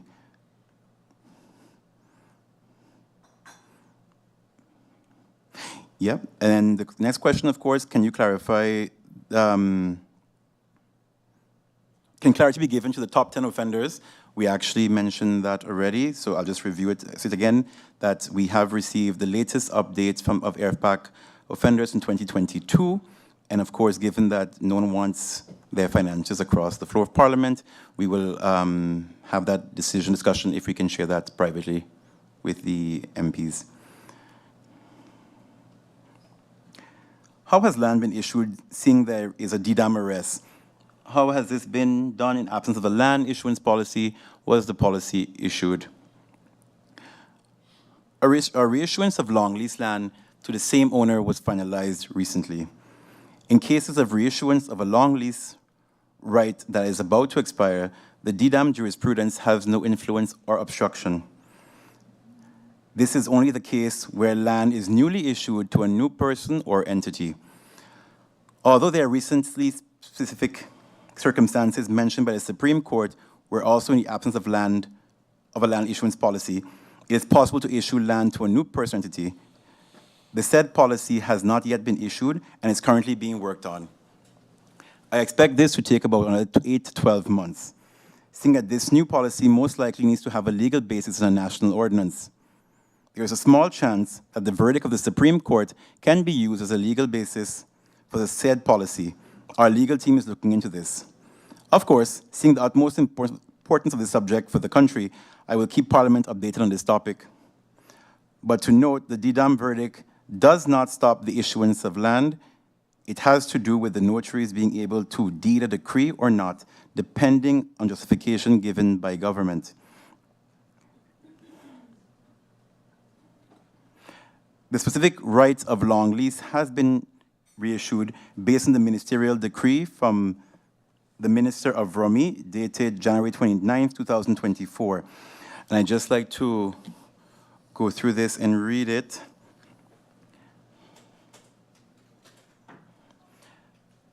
So very quickly, no. So this, of course, has to do, as we know, with the Maho property. The minister asked the question, why were we, again, issuing the land? As I indicated, DDAM does not stop you from the reissuance of land. You can actually reissue this kind of something in brand new. So the issuance that took place on May 31st, 2024, is based on the decision by a ministerial decree by the former Minister of VROMI dated January 29, 2024. Important to note, this decree was done based on the following.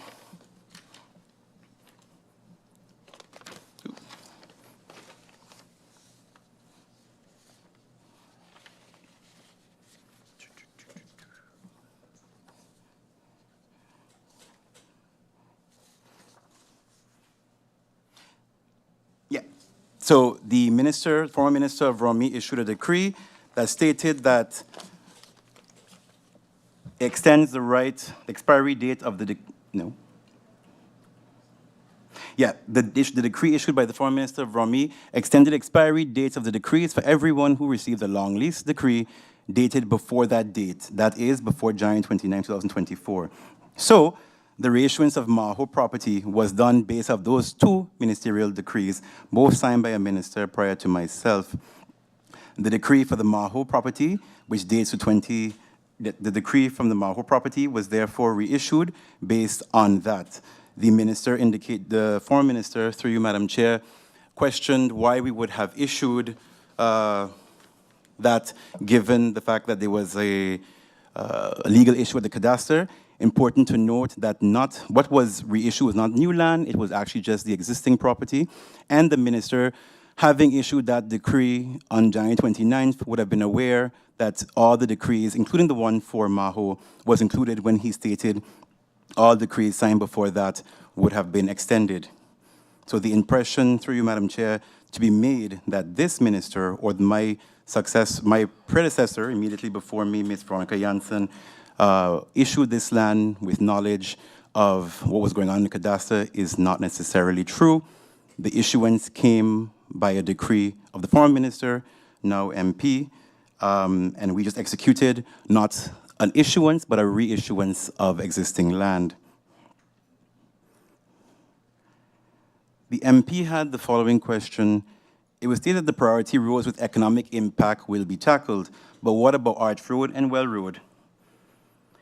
The MP mentions economic impact. In my statement, I mentioned economic and social impact, as both these factors must be considered.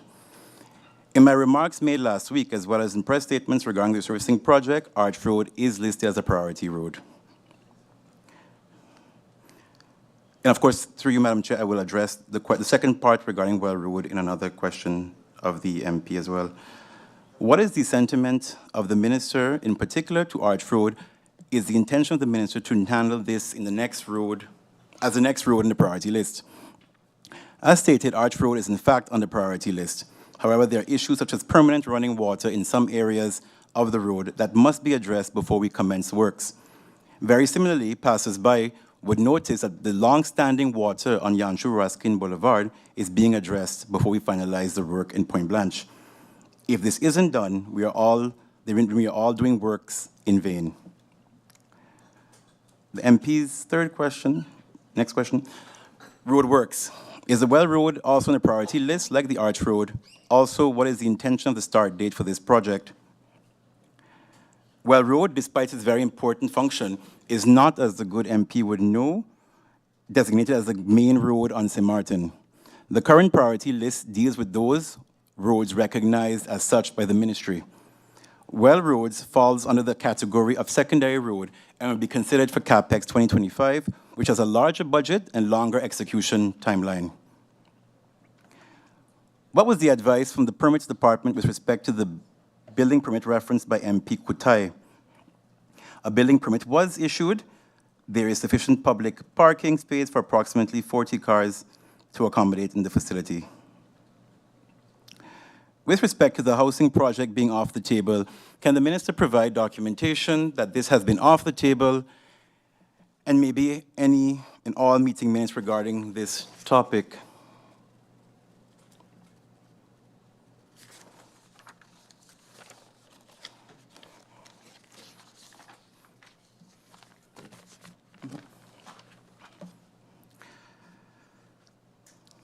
And Madam Chair, I want to listen very carefully because there seems to be this continuing attempt at saying that it was this government or my person who would have lost the project, and I hope we can lay this to rest today with my response. The World Bank informed the steering committee meeting on April 10th, 2024, of its decision to cancel the project. This administration took place on May 3rd. I became minister June 26th. The Prime Minister, that is the former Prime Minister Silveria Jacobs, was immediately informed of the World Bank's decision by Mr. Hallman, the steering committee member for St. Martin. In terms of documentation, I kindly refer to the MP to the websites, the World Bank's web page for the project, which states that the project has been dropped. And this, Madam Chair, through you again, and I think for all of St. Martin to realize, this was communicated to the former administration, April 10th, 2024. So when the MP makes mention that up until the very end, this was being fought for and he remains unclear as to what happened, I invite you to caucus with your former government on what happened on April 10th, 2024.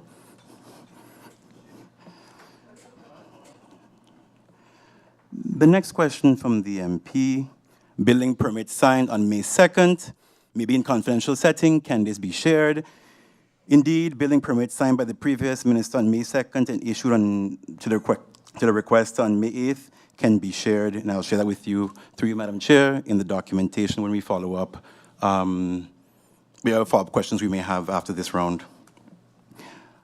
Moving to the Honorable MP Omar Isi Atli. His first question was, I hope that there's a plan for paid parking and for the streets. Please look into the private-public partnerships for assistance.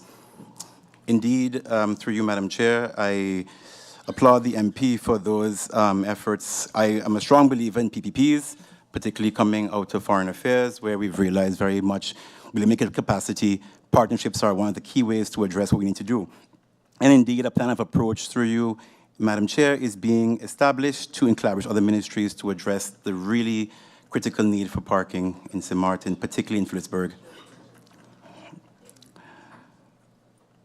The MP's following question, I would like to have the names of everyone in the cabinet and those with labor contracts. And if you don't have third parties, can this be cut from the budget?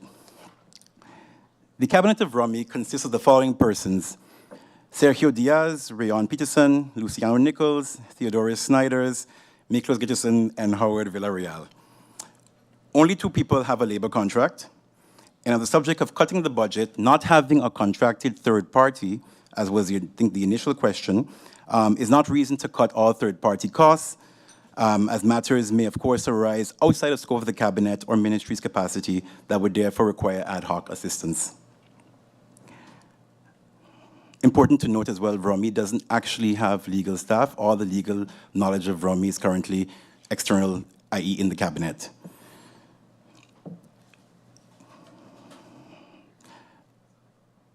$18.2 million was moved to 2025 for things like land purchasing.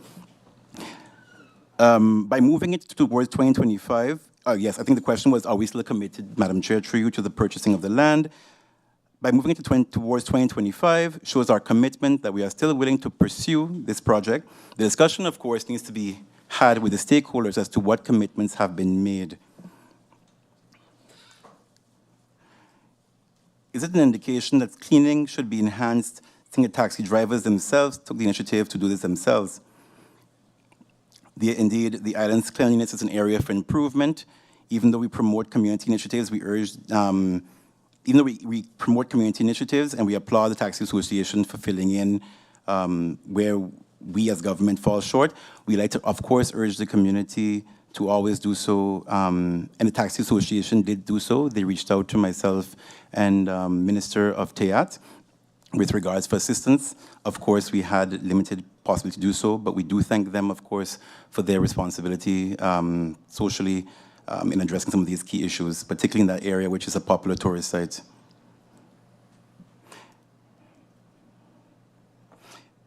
Minfin said, not because things are moved to CapEx 2025, does it mean that CapEx 2025 is guaranteed? This is bothering. How will KB improvements be guaranteed?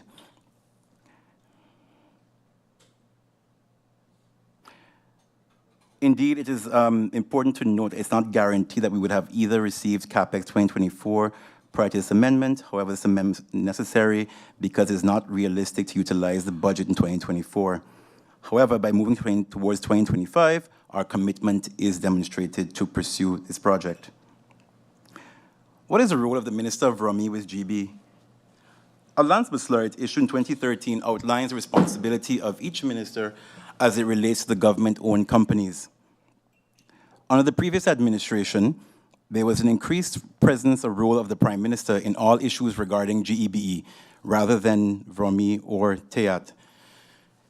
This continues to this day, particularly with reference to the ongoing GEBE energy crisis, but indeed has to be addressed going forward for sustainability and clear input and mandate inspection. What was given to the third party in the cabinet before the cut? And I would say, through you, Madam Chair, this may be a non-applicable question simply because we don't, based on the question of the good MP, have contracted third parties in our cabinet. Then, finally, Madam Chair, we come to your questions of Sarah A. Westcott Williams. Ring Road Affair and the plans of the Chamber of Commerce. Do we have any update on these plans from the Chamber? Status of the road fund and the matter of VNGI. The Chamber of Commerce was granted a permit some years ago. We have recently, and I think we outlined this the last meeting, we recently contacted the Chamber of Commerce and they're finalizing their reports, and we will be receiving that information shortly. With regards to the road fund, I think this question is missing. Yeah. Yeah. What I'll do, I'll take the first question to second question as well, and then you will get the answer as well. The agreement with VNGI has it been renewed? Some months ago, there were some concerns about that not being done by VROMI for assistance that has been given. The second phase of VNGI support will come to an end November 2024. The current budget is funded by BZK in the Netherlands. There's a lot of work to be done, and also other areas of VNGI have expressed willingness to continue to support VROMI. VNGI has also expressed willingness to support in the realization of the road fund, which we are working with as well with SOAB to establish. And we do have a meeting on the recent findings with the Minister of Finance regarding the transfer and use of the road fund adequately. Concerning the road fund, the road ordinance and what date into force, Madam Chair, if I can respond to you with that once I myself get a bit more clarity on it, I much appreciate it. And I think with that, we have come to the end of the questions.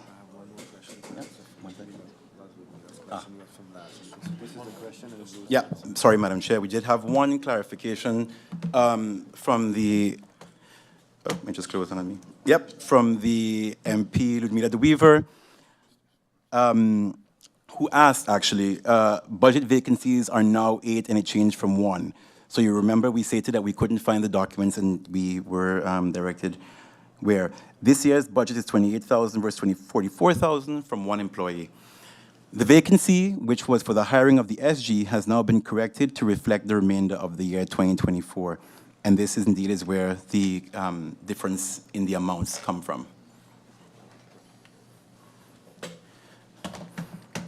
And with that, Madam Chair, I think I am now indeed finally finished with my responses.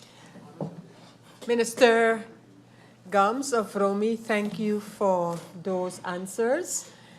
I don't see any indication. I do see an indication from MP Duran for a response or clarification from the minister. MP Duran, you have the floor. Thank you, Madam Chair Lady. I would like to start by first and foremost, through you, to wish the minister and by extension the ministry and the government apparatus much strength during this difficult time as we mourn the loss of Mr. Michael Brown. I know that it came as a shocker to many of us, those that are still in disbelief, and I just want to wish the ministry much strength before I proceed into my clarification point. Madam Chair, with respect to the water parcel that initially the minister said was collected and then not collected, to be collected, and the water rights was issued, I'm trying to understand if the minister is saying that the water rights that were used for a period of years was issued in hopes that they might pay the 1.2, because initially the minister said that they paid the 1.2. I'm understanding now that it didn't pay. Can I understand if it was issued in anticipation of? If that is what the minister is saying? My colleague also mentioned if it was collected or if it's to be collected in the budget projections, would it be incorporated in the budget, which we haven't seen it reflected in the amendment? 1.2 million is quite a significant number and can make a lot of difference. Hence the reason the question and the clarification being sought. I heard the minister make mention of the weighbridge. It sparked a light bulb in my head one time, because I remember upon taking office, the previous administration had paid a company to install a weighbridge.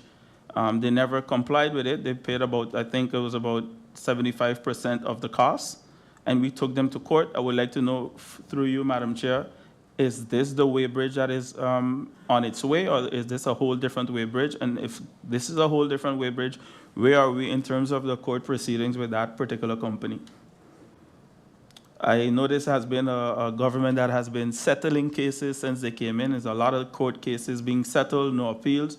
So I would like to know from the government if this was also one of those settling cases where the country continues to lose because of all this settling.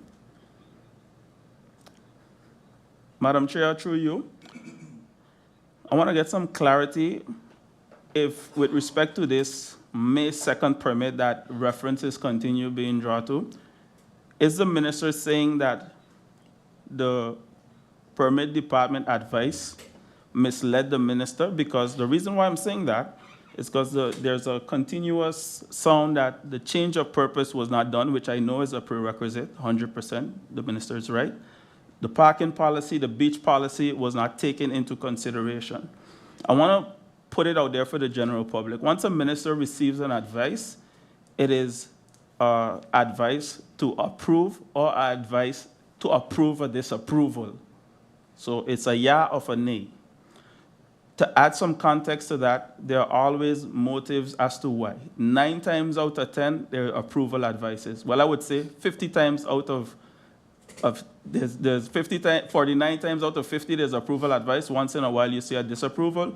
And that's based on going back and forth with the developer or the client, so to speak, in terms of making certain adjustments. And if we can't come out of that, then they get a denial. And to make the impression as if, you know, it was signed on May 2nd and May 2nd and May 2nd, which is the day before we left office, I would like to know, this is a separate question. Was I authorized to sign any documents on May 2nd, and was that the only document signed? Because the minister put a lot of fanfare around it in terms of trying to make it a big issue that a document was signed. I don't remember receiving any motion of no confidence stating that I'm not allowed to sign anything, so I would like to get some clarity on that from the good minister. And I would also like to ask the minister, are you signing things these days? Because you're also in a demissionaire state. Because when we say these things, we create a lot of misconceptions out there, and it causes a lot of confusion. So I think for comprehension's sake for the public, I would like for that to be cleared up.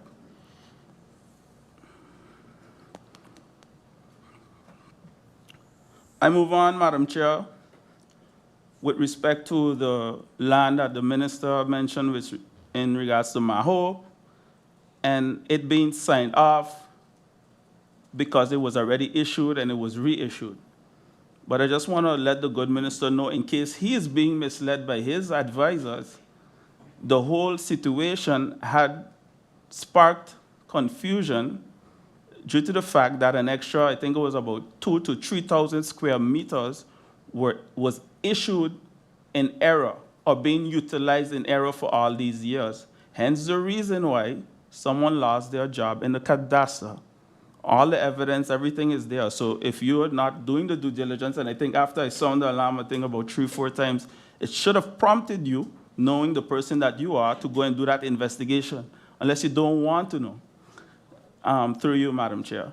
And I think it's quite unfortunate that, I mean, this time the minister didn't do it, but every other time, through the former minister that basically did the party a favor by holding on under the bus by saying, I didn't sign it. It was the former minister signing it.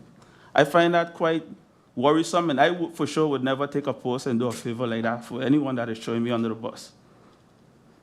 Madam Chair, I listen to that and I smile when I hear the minister mention that it will take 12 to 18 months to bring the land policy, unless I misunderstood. I hope I misunderstood. Because I could remember sitting right there, and they had the best lawyer sitting here in Parliament, who's now the best advisor to the minister, saying that it could be done in a minute. I had it ready. You know, I find that quite strange. So please, if maybe a little breakdown could be given to the 12 to 18 months, I would appreciate that. And how are we going to move forward with those that are there pending now? Because are you telling me then everything has to take 12 to 18 months?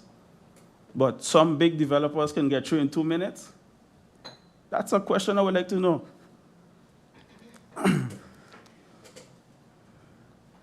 Madam Chair, lastly, the minister mentioned that on April 10th, a message, an email, I don't know what it was, if it was a voice note, a transcript, the minister was reading something.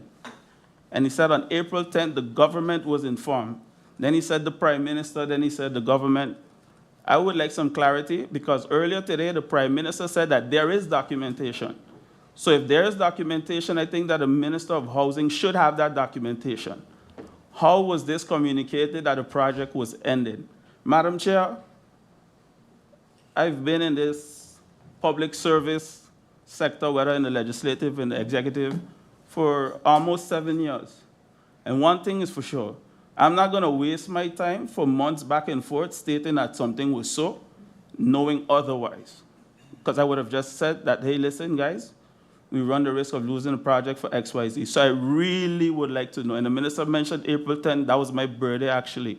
So I would really like to know, how was this communicated? And if you can prove that it was communicated to the Ministry of VROMI, I rest my case. And regardless to what, Minister, through you, Madam Chair, I am willing to do every single thing possible to save this project because I feel that it is a very important project. It's not a Jurendi project, it's not a Patrice project, it's a project for the people of St. Martin. So if indeed it is off the table, please let us know here today how we can assist as members of parliament to get it back on the table. Because for me, we can go back and forth, but I just want to make sure that the record is set straight with respect to the facts. Because we've seen a lot of misrepresentation of the truth here on the floor of parliament during this CC in particular. And I think that the people have had enough and it's time now to move forward. But I just have to highlight certain inconsistencies. Thank you, Madam Chair, for the opportunity, and I look forward to the responses. Thank you, MP Doran. MP Iran, you have the floor. Thank you, President of Parliament. Good evening to my colleagues. Good evening to Honorable Minister VROMI and his support staff and the viewing public. Minister, you mentioned that the list of planned, the road schedule for the side roads will be sent in writing, I believe. That will be done before the public meeting. But I also asked if you could have it done for the public in general. So I don't want it just for me as a member of parliament. Before we left, and multiple times, I believe the minister published the schedule for the general public, especially those that will be affected by the road schedule, months in advance. So can that, and when will that be done for the public? Because I keep on realizing that a lot of answers are not being fully answered, Minister. You mentioned the timeline, the aesthetics policy. I believe there was already a draft in government. So what is your timeline for this aesthetics policy? What do you see, where do you see it being presented to us maybe, or actually going into implementation? With the top 10 offenders, you mentioned privacy, but I never asked for the names of these top 10 offenders. We asked for the amounts. So the top 10 offenders and what those amounts are. In addition to that, what is the ministry doing to go and actually collect this money? When we look at, we were heavily focused on revenue generation, the Ministry of Finance and VROMI, and like I said, we collected a couple of million. You guys said you have in anticipation of one entity collecting 1.2 million, and I would like to know if that's reflected. Has that been communicated to the Ministry of Finance? Is that supposed to be collected this year? Is that part of the current budget amendment that we have now? That'll be all, Madam Chair. Thank you, MP Irian. Minister, I don't see any except for MP York just indicating that he has something to add. MP York, you have the floor. Thank you, Madam Chair. Good evening, Minister and support staff once again. Minister, I know the following questions doesn't fall 100% under your purview, but with that being said, for what I understood, you are the ideal person to ask the questions to, as it pertains to monuments. Am I correct that that you were also a member of the Monument Council once upon a time? Yes? No? Yeah? Okay, good. So That's my your... information. No. Okay. That was a little quick in between. Oh, okay. The reason why is because, as you know, maybe would know, our hot topic is the monuments on the Diamond Estate Hill, right? And I would more use that as an example, but monuments in its totality when it comes to the ruination of them. I don't know if you're up to date with the motion that was passed last March. So it's over a year ago, about a year and a half ago, where it was unanimously passed that both the Departments of Culture and VROMI and Ministry of VROMI would,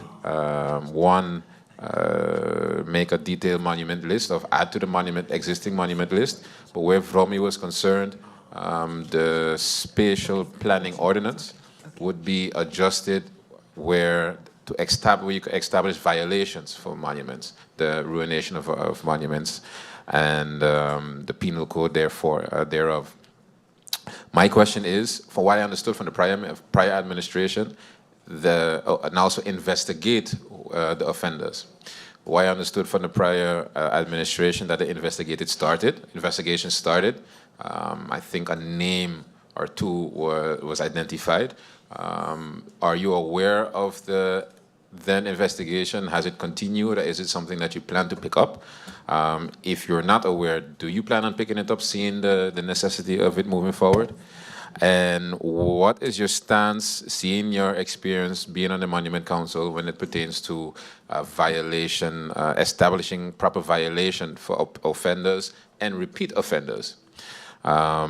So that would be my question pertaining to the monuments, because especially with Diamond Estate is concerned, contrary to, although the Honorable Prime Minister explained that recently there were some they were cleaning up in the area of, but history has proven that a lot of times it's cleaning up, and every time they clean up, one piece of the monument disappears, and the next piece disappears, and the next piece disappears, until it just disappears in the middle of the night and no one knows anything. So moving forward, my question would be, what are the plans of the ministry when it comes to protection of monuments, when it comes to the violation of when it comes to ruination of the monument, and what is the status of the investigation as it pertains to the offenders that ruined this one? That was my question pertaining to the monuments. The minister answered some questions that I posed prior, in particular to the St. James Estate questions as it pertains to the car wrecks, that VROMI moves car wrecks and not abandoned cars. Also, that because it's private property, it would have to be with permission of the landowner. But the minister also said through you, Madam Chair, that it's the responsibility of the landowner to organize that themselves. So I didn't fully understand. So is it something that the landowners can request but not depend on VROMI to do it all the time? Or is it something that can be worked out between VROMI and the landowners? Because what happens, especially in that area, let's say I'm on one side of the road, I have 4 neighbors on one side of the road. The other side of the road is still not built. The land has not been built on as yet, so the landowner is not around. But on one Friday night, from Friday to Saturday, before you know it, you have 4 abandoned, stolen, or even wrecks placed on those open lots of land.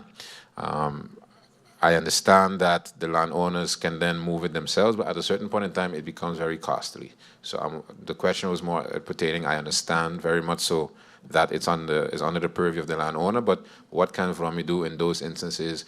I don't know if it's if VROMI can assist with, through you, Madam Chair, with barricading the property with boulders or whatever, and helping the landowners with that, if they're open to that. But I was more looking into what the options are outside of what the rules and regulations provide. Furthermore, the landfill, I understand that the prior and the current administration is busy with the waste management plans.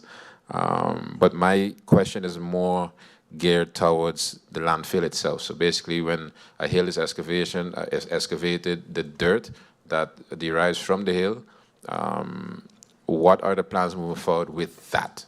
So not with the waste, but more the dirt, because when you look at the landfill, majority of it is, as you said, it's landfill, not garbage in particular. And I know the plans moving forward when it comes to solid waste, as it was explained to me, is the separation of the two from each other, where you would not need as much dirt to cover the garbage moving forward.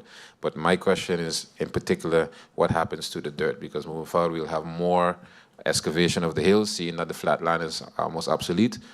So I think, especially with that is concerned, that a plan for the usage of that is, or the storage of that is very well needed. Maybe you guys already started planning for that already. Property tax for the non-residents, if I understood correctly, the minister said he's open to that. I don't know if I understood that correctly. But I'm very much aware that the property tax for residents, property tax in its totality already exists but hasn't been implemented. I understand that. Actually, for me, that could be repealed. But it was more aimed towards the non-residents, or basically foreign investors that invest in St. Martin, don't live on St. Martin, but are benefiting from their properties on St. Martin. So that, just to be specific, that is what my question was geared towards.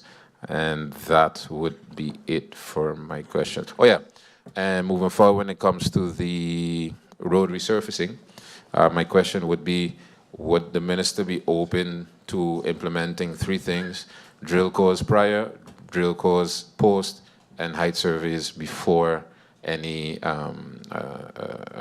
asphalt is being laid? Yes, thank you. Thank you, MP York. MP Otley, you have the floor. Thank you, Madam Chair. Good day to the Honorable Minister of VROMI, his support staff. Through you, Madam Chair, to the Honorable Minister of VROMI.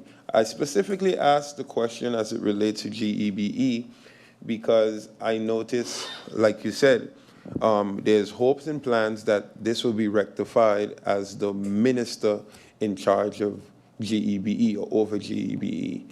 Many times, like I stated in press briefing, the question would be directed to you, Honorable Minister, but yet I'm seeing the Prime Minister, and then when I realize the budget of VROMI, of course, is taking the hit, the CAPEX aspect of it, and I would like to know the Minister's thought on that.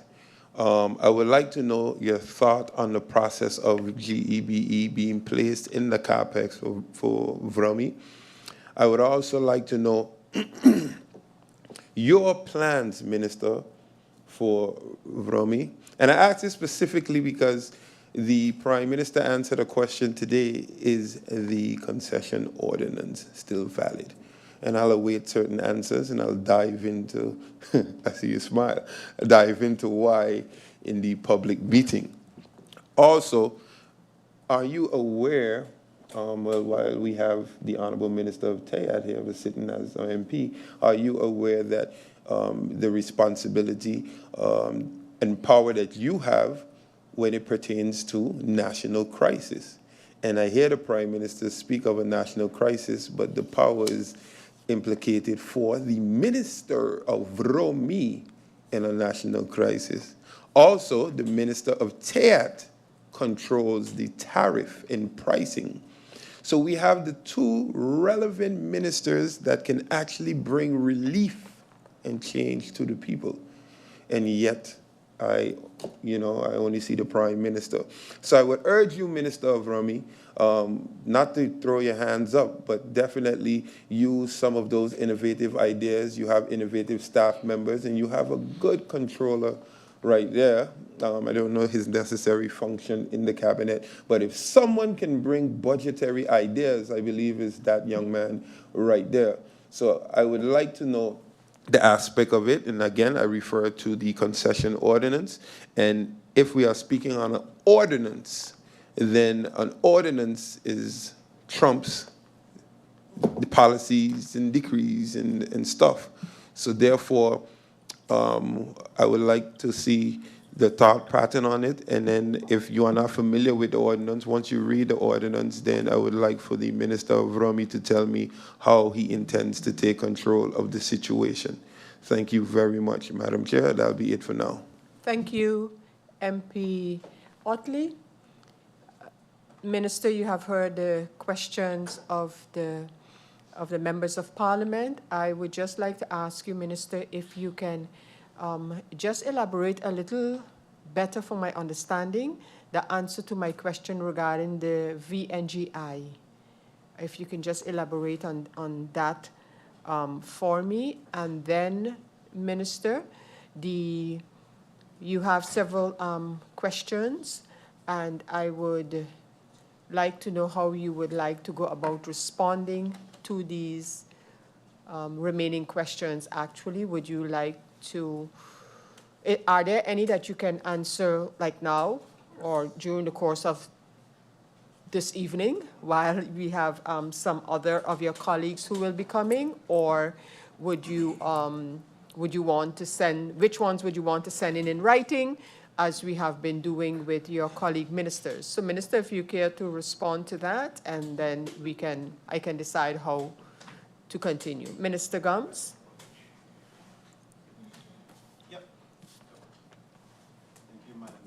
on? Yes. Thank you, Madam Chair. Through you, there are a few we can, of course, give a quick respond to, and of course, I'll provide those in writing as well as those that we don't respond to at this given time. I want to clarify the issue of the 1.2 million. So just to clarify, the water rights for this property were issued back in 2006, 2007. That decree was never deeded. So this is basically, as the Minister of VROMI, you can issue a decree that you have intent to give somebody land or water or yeah, land or water, that's all VROMI can give, land or water, but it still has to be deeded by the notary. That decree itself was never deeded, but the water has been used by the hotel for years up until now.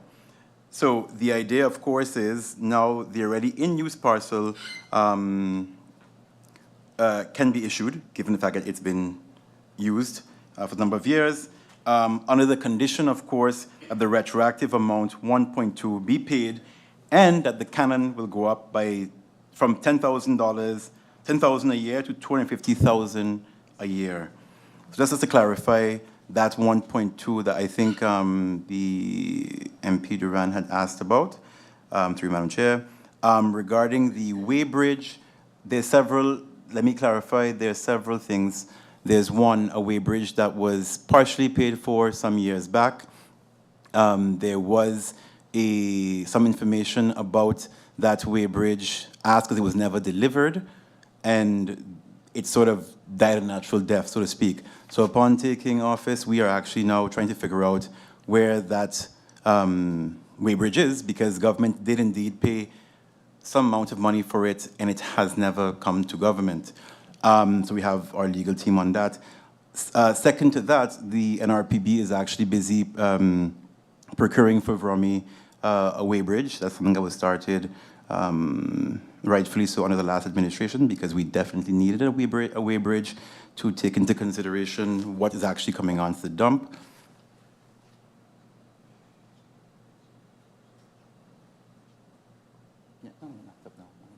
Yeah, so in that event, NRPB also has a separate weighbridge coming for government, and we actually would need two weighbridges, so it's not necessarily in vain.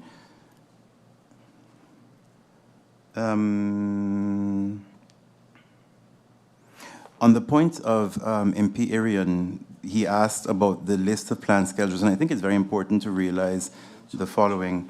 Through you, Madam Chair, the road repair works are contingent, like so many other things, on other variables. So the person who was awarded the contract, Winter Roads, at the same time also is busy doing emergency asphalt repairs on the airport. So our schedule, of course, is contingent on that one company, also noting that very few companies in St. Martin can actually execute this type of work. So regarding the plan schedules, they are announced in advance when the road repairs will start.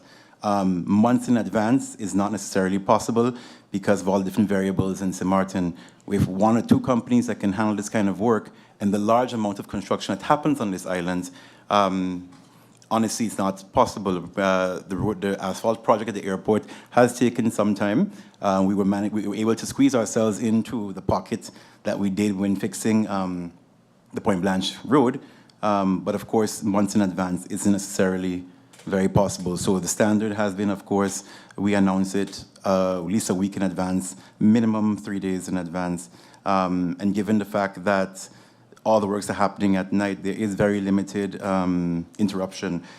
In all fairness, there was an interruption, if that's maybe what the minister is alluding to with the publishing of the schedules, where the harbor, where the road was temporarily closed permanently in the middle of the night.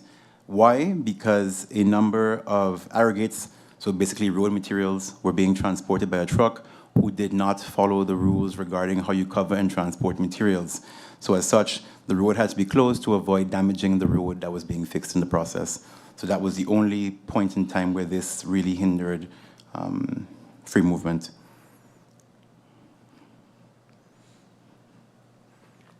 And then, what else can I answer here?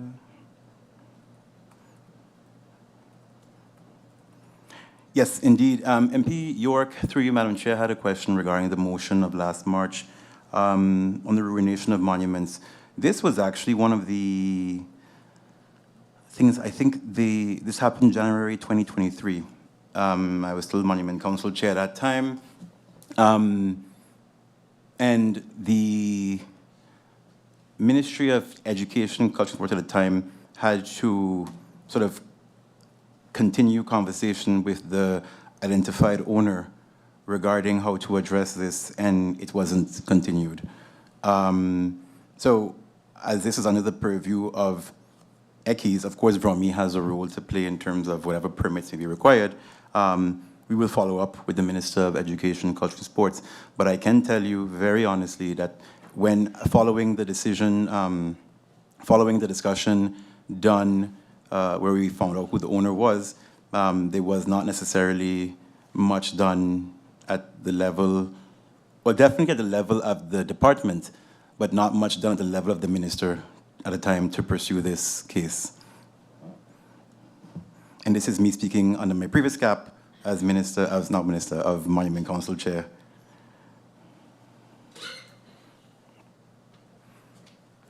And of course, the point of your drill cores, prior, post, and height surveys, I think, good idea.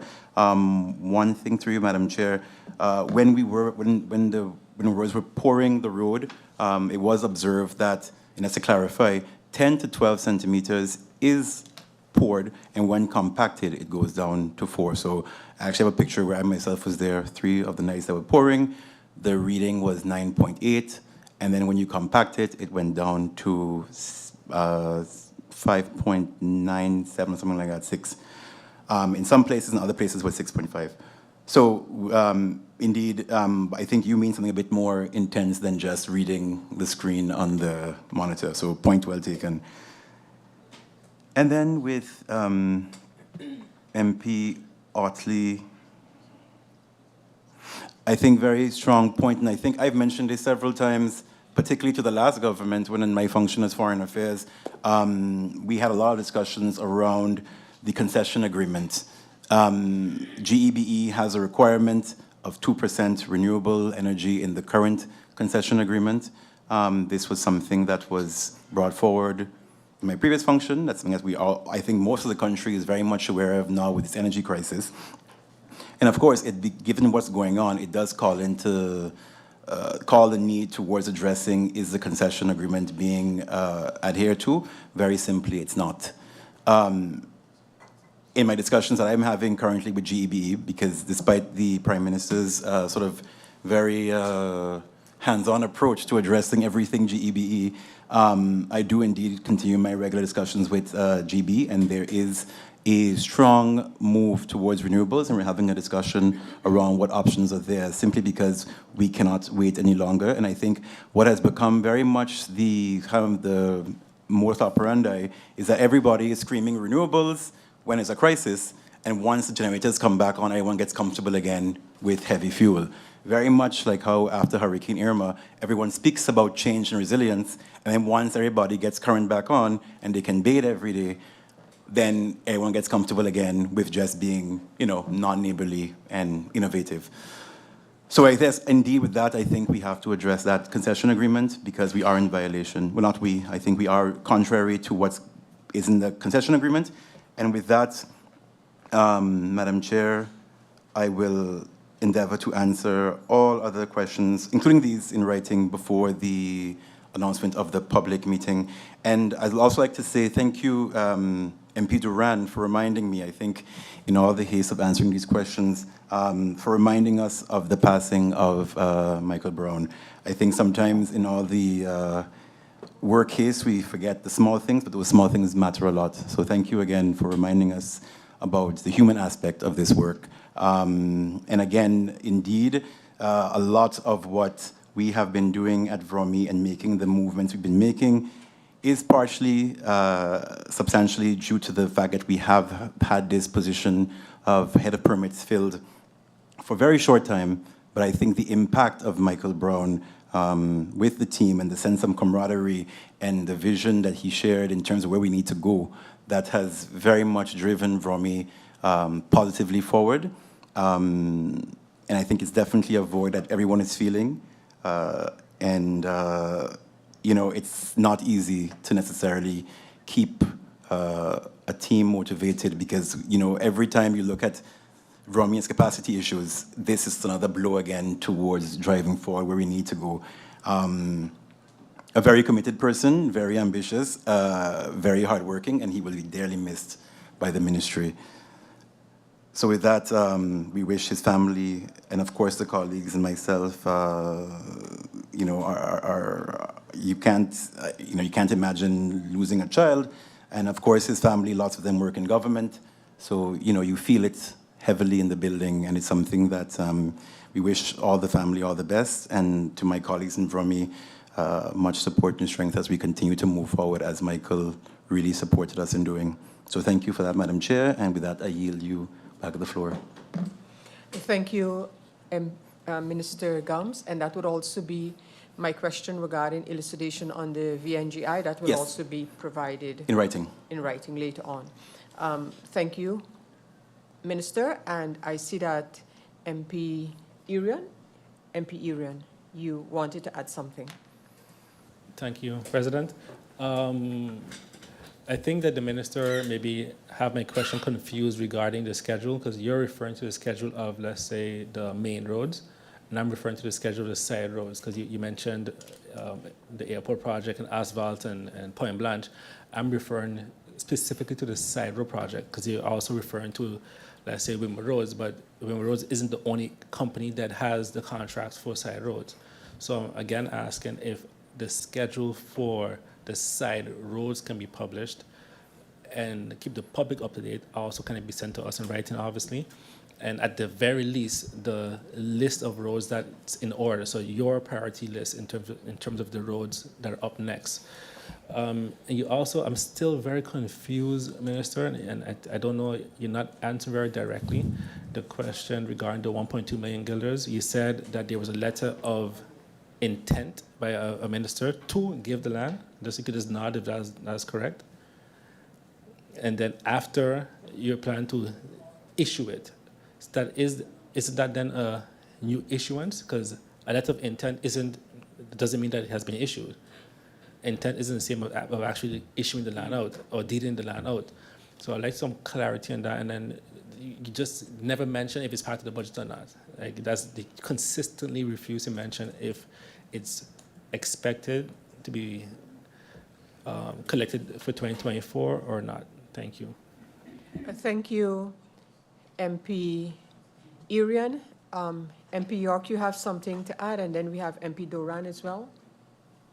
MP York, firstly, before the minister responds to the questions.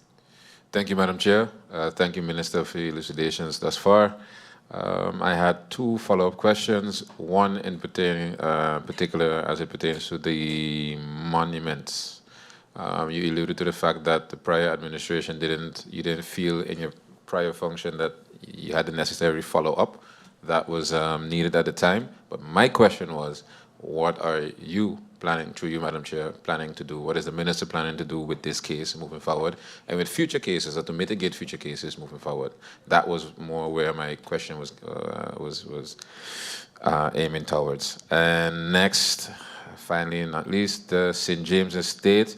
I understood that you said you're going to be picking up, you took contact with GB, and upon response from GB, you'll be able to elaborate more.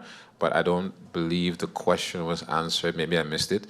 If St. James Estate is still on the list, and if it's on the list, averagely when, if it's top of the list, bottom of the list, middle of the list, if it's on the list. And okay, I have another question. Last question. To differentiate the difference between the resurfacing project and the side road project. I think in your previous answer, you alluded to the fact that Women Roads has to be on the airport, and you get digging now and then to get other roads done, but that's pertaining to the asphalt works. If I'm correct, MP Irian, he alluded to the concrete works, and that's Women Roads as well as other contractors. So I understand that exact dates cannot be given. There are too many factors where that are concerned, but tentative or strafe datums where you guys would like to get it done. Things can change, people understand that, but I think the residents of those roads that are on the list would appreciate something to look forward to, if whether it's in the close or near future, far future. I think that would be enough for them, not exactly exact date to say the 12th of the month or the 11th of this month. Yes, so those would be my questions, Madam Chair. Thank you, MP York. MP Duran. Thank you, Madam. Thank you, Madam Chair, lady. The 2 points I have are based on the quick responses that the minister gave. So through you, these are my 2 points. Basically, if I have to be home listening to the radio and hearing this broadcast or seeing it online, I would assume that basically the government of St. Martin is being held hostage by Windward Roads. The reason why I say that is because they're not doing voluntary work. At the end of the day, it's on them to regulate their workload. These bids were done early this year. They know that they won the bid before I left office. All these discussions were had in negotiation, even preliminary discussions on priority roads. So to listen here today on October 16th, to listen to the minister say that we have to see because, you know, the airport and they have a lot of work to do. If I'm Windward Roads, I'm sitting down with my legs crossed now because, okay, we don't have no rush. And we have to be careful when bringing things across. I mean, it's not my job to advise the minister, but I just would hope that the minister would take more of an approach as to, I will do everything in my power to get it done ASAP and really pull up, as they would say, Windward Roads to get the work done. Because at the end of the day, what you're going to have is that we're going to roll over into next year, and there's going to be a lot of delay, which happened already with us in the past, and I hope that we don't repeat the same things again. Also, I would like to get some clarity, Madam Chair, because I don't know if the minister said that the intent and the decree was signed in 2007 or 2013. I would like to know which year the minister mentioned and who minister and or commissioner signed these water rights that were never issued. And lastly, the point of it, the intent being signed and it not being deeded, minister, please don't insult our intelligence. Once something is not signed, it is a new issuance. It's no ifs, no buts, no maybe about it. You can't take a made brief to the bank. You have to carry a deed to the bank. So I know there's a lot of wordplay taking place here, but I would just like to get some clarity on that so that we know how to move forward. Thank you for the points, and I look forward to the clarification. Thank you, MP Duran. MP York. Thank you, Madam Chair. I understand through my colleague and with the minister that there's I think, a misunderstanding in what happens when it comes to scheduling of these works. Given my prior function, I've been on the other side of the, I would say, of the room when it comes to receiving orders and having to execute. I think moving forward, what would be more conducive to the totality of the works, basically, is if the government signs a contract today with whichever contractor for X amount of works, that if government does not have an idea of when they want to execute those works, that in the contract stipulates, hey, if it's January, look out for us sometime around July, look out for us sometime around November again, in the further execution of the phases of the work. So give a phased out contract. Because if we sign today as a contractor, right, and today is January, we execute the first road. After that, if you or if the government does not know when they want to execute the next road, that contractor will move on and continue with their daily works. And if, for example, government were to come after 3 to 4 months or 6 months afterwards and say, hey, we're ready for the next phase, that contractor is not sitting down idly by waiting on whenever government is ready. And that's where you get the combating scheduling. So that's where sometimes it'll be like they don't have the time, whereas it's a scheduling issue. So I think when it comes to transparency and forward thinking when it comes to signing the contract, before you sign the contract, the government has an idea when they want to execute the works. That way, the contractor can also plan this and schedule the year accordingly. Sorry, thank you, MP York. MP Otley. Thank you, Madam Chair. Madam Chair, to the Honorable Minister of VROMI, I'm going to give some questions, but you can send these in writing if it's all right. Thank you very much. Okay. But I definitely need this answer, especially considering the Honorable Minister's answer to my previous question. I definitely need the Minister's point of view. And I want to ask him specifically, based on him concurring with him being the minister supposed to be over GEBE, according to the ordinance. I'll ask you these questions. Why did GEBE, number one, opt to purchase 20 individual generators, 1 megawatt generators? Are these engines currently running on heavy fuel? The containerized generators that were brought earlier, who is bearing the cost of that? And who is bearing the cost of the 20 generators that just arrived? I see a lot of excitement from the public, but we're talking 20 megawatts. So given an elaboration of what 20 megawatts can power. Why didn't the government, or have the government, approach APS or even Veranova for a total guarantee on a loan instead of directly taking a loan? Also, wouldn't a guarantee on a loan rather than taking a loan itself help to avoid encumbering the government's finances and allow the government, and particularly the Minister of VROMI, to allocate funds towards housing projects and land? We hear the minister speak of the trust fund ending the housing projects, and while we have a national energy crisis, we have a national home crisis. With the CFC's oversight on borrowing, how can the government ensure that funds directed towards GB are managed effectively without risking any further financial constraints? You see, when the honorable colleague MPR Arian asked the Prime Minister today about BZK and their regulations, of course no agreement will be brought forward yet.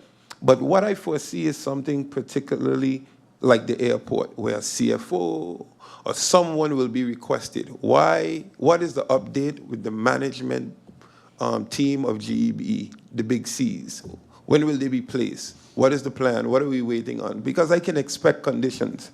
And if we're going to have conditions, how much of APS funds have been based abroad and direct? Because there's a proportion in APS regulations, through you, Madam Chair, that they're supposed to invest a certain amount abroad and invest a certain amount locally.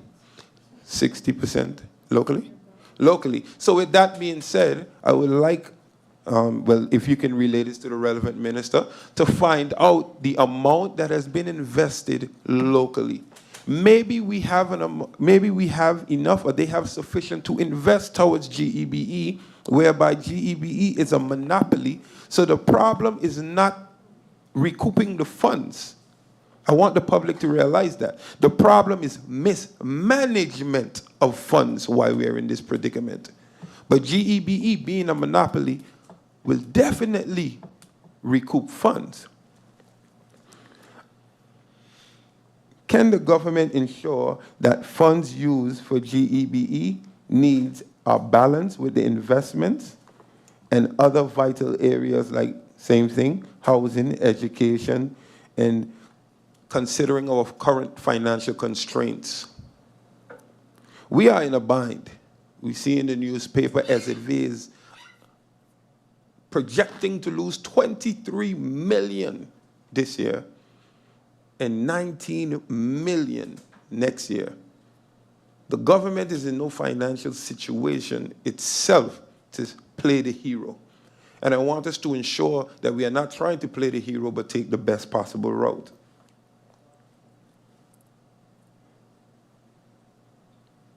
Why hasn't the government negotiated with banks to structure a loan with GB's assets as collaterals, which would avoid placing additional burden, again, on government and allowing projects, again, such as the KB Phase 1 to continue? There was one sustained by the legend Claude Watty. Nobody gonna come and take an airport, take a GB, or take a harbor. You can't take it up and go with it. Let us find means and ways that we can fix the problem while you, Honorable Minister of VROMI, can carry out your projects that is needed for this country.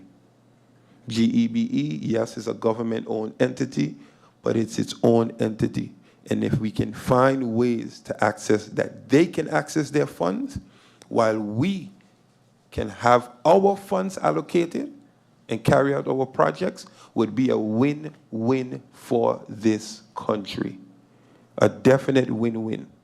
I also would like to know, could you clarify the TOT, the turnover tax and throughput fee structure, especially since the TOT 5% is applied on top of the throughput fee, and I'm speaking about the fuel clause, so in effect, it's creating a tax on top of the tax.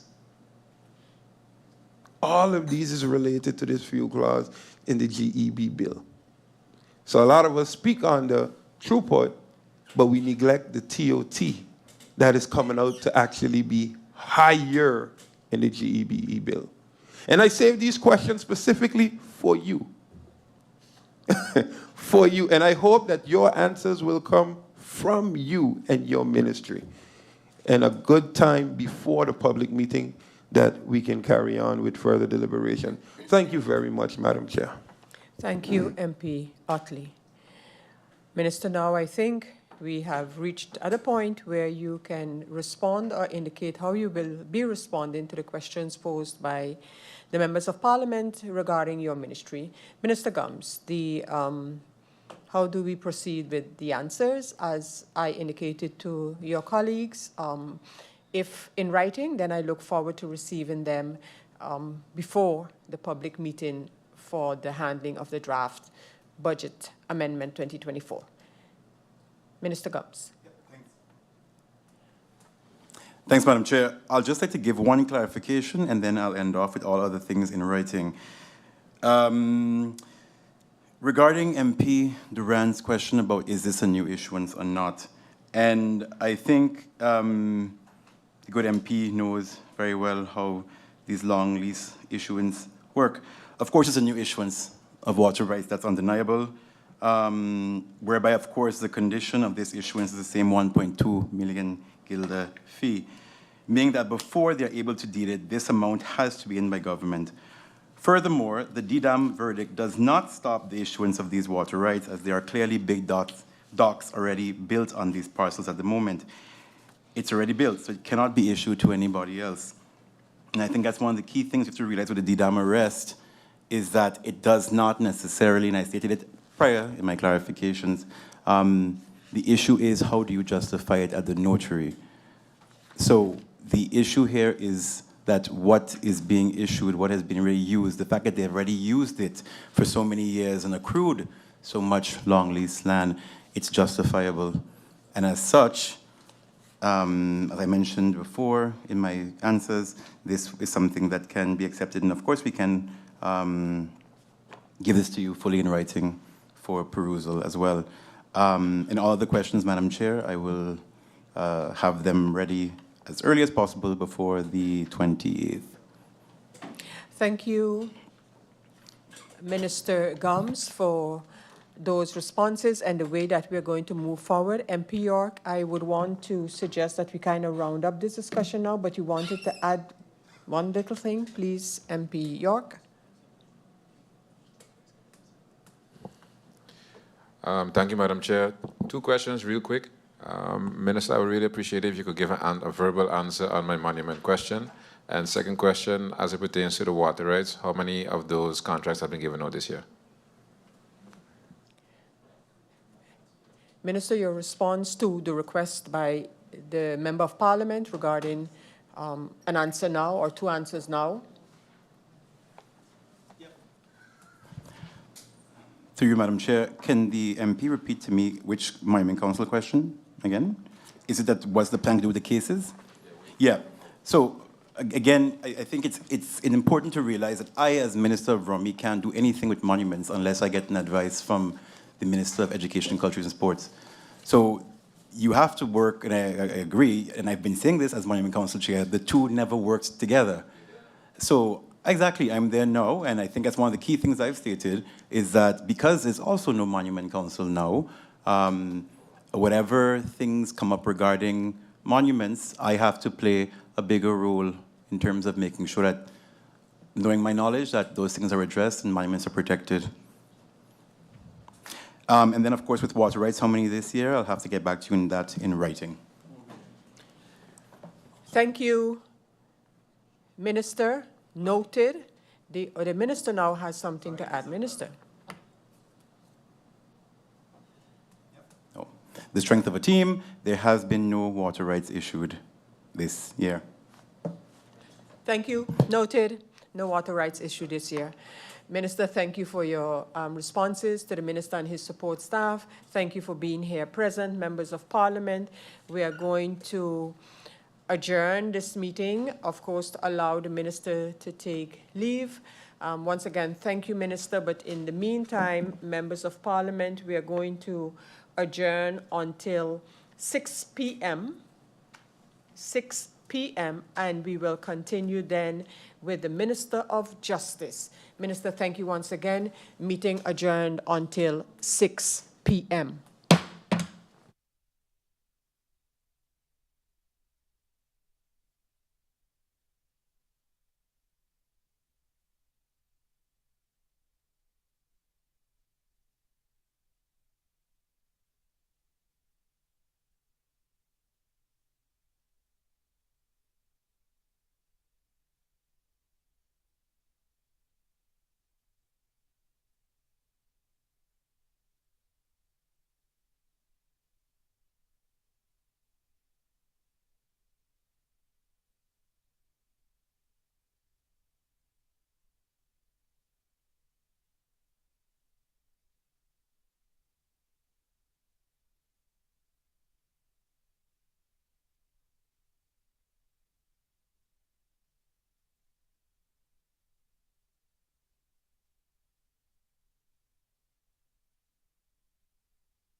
Members of Parliament, ladies and gentlemen, welcome back to the continuation of this Central Committee meeting number 6, as we continue today, Wednesday, October the 16th. And this is the Central Committee handling the draft amended 2024 budget as presented by the government of St. Martin. The draft budget was presented by the Minister of Finance along with an introduction, after which time members of Parliament were allowed to ask questions.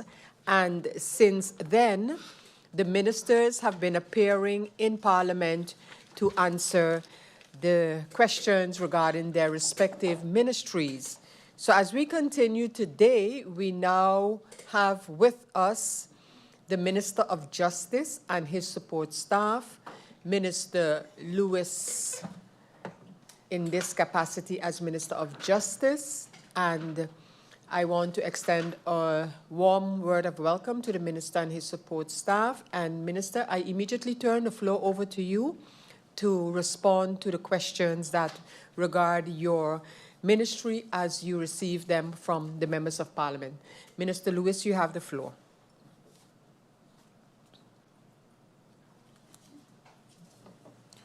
Good evening, Honorable Chair. Good evening, Griffier. Good evening to the people of St. Martin and the honorable members of Parliament. To go right into it,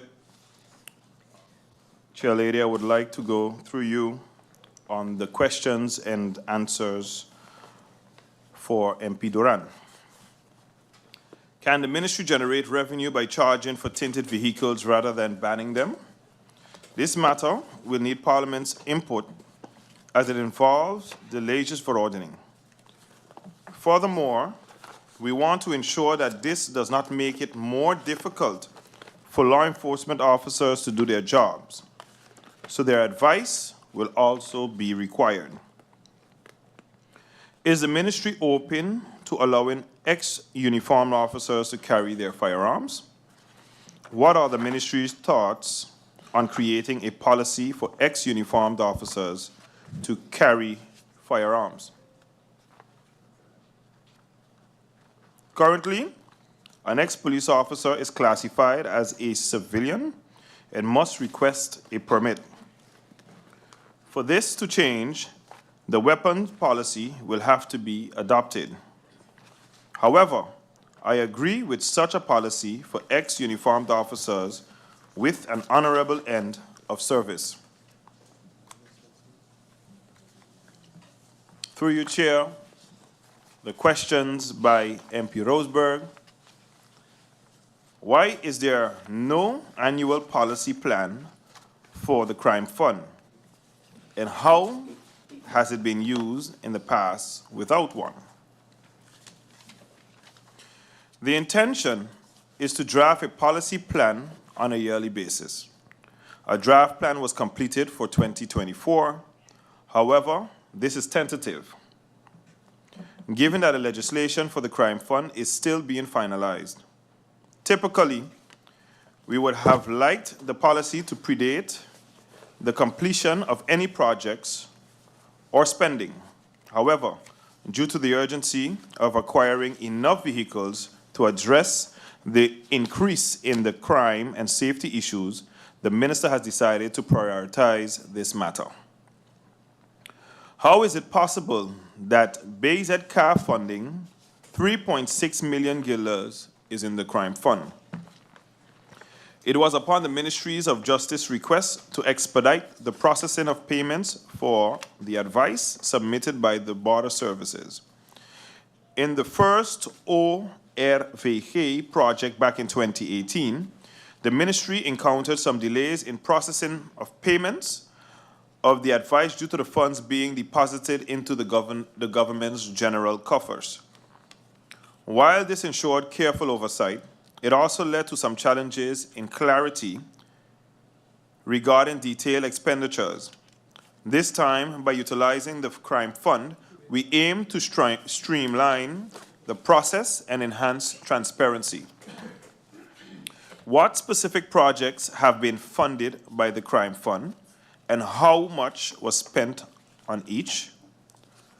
We will send this breakdown in writing. How much of the Crime Fund will be used for police vehicles and how many cars will be purchased?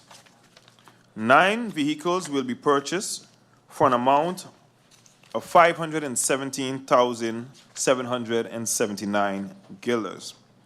A total of 161,000 guilders is budgeted in the CapEx, which will be sufficient for 3 vehicles. How much money will remain in the Crime Fund after these purchases? A detailed breakdown will be provided in writing to illustrate the remaining balance after purchases. When will there be rehabilitation and resocialization projects using the Crime Fund start? Rehabilitation and resocialization are priorities of the Crime Fund, which align with the overall strategic plan for crime prevention. However, as mentioned, the legislation is still being finalized and the annual policy plan should be developed. Through you, Madam Chair, the questions posed by MP Brugge, along with the answers. Who was responsible for the budget cuts in the justice sector? And what was the reasoning behind them? Due to the necessity of reducing revenue, each ministry was required to implement necessary budget cuts to balance the country's finances. Consequently, we conducted an assessment to identify areas within the ministry where reductions could be made. These proposed cuts were determined internally. Is there any update on getting a container scanner for customs? And is it included in the budget? No, it is not included in the 2024 budget. We are interested in acquiring a container scanner for the harbor. However, we face 2 challenges: finding a suitable location to the port for a fixed base scanner and ensuring the long-term sustainability of a mobile container scanner. We are currently compiling a list of requirements for both options. Once completed, we will compare the investment and long-term return on investment while also considering maintenance and sustainability. Given our current staffing shortage, the fixed-based or mobile container scanner will significantly reduce the strain of our team. Due to recent budget cuts, we cannot make this investment. However, we are preparing a presentation for BZK, and once all the compiled data has been reviewed, we will request their support in financing this investment. Through you, Madam Chair, the questions posed by MP York: what are the plans for the forensic lab at the police station, including investments for new instruments? There is no concrete plan for establishing a forensic lab, as maintaining a facility of that magnitude would be unsustainable. The focus is instead of equipping personnel with sufficient and innovative resources to carry out their task efficiently. Through you, Madam Chair, the questions posed and the answers thereto by MP Otley. How will the cuts in the national detective and police budget affect the national security, and what is the plan to address these challenges? Given a strategy to look at unfilled vacancies or projects that have not started, we do not anticipate any detriment to the national security for the rest of 2024. However, we have noted the challenges of the budget cuts in general. What is the status of the critically ill prisoner, and what is the process for the release of terminally ill prisoners? who is responsible for deciding the release of such prisoners, and how is that handled within the justice system? I am aware of the critically ill prisoner in question, and his punishment was suspended to undergo treatment as per recommendation of the Public Prosecutor's Office. Please note that there is currently no formal policy for the release of terminally ill prisoners, so there are no specific guidelines regarding the timing before their expected passing. For release, in general, the process is as follows. A request is submitted to the governor, who then forwards it to the Minister of Justice for further handling. The minister seeks advice from the parole board, the prosecutor, and the judge who reviews the case. Based on these recommendations, a decision is made. The final decision is formalized through a ministerial decree prepared by Yezet of Yezet and signed by the minister. The ultimate decision lies with the Minister of Justice. Through you, Madam Chair, the questions posed by MP Westcott Williams. What is the status of the government property in Cold Bay on Orange Road? The property is government owned. VROMI has cleared the debris on the terrain. As it was bought upon the Ministries of Justice request, the ministry is responsible for deciding how the land will be used. Can you provide an overview of the fuel collection by customs and amount collected in 2022 and 2023? This will be sent in writing because of the list is extensive. Can you explain the various judicial agencies St. Martin contributes to based on kingdom laws and how these contributions are managed? This also will be sent because the list is also extensive.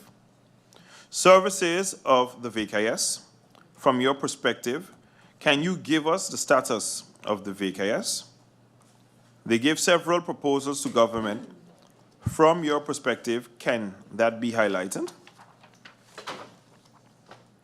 The VKS operates under the authority of the Prime Minister, making the outcomes of the proposal to government more appropriately addressed by his office. However, a service agreement exists between the Ministry of Justice, Harvey Bay, the Huis van Bewaring, and the VKS. As part of this agreement, the VKS supplies personnel to the prison daily. Has the interministerial group been created to address the issue of vaping among youth? And is the Ministry of Justice involved in this initiative? Yes, the interministerial group has been created. The Ministry of Justice, the Ministry of Tourism, Economics Affairs, Telecommunication and Traffic, VSR, and the Ministry of Education, Culture, Youth and Sport are included in this group. The objective is to adjust the relevant national ordinance regarding the sale of cigarettes and alcohol to incorporate the definition of vaping products and include them as restricted items for sale to minors under the age of 18. With that, I conclude the questions and the answers. Thank you, Minister Lewis, for your answers regarding the Ministry of Justice, and those were the answers to members of Parliament. At this time, members of Parliament have the opportunity to react, and I see MP Irion requesting the floor. MP Irion, you have the floor. Good evening, one and all. Minister of Justice and support staff, thank you for the answers. Minister, regarding the crime fund, it's been a topic for a few years now, and I think what I'm hearing from the MPs, well, I say specifically MP Roseberg and yourself, and even the actions you've taken over the last couple of months, I'd like to ask a question. Is it accurate that the crime fund actually needs to have a policy attached to the budget on a yearly basis. So is that accurate? And who creates this policy? Because I believe if you have this policy, then you, and especially with an amendment now, you'll be able to, let's say, set the plan forward. We'll be able to take in some of the things that MP Roseberg is mentioning in regarding, let's say, community building, preventative measures for crime, but also, because I do believe some of the crime funds should be spent on items like where you have spent it, the vehicles, because those were damaged a lot of times during the high-speed chase and so forth. So we don't have CapEx a lot of times. We only had CapEx in 2023 before it was 10 years out, right? We can't allow the justice field to not have access to funds to build them up. So is it possible, if what I'm saying is accurate, is it possible to have a policy done to be able to be attached to this budget amendment?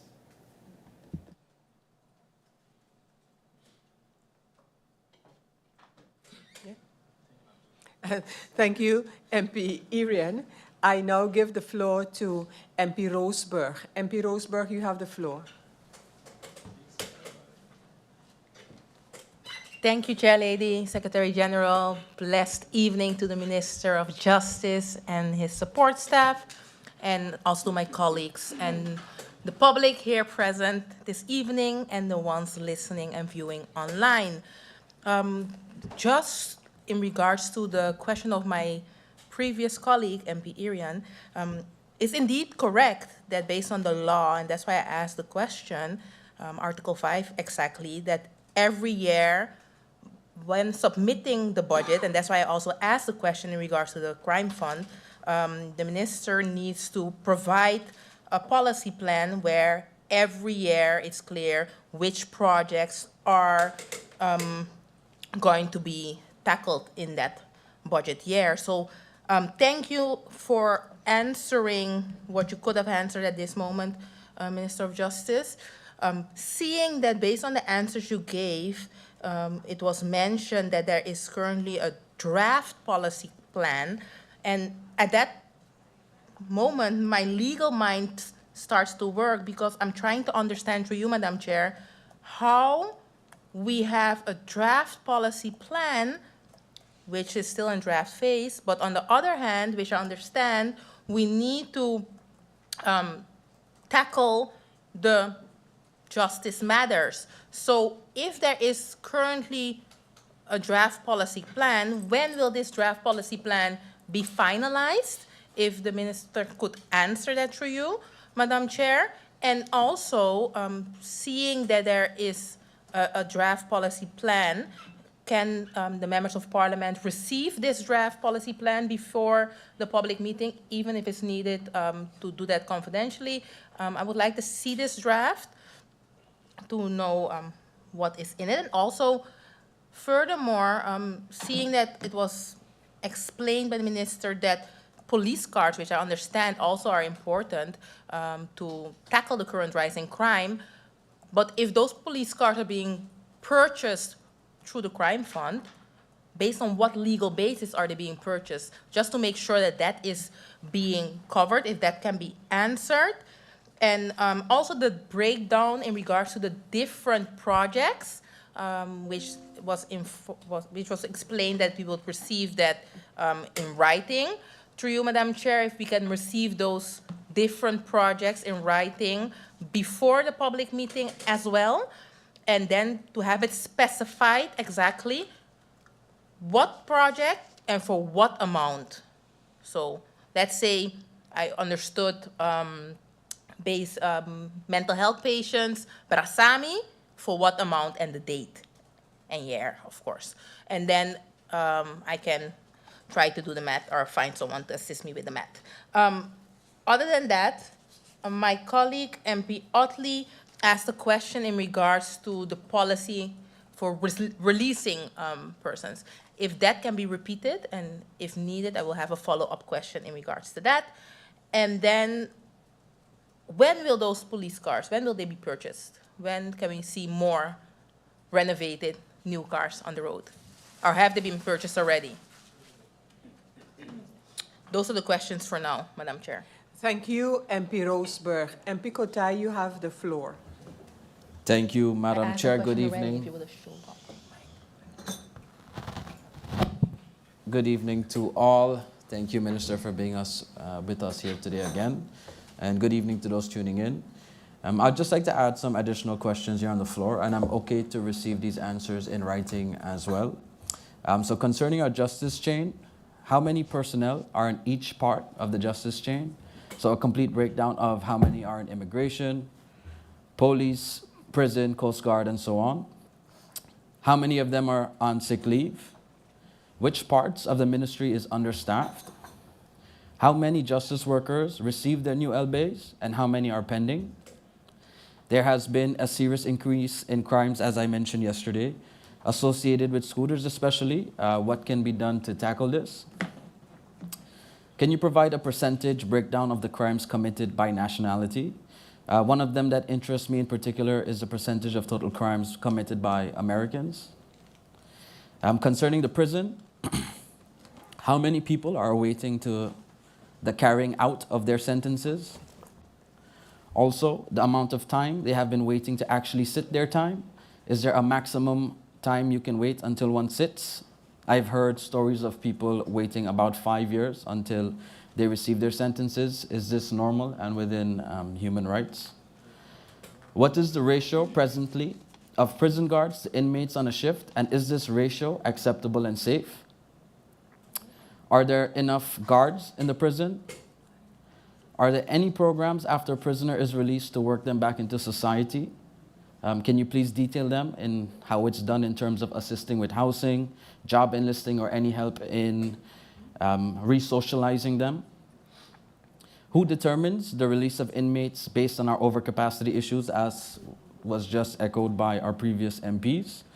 And what is the update on any house arrest possibilities to ease the overcapacity in Point Blanche?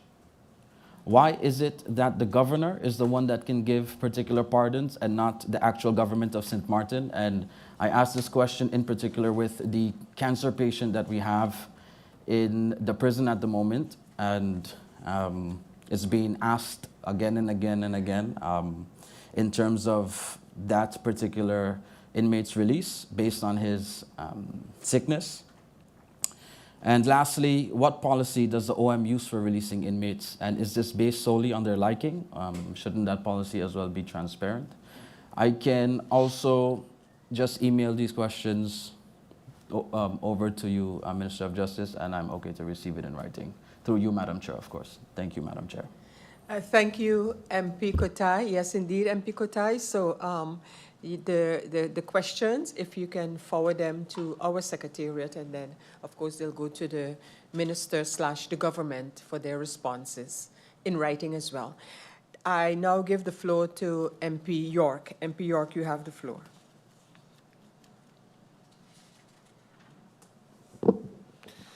Thank you, Madam Chair. Good evening, Minister and support staff, and all those listening.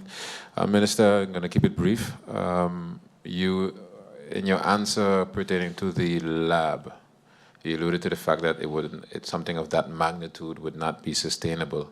I never specified what size, whether big, small, or indifferent. So when you said magnitude, were you referring to an extensive state-of-the-art lab or something more than what we have today? Can you elaborate on that? Because if I was to ask the question, how many cases go to NFI per year, or how long do they take to come back, I think, to say the least, optimization and how we do things now would work in the benefit of the results we get, and the results that we get will also then in turn work in benefit of the people. So my question would be, when you said it's not sustainable, is it the money required to invest into it or the upkeep of it? And when you said magnitude, can you specify what magnitude you were referring to where that is concerned? And has a study been done, because you said sustainable, has a study been done or anything of the sort that concluded that it would not be sustainable for the island? I don't know if that is based if your opinion just now is based on any studies done prior. So those would be my questions. Thank you. Thank you. Thank you, MP York. I look around, I don't see any other member of parliament with any additional questions or comments. So, Minister, I look towards you in terms of the questions that you have just received and how would you like to go about them. You have heard several members of parliament indicate that we would not mind receiving the answers in writing. However, these will have to be received way before the public meeting handling this budget.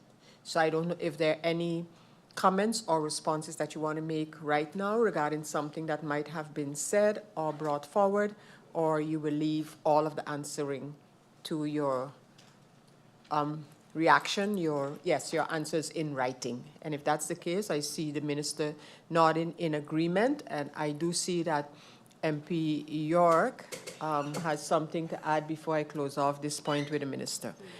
MP, sorry, oh yes, that's correct. We have MP Roseberg first. MP Roseberg, you're first in the lineup now. You have the floor. Thank you, Madam Chair. Just to clarify as well, the questions that I had in regards to the crime fund were specifically related to the budget, but further questions in regards to justice, because it's an important topic, seeing that there is a CC plan coming Monday, those questions will be asked in more details, and then when the minister will show up for that CC, we can go into details in that regard. So I just want to clarify that. Thank Madam you, Chair. MP Roseberg. That is indeed so. The more general questions from yourself regarding, and other MPs, of course, if they have, can be addressed in that CC meeting as well, upcoming next week. But so now I have MP York. MP York, you have the floor.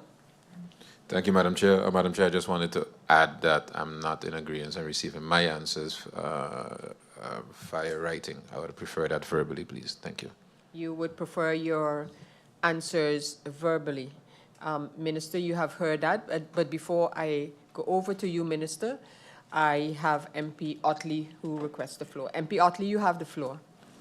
Thank you, Madam Chair. I had no further questions, just the request that the minister to repeat the answer on the release. Yeah, but I would like it verbally before he leaves. Thank you, MP Otley. We have MP Roseberg. MP Roseberg, you have the floor. Thank you, Madam Chair. I just also wanted my answer in regards to the draft policy plan, if that can be received and if needed, confidential. That I would like to have answered today, if possible, Madam Chair. Thank you, MP Roseberg. So, Minister, you have heard several members indicate that they would like the answers regarding this topic on the agenda to be answered in person. That would mean that you would have to return in this central committee meeting to answer those particular questions, albeit that you have another meeting scheduled, or we have a meeting scheduled with you on Monday regarding general justice issues. And then, of course, you have the request by MP Roseberg about whether you can answer her. She would like you to answer her about the report that she's requesting, and if you can also respond to that. So, Minister, your response with respect to the questions that have been asked.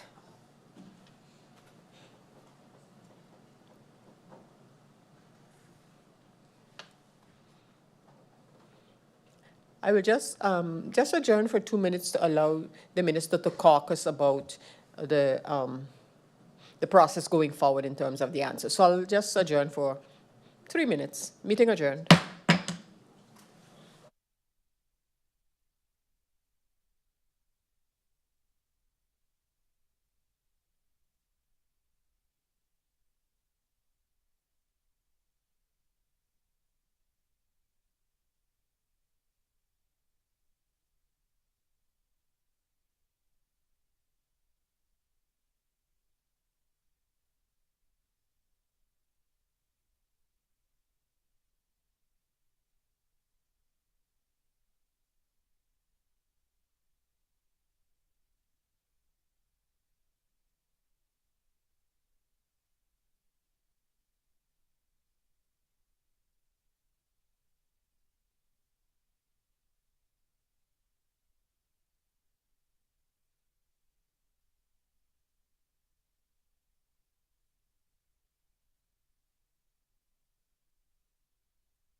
Continue with the Central Committee meeting after a brief adjournment for the Minister to caucus regarding the answers to questions posed.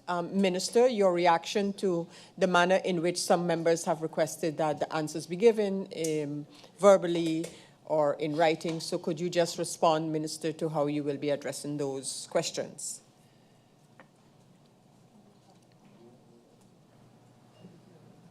Through you, Madam Chair, the question posed by MP York with regards to the forensic lab and its magnitude, I'll just say straight out, the country does not have any money at this moment with regards to fulfilling that dream that we have, as I too was part of the police force for 17 years, and it has been a talk for a very long time. With the magnitude, we're not talking about basically how big the lab would be. It's basically that you need necessary resources, tools, personnel also to man that lab. And I can tell you from what I know, we only have one expert that studied forensic lab, and that is basically not sufficient at the moment. So of course, once we have the money put in place to recruit, to have those individuals that are trained for it and also develop the lab, then we would no longer need to use NFE, but that is not our case.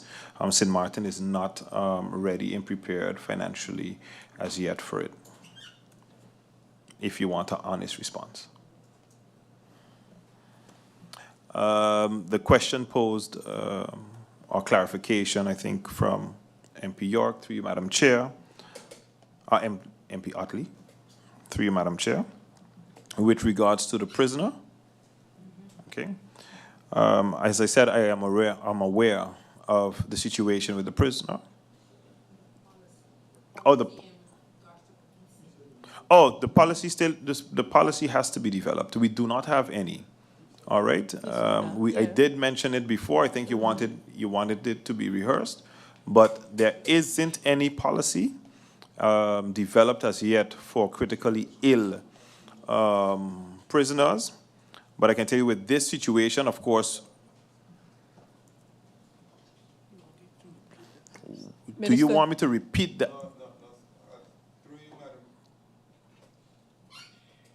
MP Otley, Through you, Madam Chair, I was specifically asking, not the release of the prisoner, you answered that. I was asking the process, who was in charge for the release? Release in general, the prosecutor or yourself? And you gave a breakdown, but I didn't get it. You said something with the judge and ultimately is you. So I would like clarity on that aspect there, not the release of that prisoner.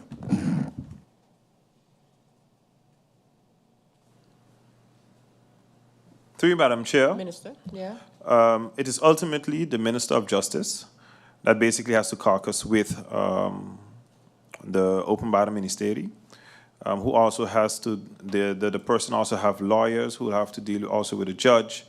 In certain cases also, recommendations go through the governor, who sends it to the minister for further handling.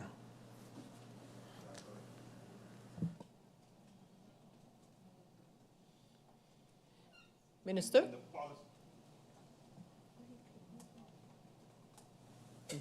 And regarding to the policy of the crime fund, through you, Madam Chair, to MP Roseberg, that draft policy can be sent to you in short.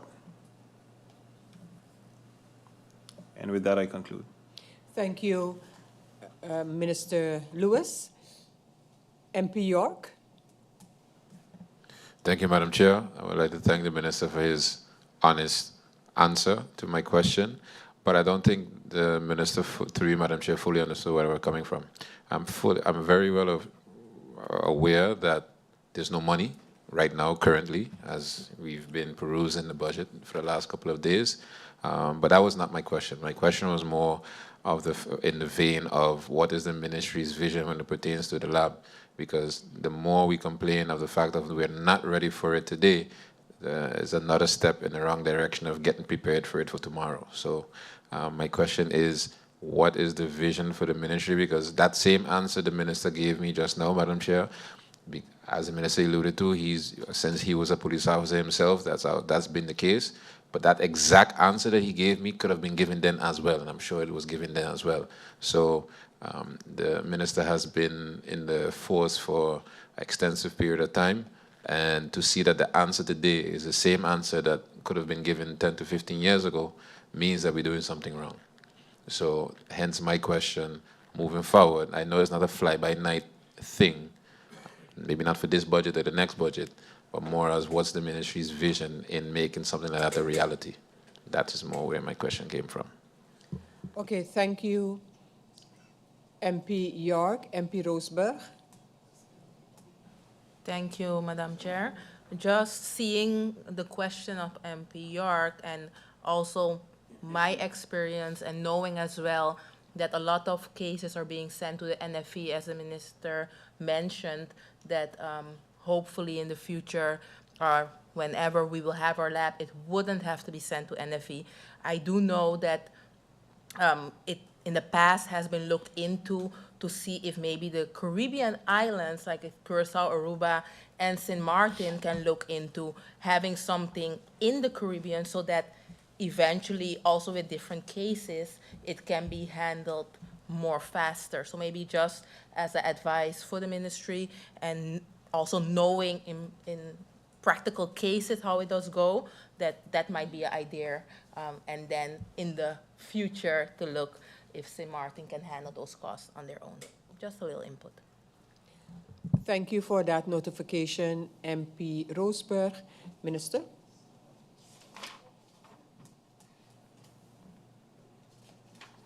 Through you, Madam Chair, based on the question from MP York, I will elaborate further. There were projections for the lab and indoor shooting range on the same property in Colby. Okay. However, will have to consult with the police force as to see what other further development since the hurricane has destroyed the building, as what was in the pipeline or what is to be placed in the pipeline with regards to the forensic lab. Because yes, I did have questions after passing Colby several times and seeing the open lot, which I know there were ribbon cutting and everything to start a project. But after the hurricane passed, everything did go standstill. So I will have to caucus with the management of the police force and see what will be in the pipeline with regards to the lab. Thank you, Minister of Justice. Minister, with the understanding that the other questions will be provided in writing by your person, I want to thank you and your support staff for being here this evening and responding to questions by members of Parliament. Minister, you are actually the next minister up as well, now in the capacity of Acting Minister of Education, Culture, Youth and Sports, but I will now allow for a brief adjournment for 2 minutes so that we can have the change of staff. And we will then get those of the support staff of the minister for the Ministry of Education, Culture, Youth and Sports. So the meeting is adjourned for 3 minutes.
Members of Parliament, ladies and gentlemen, welcome back as we continue with the Central Committee meeting of Parliament, Central Committee meeting number 6.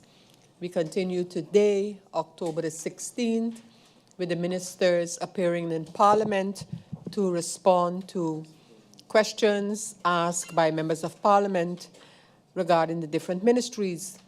We have with us, again, Minister Lyndon Lewis, but now in his capacity as Acting Minister of Education, Culture, Youth and Sports. And in that capacity, he will be answering the questions regarding that ministry. Minister, I invite you to take the floor and respond to the questions by the members of Parliament. Minister Lyndon Lewis, you have the floor.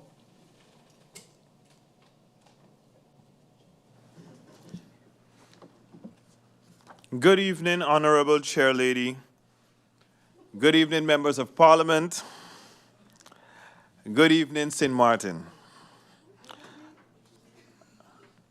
Allow me to start with joining others in extending my heartfelt condolences on behalf of the Ministry of Education, Culture, Youth and Sports to the family of Mr. Wilfred Michael Sprott, known to many as Wifi. Mr. Wilfred Sprott retired in 2020 following his 35 years of service with the government of St. Martin. To be precise, he started his tenure with government on the 1st of November 1985, and he was instrumental in starting up the school swimming program. During the execution of this program, he was able to impact over 400 students per year. We are profoundly grateful that we had the opportunity to honor him for his many years of service to government and the program that shaped many young lives. May he rest in peace. I would like to also take the opportunity to express the condolences on behalf of the Ministry of Education, Culture, Youth and Sports to the family and friends of Michael Alexander Brown and his partner, Leonora. As a government, we look forward to our young people returning to St. Martin after completing their studies abroad. We were blessed to have had Mr. Brown return and make his contribution, albeit for a short time. I would also like to take this moment and extend my deepest condolences on behalf of the Ministry of Education, Culture, Youth and Sport to the family and friends of, again, Mr. Brown. May his soul rest in peace, and may their loved ones find comfort in the cherished memories they leave behind. Madam Chair, with your permission, I will now respond to the questions and clarification as posed yesterday by the members of Parliament. Through you, Madam Chair, the questions posed by MP Duran. Options for the proposed transportation system at Jose Lake Senior Ballpark.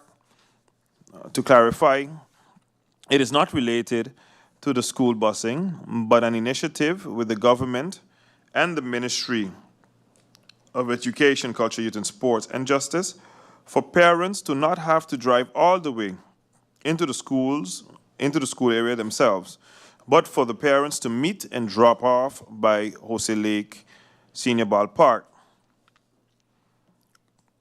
The answer, the Ministry of Education current focus is on the full implementation of ongoing initiatives to enhance the busing service, which includes monitoring, improved safety, and security of our students. We are certainly open to exploring a hub system once implementation of these initiatives has been concluded. Through you, Madam Chair, the questions posed by MP Bruch. The cuts affect the truancy department, which actually has 4 FTEs, but currently has 2 truancy employees. Is it the plan to do whatever has to be done to give truancy officers the ability to be able to write fines? The ministry has every intention to equip the inspection truancy officers with the authority to issue fines, but for this, the legal basis must be established. Once a draft law for education supervision, or in Dutch de Landsverordening onderwijs toezicht, or LOT, is established and delegated regulations are ratified, truancy officers will be able to issue fines. The draft LOT will be submitted to Parliament for decision-making after the further report, or in Dutch, de nader rapport, has been vetted by the Ministry of General Affairs. In anticipation of the approval of the draft law, the Inspection Department has done all in its ability regarding the printing of the fine books and the drafting of the internal protocol on the issuance of the administrative fines. People traveling unlawfully with students. Is there an interministerial agreement between Justice and the Ministry of Education, Culture, Youth and Sports so that some form of a fine sanction should be given to the parents? Answer: according to the Compulsory Education Ordinance, the school is responsible to notify the Inspectorate of the Ministry of Education, Culture, Youth and Sport when students do not attend school. While there is no interministerial agreement between the Ministries of Justice and Education, parents are required to request exemption from school in connection with traveling. This process is done via school to the Inspectorate of Education.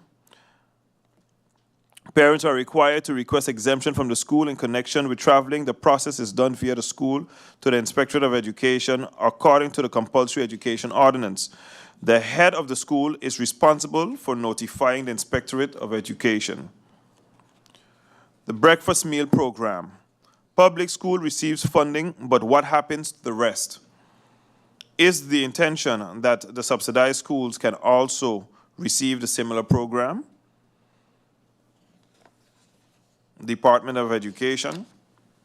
Funded school boards have not given any indication of the Ministry of Education, Culture, Youth and Sport that the existing programs are not sufficiently catering to their current needs. Current breakfast programs are delivered in collaboration with the private sector and NGOs. Through you, Madam Chair, the questions posed by MP York. MLK School. What are the plans between November and the new school year for the school or building? The school will continue to be utilized even during the painting and retiling, which is expected to be completed by the end of November. There are 3 classrooms unaffected by tiles lifting, which are being used. The retiling project has started and is estimated to be completed in 5 weeks. The 1 cent per liter provision has been cut. As it pertains to the legislation, it reached as far as the money being allocated to the ministry. The entity in which it is allowed to use it was never addressed. What is the state of affairs on that? Contrary to most posts, the cuts are based on expenditures. The 1 cent per liter is an income. Was it cut because it went to another post? Or what was it cut for? The former Minister of Education, Culture, Youth and Sport included an amount of 110,000 guilders in the budget with the title Sport Fund 1 cent per liter gas or diesel. But the legislation was not completed at the time the budget was approved. In conclusion, the budget of 110,000 guilders was not derived from 1 cent per liter or gasoline, excess duties collected. The draft legislation is not yet completed, and consequently, no fund will be generated based on the 1 cent on the gas or diesel per liter. VROMI and technical vocational education. What are the long-term vision of the Minister or Ministry of Education to ensure continued access to VROMI and technical vocational education, considering the concerns from the school boards that the lump sum compensation system, which is based on the number of students, insufficiently covers the cost of these special forms of education with extraordinary high costs? The lump sum system affects all funded schools.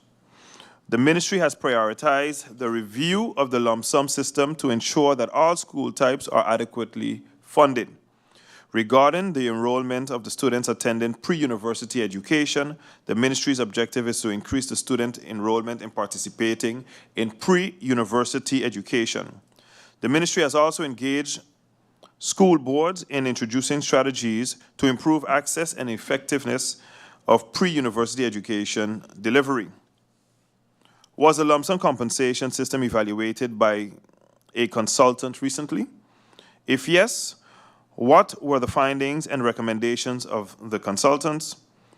Were these recommendations implemented? If not, why not? If yes, please indicate how. The answer: the current evaluation of the lump sum system has not yet been concluded.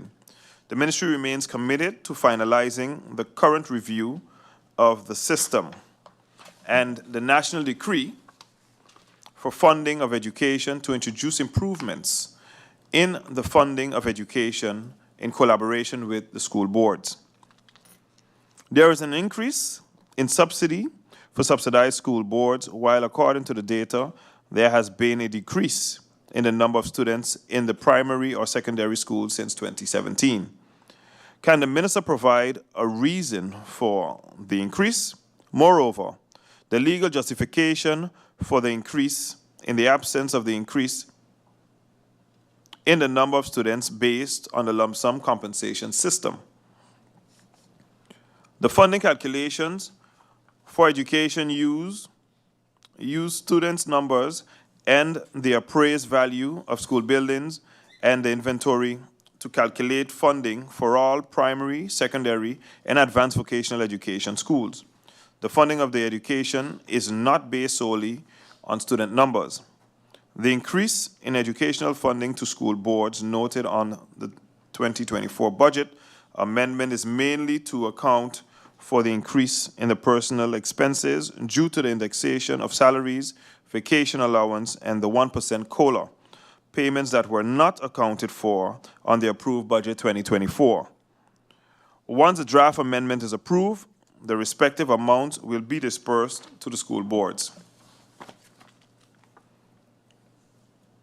One of the main complaints from the businesses is that the education system is not properly aligned with the labor market needs on St. Martin. What are the initiatives and educational innovations are the ministry pursuing to better resolve these issues?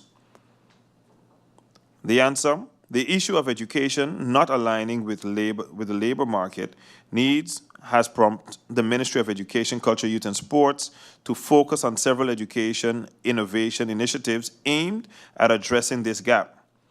One such initiative is the Council of Education and Labor Market. This council is tasked with advising on aligning education programs with the evolving demands of the labor market. Their efforts include profiling members who represent both education and labor sectors to foster collaboration and ensure the educational outcomes meet economic and industry needs. What are the plans seeing all the cuts in the budget for special needs or special education? The roadmap towards implementation of the special needs education policy is being drafted. Also, the framework is being developed to solicit funding for students with special educational needs, including indicators used to track progress in meeting these students' needs over time. Furthermore, the professional development program has been expanded to include the special education program. To support the ministry in meeting its goal of ensuring that special needs education is available across all levels of education, the National Recovery Program Bureau, NRPB, is supporting the development of an elusive education training for all in-service teachers.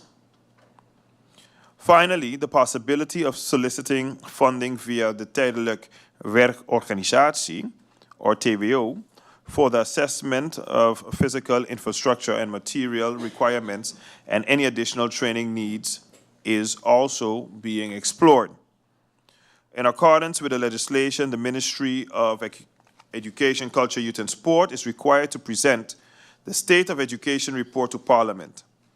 Can the Minister please provide an update on the State of Education report and when it will be presented in Parliament? The State of Education report of 2017 to 2018, 2018 to 2019, and 2020 to 2022 have been submitted to the Minister of Education. A digital presentation of the State of the Education report of 2020 to 2022 was also done on June 21st, 2024 to the ECYS Cabinet.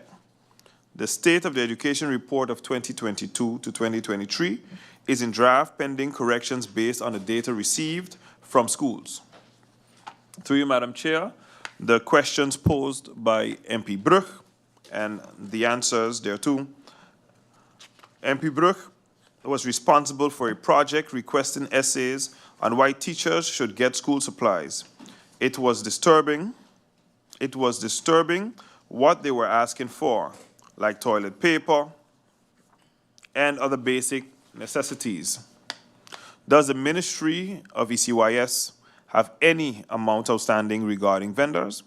How much are those outstanding amounts? And when is the intention to pay those vendors so that the supplies can reach to the students? The Department of Education does have outstanding balances with vendors. They are currently busy working with these suppliers to regulate all outstanding bills to ensure that they continue to receive goods as supplies for the public schools. The goal is to ensure that no large bills are being brought over to the 2025 budget. Lots of schools are meeting challenges regarding children with behavioral and mental issues. There was an initiative with the former Bell School that was destroyed. The school is being rebuilt via the NRPB. What is being done until the building is being rebuilt and can be occupied? What is being done to help the teachers with these students with these behavioral and mental issues?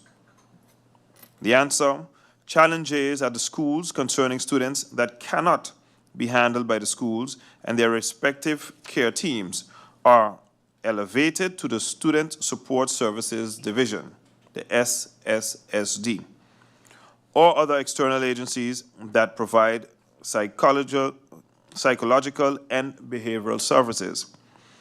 Behavioral and mental health issues are oftentimes manifestations of larger issues within the family, school, and larger society, which requires a systemic approach. Through you, Madam Chair, the questions posed by MP York. Insurance policies for the various school buildings, both public and subsidized schools. What is the status of these insurance policies? The answer: the government is currently finalizing the public tender process, which is set to be completed by the end of this year. School buildings and their inventories are insured under the comprehensive umbrella policy for the government-owned properties managed by the Ministry of General Affairs. This policy provides coverage for all public education facilities, protecting them from risks such as fire, natural disasters, and other potential hazards. The renewal process for this insurance policy is progressing on schedule, which the tender expected to be finalized by year-end. In preparation, update appraisals of school properties have been completed, ensuring that accurate valuations of buildings and their assets are reflected in the tender.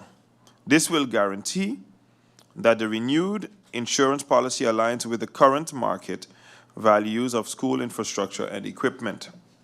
Through you, Madam Chair, the questions posed by MP Westcott Williams. Concerned about the vaping among the youth was the interministerial group established and with which ministries and what specific objectives? The answer: yes, the interministerial committee assigned an interministerial working group with representatives of the Ministry of Justice, the Ministry of TEATT, VSR, and the Ministry of Education, Culture, Youth, and Sport, with the objective to adjust the relevant national ordinance regarding the sale of cigarettes and alcohol to incorporate the definition of vaping products and include it as restricted item for sale of minors under the age of 18. Can we get an overall picture of the counseling and crisis intervention initiatives in our education system, especially but not solely our high schools? From a general perspective, can you provide that overall picture? How much of it do we have? How do we fare in that respect? All schools have their designated care team, which caters to psychological, behavioral, and educational needs of all students. Care teams may consist of students, care coordinators, social workers, or guidance counselors. Several schools also have psychologists and educational diagnosticians. Care team members also receive ongoing professional development initiatives from the SSSD to better cater to the needs of their students. There are no laws, policies, or regulations in place that allow the SSSD to gather the bigger picture on care in our schools. Special education policy was finalized with the policy in place. What steps have been or will be taken, and according to what timeline will be taken? The answer: as mentioned, the roadmap towards implementation of special needs education policy is being drafted. It will serve as a strategic guide outlining the necessary steps, timelines, responsibilities, and resource allocation to ensure the successful integration of the SNE policy into St. Martin's educational framework. This is expected to be finalized by the end of 2024, with the implementation phase starting in 2025. Additionally, the Department of Education is in the initial stages of developing a framework for soliciting funding for students with special educational needs, including indicators that would be used to track progress in meeting the needs of these students over time. The intention is to realize this change in policy for funding as per 2025 to 2026 academic year, codifying it in the LBHAM, bekostiging onderwijs, shortly thereafter. Furthermore, since the establishment of special needs education policy, the professional development program was expanded this year to include a special education program with several teachers enrolled. Finally, the Ministry of ECYS is working on an inclusive education training, which will be developed in collaboration with the National Recovery Program Bureau via the Fostering Resilient Learning Project, the FRLP, in the hopes of realizing this training as soon as possible. The reduction of 12 million guilders was that the project for the Charlotte Brookson Academy. Since taken out of the budget of 2024 and in 2025, there is an expected high school project. Is that the same thing? Or is it high school in 2025, a public high school? The answer: the 12 million guilders originally listed in 2024 capital investment budget, which has now been reduced, was allocated for a high school and not specifically for the Charlotte Brookson Academy. The capital investment for 2025 does not include a high school in its 2025 budget. At the time of the finalization of the draft budget 2025, the necessary substantiation was not available, making it impossible for the 12 million to be placed on the budget, which was also the case in 2024. Information received as Parliament for what is taking place on the Ring Road. What are the plans for government for the area right down to the traffic lights? What are the plans? Part of the property is from the Chamber of Commerce Industry across from the sports complex. One of the plans is the performing arts. Are you aware of these plans? What can be expected of the performing arts building constructed in the center for the Chamber of Commerce Industry? Will this be for the general population's use? What is to be imagined when stating that a center for the performing arts will be included? The answer, the Department of Culture has not been made aware of any plans regarding any proposed plans for the Performing Arts Center to be constructed in the center of the Chamber of Commerce and Industry. No discussions of that nature have been had as far as we are aware. The plans that we are aware of are the plans by the government for the Performing Arts Center projected on the location of the John Larmedy Center on the Longwall Road. Those plans are being reviewed as they stem from about 10 years ago and were designed without any in-depth involvement by the users. The report on the state of education, I would also like to get an update on that. The answer, the State of Education report of 2017 through 2018 through 2019, and 2020 through 2022 have been submitted to the Minister of Education. A digital presentation of the State of the Education report of 2020 through 2022 was also done on June 1st, 2024 to the Ministry of Education, Culture, Youth and Sports Cabinet. The State of the Education report of 2022 through 2023 is in draft pending corrections based on the data received from the schools. And with that, I conclude the answers and the questions posed by the honorable MPs. Minister Lewis, thank you for those responses. And now it is the time of the members of Parliament to ask questions or make comments. I see MP Roseberg requesting the floor. MP Roseberg, you have the floor. Thank you, Madam Chair, Secretary General. Thank you, Minister and support staff for your answering the questions. I will dive into it straight because I only have 2 questions. I know it's late, but I do think it's important. Seeing the different funding the different school boards are receiving from the schools, what is and have the ministry done to prevent the hair discrimination that some students are experiencing in school? Team Times has very much tackled that matter by even providing me as a member of Parliament the Hair Discrimination Prevention Act. So I would like to know, through you, Madam Chair, have there been meetings with the different school boards to adjust the current hair-related rules and regulations? And has there been set a plan, policy, and even legislation in regards to that?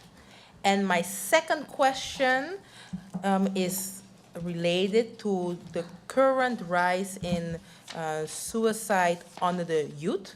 What is the committing suicide under the youth? What is the short-term plan that has been set in place by the ministry?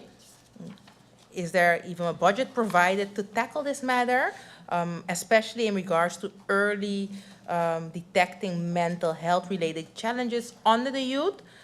Will there be a short-term campaign awareness plan set in place? And if so, when will this start so that we can bring that awareness under the youth?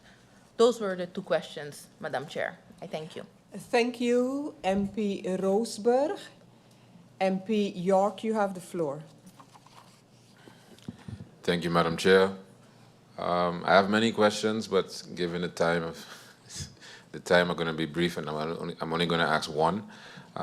There were two questions posed to the minister concerning the state of affairs, education affairs, and he repeatedly said the report basically the presentation was given to the cabinet, but the questions were, when are they coming to Parliament? I didn't get the answer on that. Thank you.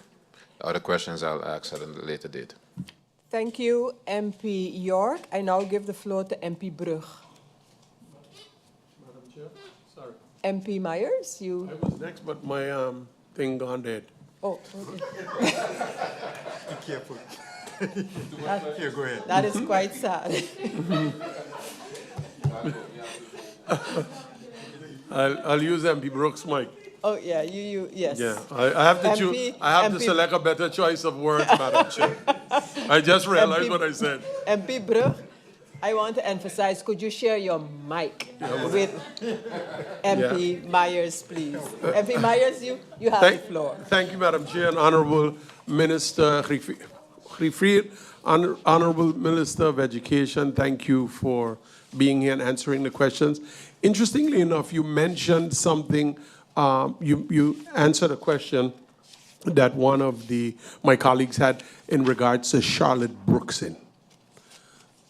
I know that about a year ago, there was a situation with Charlotte Brookson where the financial controller embezzled well over $1 million guilders from that school of government subsidy.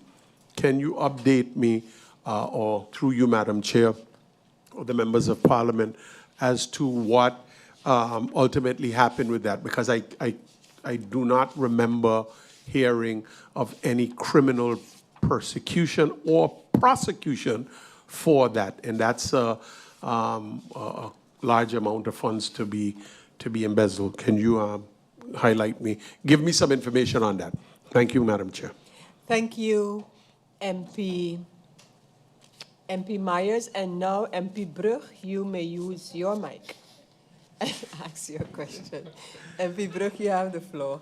Thank you very much, Madam Chair Lady. Good evening, St. Martin. Good evening, Honorable Minister of Education and your Culture, Youth and Sports, and your supporting staff. Thank you very much for answering the questions, most of the questions that I've asked. Despite that you gave the answers, I tend to disagree with some of the information given. And I know that the information that you receive is not from you yourself, you have persons on the ground. And one of those information is pertaining to the meal program for our students. Schools may not indicate, you have stated that schools have not indicated that there's a need for such.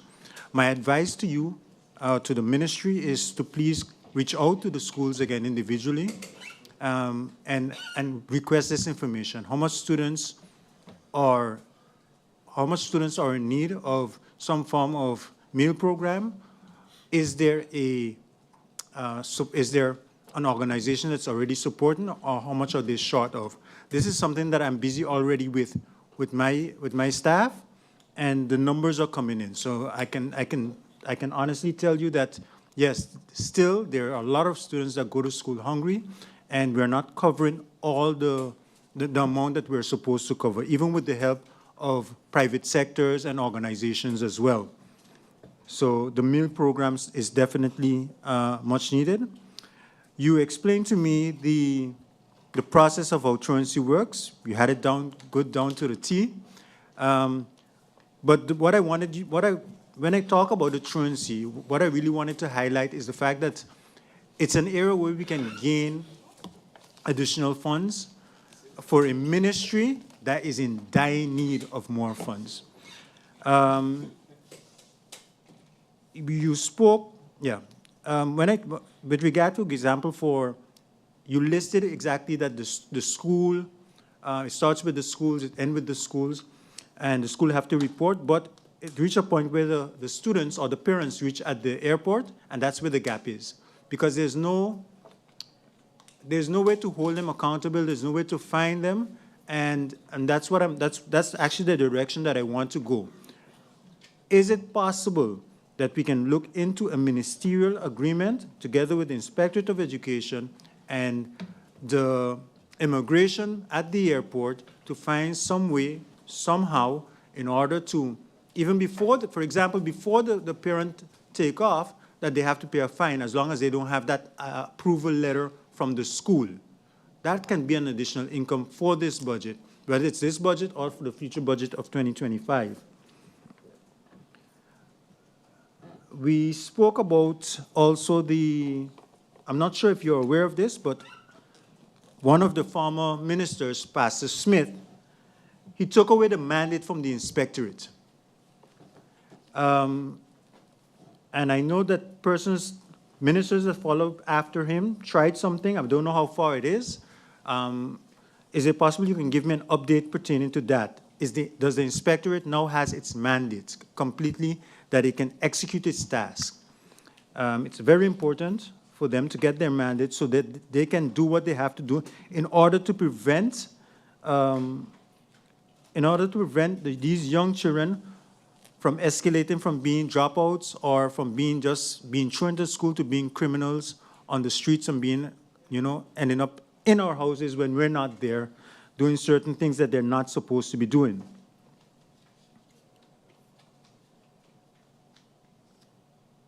And yes, and I think, yes, one last thing as well.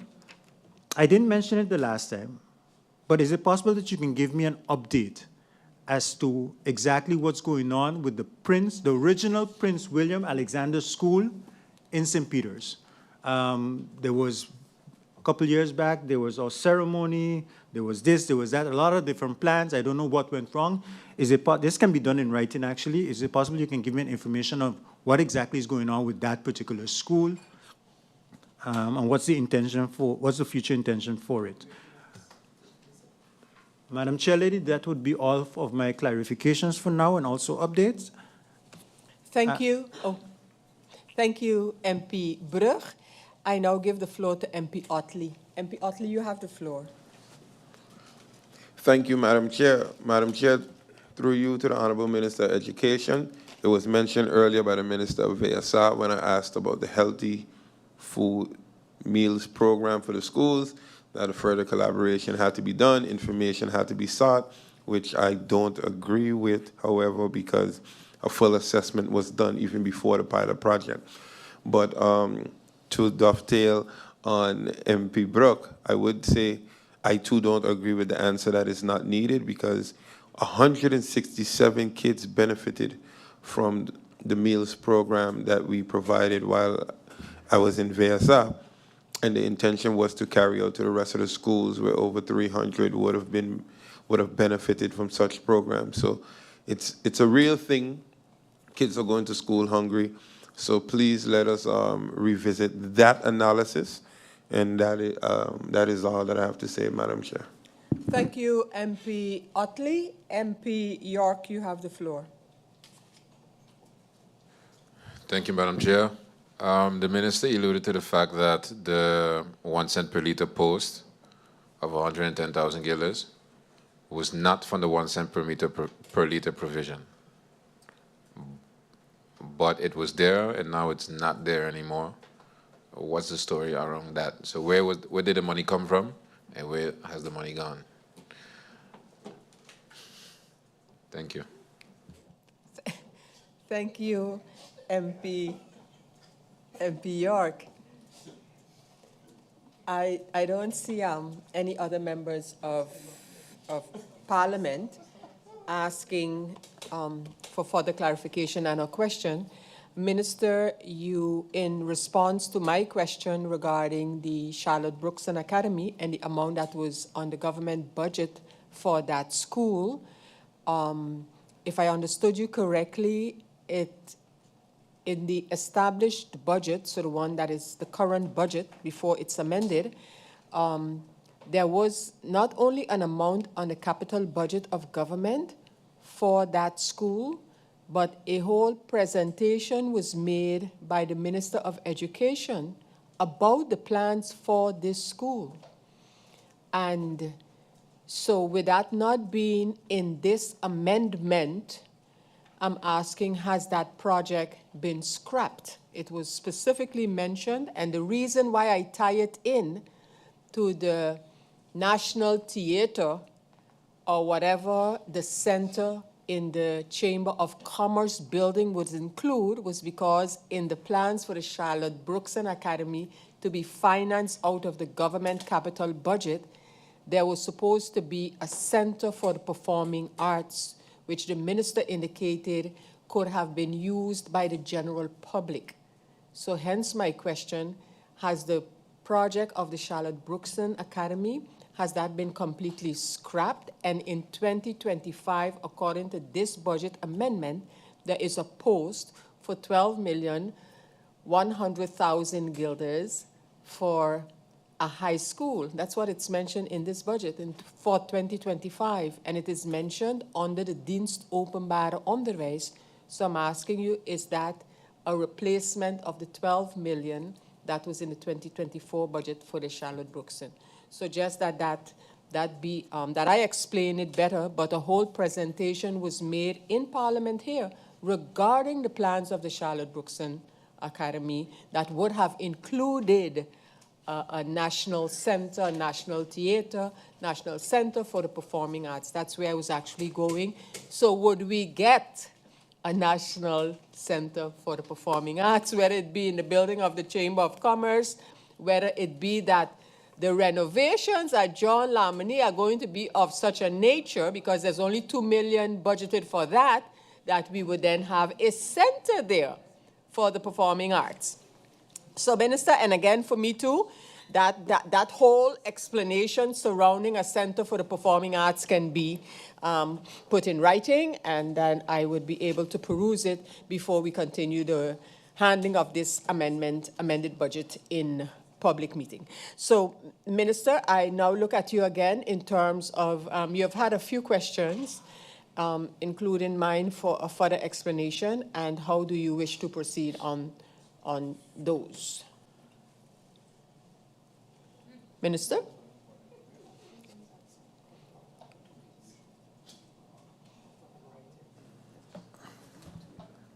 Minister, you have the option, unless a member of parliament would request that you come back in person.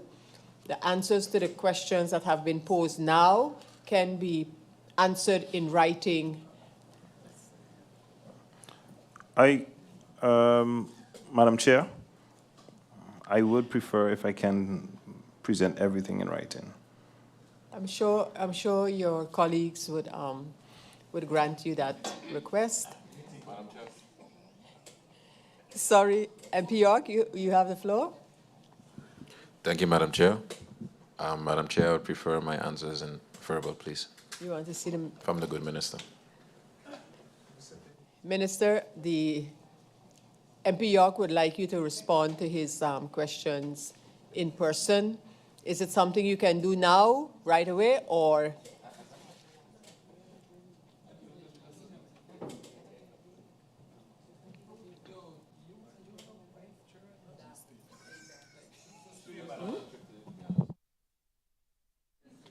Through you, Madam Chair, I will give MP Yorks his answer. It was never generated, so it was never there, and thus it never went anywhere.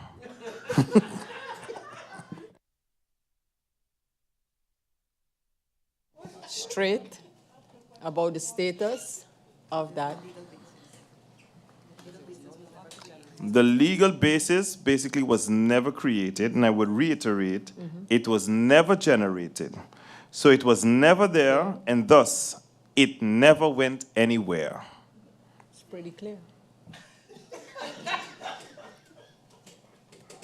No, thank you, Minister. I just wanted to make sure I understood you correctly. That's why that's your answer, MP York. You have further comment? MP York, then you have the floor. Thank you, Madam Chair. So if I understand the minister correctly, if I were to dovetail off MP's Myers' earlier comment of his thing going dead, you just referred to the post being dead.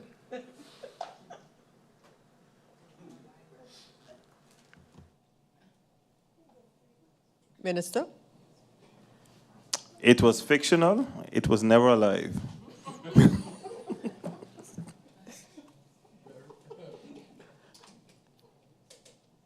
Thank you, Minister Lewis. MP Myers. Thank you, Madam Chair. On a serious note, Please. I would like the ones listening and watching to know that this microphone apparatus has a battery in it. The battery died. I did not know what to call it, so I referred to it as the thing has gone dead. That is the only thing that is dead on me, Madam Chair. Thank you, but on a serious note, I did get an indication, and that was about, I want to believe maybe nearly 2 hours ago, that we might have to break to change the batteries. No, that was a serious note. But I look at Alvin to see when that will have to happen. But I think we could make it through without having a change of batteries. We'll see how that works. Minister, I want to thank you. And is there anything you would like to add now, Minister, before we adjourn, so that, and then you would send us the remaining answers in writing? But is there anything you'd like to add now or explain? Minister Lewis. Through you, Madam Chair, the question posed or the elaboration on the Charlotte Brookson by MP Myers.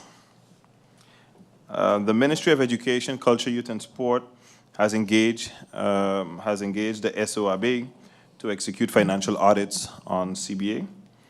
As the ministry currently has very little insight into the school's financial administration. Please clarify that it is alleged that the former treasurer of the board of CBA and not the financial controller. With that, I conclude, Madam Chair. Thank you. Thank you very much, Minister, for that further clarification. Minister, support staff of the ministry, I wish to thank you for your answers here and your presence and your answers here this evening. We look forward to receiving in writing your responses, those given as well as those to be given based on the questions posed, and so that it can form part of the report. Minister, thank you very much, and I will adjourn briefly so that you could take your leave, Minister, and we will have the next minister come to, and that would be the last minister in this round that will be providing answers to the members of parliament. So this meeting is going to be adjourned for 2 minutes. Meeting adjourned.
Good evening, members of Parliament, ladies and gentlemen. We continue with this Central Committee meeting of Parliament for today, Central Committee meeting number 6, as we continue with this meeting today, October the 16th. The meeting regards the draft national ordinance for the amended budget 2024 and started out with a presentation by the Minister of Finance on this draft national ordinance as presented by the government of St. Martin. Ministers have been appearing since then to respond to questions asked by members of Parliament, and the last minister to appear tonight to respond to questions posed by members of Parliament is the Minister of TEATT, Minister Grisha Heiliger Martin. Minister Heiliger, you have the floor to respond to the questions by members of Parliament. Welcome to you and your support staff, Minister. A pleasant good morning. Good evening, Madam Chair Lady. Good evening to the Secretary General. Good evening to the honorable members of Parliament, to the one person in the tribune, and to those still listening and viewing online and on the radio. I would like to start one time. I have 44 questions. Please bear with me. And I'll start with MP La Cruz questions. It started with him clarifying a question through an explanation of cost cuts, what difficulties they brought to the ministry, for instance, the marketing and which market was cut, and the effect on our product. Cutting the marketing budget has impacted St. Martin's ability to attract tourists and maintain brand visibility. With reduced exposures, it's harder to reach new audience and retain interest. We are forced to reshift our focus to address this by focusing more on digital marketing, using social media, SEO, and influencers to reach audiences cost effectively, prioritizing key markets, so concentrating on high return areas like the US, Canada, and the MICE market, community partnership, collaborating with local businesses to extend reach and share costs, and using data, so focusing on past successful campaigns to maximize returns with limited funds. Then MP La Cruz request also asked regarding the sports tourism reduced by 45,000 guilders, HR reduced by 90,000 guilders. What effects this have on the ministry? The activities affected by the cuts are as follows. The Caribbean Multi-Hall Challenge has been affected, and also the Heineken Regatta has been affected by lower fees being paid. Both events are key to stimulating our economy and on an annual basis and continue to bring return visitors to our shores, but we still supported them, but a little less. Then MP La Cruz asks if it was a choice by the minister or whether it was finance that cut the budget. Budget cuts, MP La Cruz, in general, are proposed by the Ministry of Finance in response to a broader financial situation. My ministry will work within its parameters to ensure that our key priorities are still addressed adequately, like I just did earlier. So another example MP La Cruz gave regarding the staff bureau courses and training reduced by 50,000. These are questions that I keep asking why. MP La Cruz stated that he keeps asking why, because if you want to get more income, but you're cutting, that I want to understand where we are cutting and how we're going to make more money if we're still cutting these important parts of the budget. The budget was The budget allocated was reserved for training and development of the personnel within the Ministry of TEATT. By mid-year, budget cuts were required and no training was requested. Given that there was available room for adjustments in the training budget, the Ministry of Finance made cuts to this budget post. So MP La Cruz asks, so how can we make more money if we have all these cuts? Is the minister open to an idea of sitting with members of Parliament and all ministers to brainstorm and exchange ideas to generate revenues? Yes, MP La Cruz, I am always open to collaborating with anyone who is dedicated to the progress of our island and its people. While Budget 2024 required major cuts, I believe that creative solutions and innovative thinking can help us overcome these challenges. And I'm open to any suggestions you may have. Then I move over to questions by MP Arian. And the first two questions was based on the funds of Rentelas, and they both were answered earlier by Minister of Finance. Then he went over to questions regarding the lottery booths. What is the legal basis and are they legal? So the legal basis for the lottery booths can be found in Article 3, Paragraph 1, under A of the Lottery Ordinance, in Article 2, Paragraph 1, under C of the National Decree containing general measures for the implementations of the articles. Article 3, the third and fifth paragraphs, and fourth and second of the Lottery Ordinance. This is in writing, so hopefully it will be clear for the the MP. The issued lottery license states that the lottery license holder must send to the minister an overview of the locations from which the lottery tickets are sold. In addition, each new point of sale must be reported to the Finance Department and the Department of Economic Affairs. What licenses do they have to operate? Asked the MP Arian. They operate under the lottery license of the license holder, so the lottery company, for which they sell tickets and do not have their own business license from the Ministry of TEATT, nor are they operating as an independent legal entity, BV or NV. So in addition, the national decree that is currently at His Excellency the Governor will have the regulations clearly defined for lottery license holder, booths, and point of sales. So in this national decree, the following matters will be regulated once it's passed. The lottery license holder needs to ask the minister for permission to have a sale point. The lottery license holder have to pay a monthly vergunningsrecht for each sales point, and each sales point has to comply with the legal requirements and withdrawal of permission. This will also ensure fees are paid monthly, by extension assist with a compliance of taxes. And once the decision process is completed, all required information will be made available via publication. The lottery license holders will be granted the time to prepare the new rules for their licenses. So does the person that is in the booth pay SZV taxes? Asked MP Arian. This information should be provided by SZB respectively, the Tax Inspectorate Receiver's Office. Are they operating on an Eenmanszaak or a BV? Asked MP Arian. The lottery booths currently operate under the licenses granted to the license holder. The license holder is either an NV or a BV, and as stated earlier, this matter will be further addressed once a decision on the national decree is made by His Excellency. What gives the legal right to execute this task? The legal basis, again, can be found under the Article 3 that I mentioned earlier. How many sales points do they have? The last inventory conducted indicated at 350 sales points as of 2023. Current state of the lottery booth. Are they legal now? Every lottery, do they pay taxes and fees? They currently operate legally based on the issued permits that I mentioned earlier. With regards to taxes and fees, please again refer to my previous answer to requested by the Inspectorate of Taxes. How many sales points do they have? The last inventory was approximately 350 sales points of 2023, and an updated count will be done soon. What is the legal basis of the sales point? As mentioned before, the legal basis also falls under the exact same legislation that I mentioned earlier in the former questions. Inspection.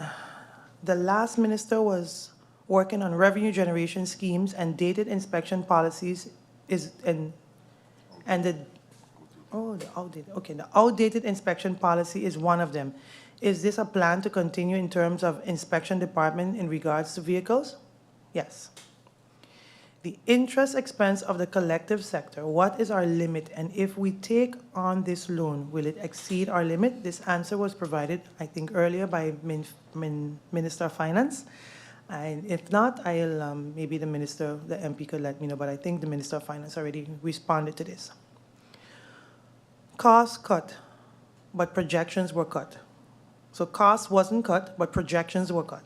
If they were revenue generation items that this current government removed, like WENER, the tax levy, the inspection, what revenue generation items since May of this year was presented by this government?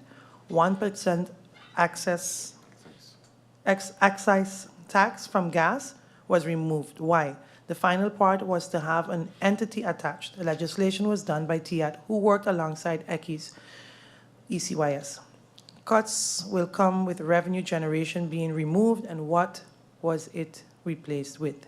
Is the government not working on policies for revenue generation, and is there no policy from TEATT? The answer to that question by MP Arian, the Ministry of TEATT does have policies that can be revenue generations, like the one we just mentioned before, the LBHAM, that will be going into effect via the national decree for lotteries, lottery booths, etc., before the end of Q4. However, to be realistic, we cannot only account for said revenues we can only account for said revenues in 2025. We're working closely within the various ministries to do the necessary in preparations for Budget 2025, where more details can be shared on what these policies and revenue generating items will be.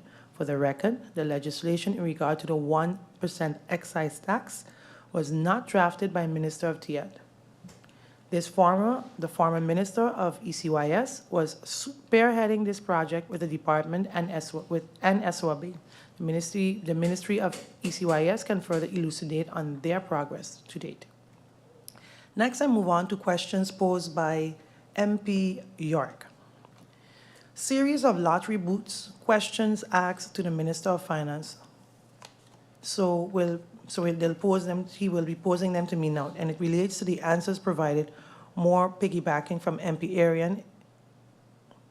If I am a booth holder, I have 10 booths versus someone with 20, but we are paying the same taxes. In regard to the revenue generation ideas, what is the plan in regards to legislation to tackle such issues in regards to branch licenses versus operational licenses?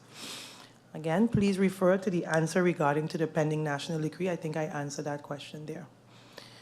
Then MP York asked about online gambling. Major pet peeve is on the regulations of the bank, where you get asked all these questions based on being on the gray list by FIU due to lack of legislation. What are the plans in regard to the legislation when it comes to this? So the CBCS, the central bank, regulates the banking sector, while the Financial Intellectual Unit, the FIU, oversees designated non-financial businesses, including gambling providers. Compliance with their respective laws and international best practices is required. Questions about these legislation agendas should be directed to the relevant regulators or the Ministers of Finance and Justice. As for TEATT, existing online gambling regulations are being updated with new rules and customer protection and addiction prevention added to meet the international standards. This will be done under the gambling, the H2 project from Country Package, which is the gaming board. Yes, the gaming board. Thank you, MP La Cruz. Next question by MP York. Did the airport commence the repayment of the loan granted by government in 2019 and 2018 and 2019? If not, why? And if yes, please indicate how much has been recouped to date. According to the responses received by PGIA, the loan payments, debt service to government will start in Q1 of 2027. To date, no payments have been made for the World Bank or the government of St. Martin's loan. Debt service payments will be made twice a year. Then MP York asks, the throughput fees. Please elaborate explanation in Parliament regarding the fuel clause. What is the cost comprised of and how is it calculated? The fees, how is it calculated? The fees, what goes to the government from the cost and what percentage goes to government and other entities? A pie chart of the fees and if it goes to entities, who are these entities? So just general, the throughput fee. So the throughput fee was established in 2007 by the Island Council, being 4 guilder cents, and was approved and increased in 2012 by the then Minister of TEATT to 4.4 guilder cents for GB and airline fueling at PGIA, and 8 cents for all the other liquid bulk imports, such as gasoline and gas line. So based on the introduction of the throughput fee, Port St. Martin commenced with a contribution for the concession totaling 5.2 million guilders per year through 2017, and then 4 million per year thereafter up and including 2024. To date, the port has contributed more than 70 million guilders to concession fees to government. Then, next question by MP York. A couple months ago, a campaign promise was made by the Minister of ECYS and TEATT in regards to the cooling system for the LB Scott Road, the LB Scott Auditorium. What is the status of this, especially since there are a lot of activities taking place there now? The installation of an air conditioning system at the LB Scott Auditorium is a collaborative project between the Minister of ECYS and TEATT. Indeed, we have finalized the draft terms of the reference, the TOR, for the public tender, and the advice is currently making its rounds. The tender announced will be made public once a decision is made. A couple of years ago, question again posed by MP York, numerous studies were done by MinVSA on gambling problems and addiction. Giving example of MP Meyer's example of hotels that are having 200 or more rooms falls within the category of having casino license. What is the minister's on those? What is the minister's position on those laws? As co-legislation, we make and amend and reappeal laws. So if there is undeniable evidence that people are suffering from gambling addiction, and we have more of these entities built by the year, what is the minister's sentiment in regards to under 200 or more rooms can apply for a license? I haven't had the opportunity yet, MP York, through you, Madam Chair Lady, to review the reports that the MP is referring to. However, I know that gambling addiction is a serious affliction that affects many families in our society. In terms of regulations and regarding requirements for casino licenses, I will review the reports mentioned and other relevant information and discuss this with my colleagues of public health. Important to note is that this too, as mentioned before, is taken up into the establishing the Gaming Control Board. Next, I move over to questions posed by MP Duran. With respect to the causeway, in the permit agreement to build the causeway, there is a clause where the port would contribute to Union Road. The government repaired the road 2 years ago on Wancho Road to the port. Are the funds coming from the port, or are they coming from government coffers via the CapEx funds for the road repair? The discussion was had at the time, this is the answer from the port, related to the upgrade of the Union Road. However, the following factors made it not achievable, such as, but not limited to, government was to acquire properties along the Union Road to allow said road to expand. Port was to be granted a tax exemption for TOT for the causeway construction, which did not materialize. The port paid more than 3.5 million guilders in TOT. And lastly, the fact that the airport roundabout development and the cost were initially intended to be covered by PGIA, of which the port paid 9 million guilders. The works included revetments, connection of the shoulder road to the bridge, and the expansion of the airport road, and the roundabout and associated beautification of the area. MP Rand also mentioned that he heard a number being mentioned in what is being owed to the causeway loan, and that the port and what the port is paying. So how much has the causeway cost the people of St. Martin from 2014 to now, and how much is exactly owed? Figures thrown around need to have a clear answer. Leave out throughput fees, container fees. What is the cost? I know that they were busy trying to sell it, but he would like to have clarity based on what is asked. So currently, the outstanding on the loan in total attributing to the causeway is 47,553,598. The repayment as seen in the below table, which I have provided the members of parliament, significantly in the coming years, it will be concluded in 2035 as the port repays. So let me give a little breakdown. So in Right now, this year, in 2024, it's at 47, like I mentioned, 47 million. Then let's say by 2028, it'll be by 35 million. By 2030, it'll be by 26 million. And scroll down to 2034, the final payment will be 3 million.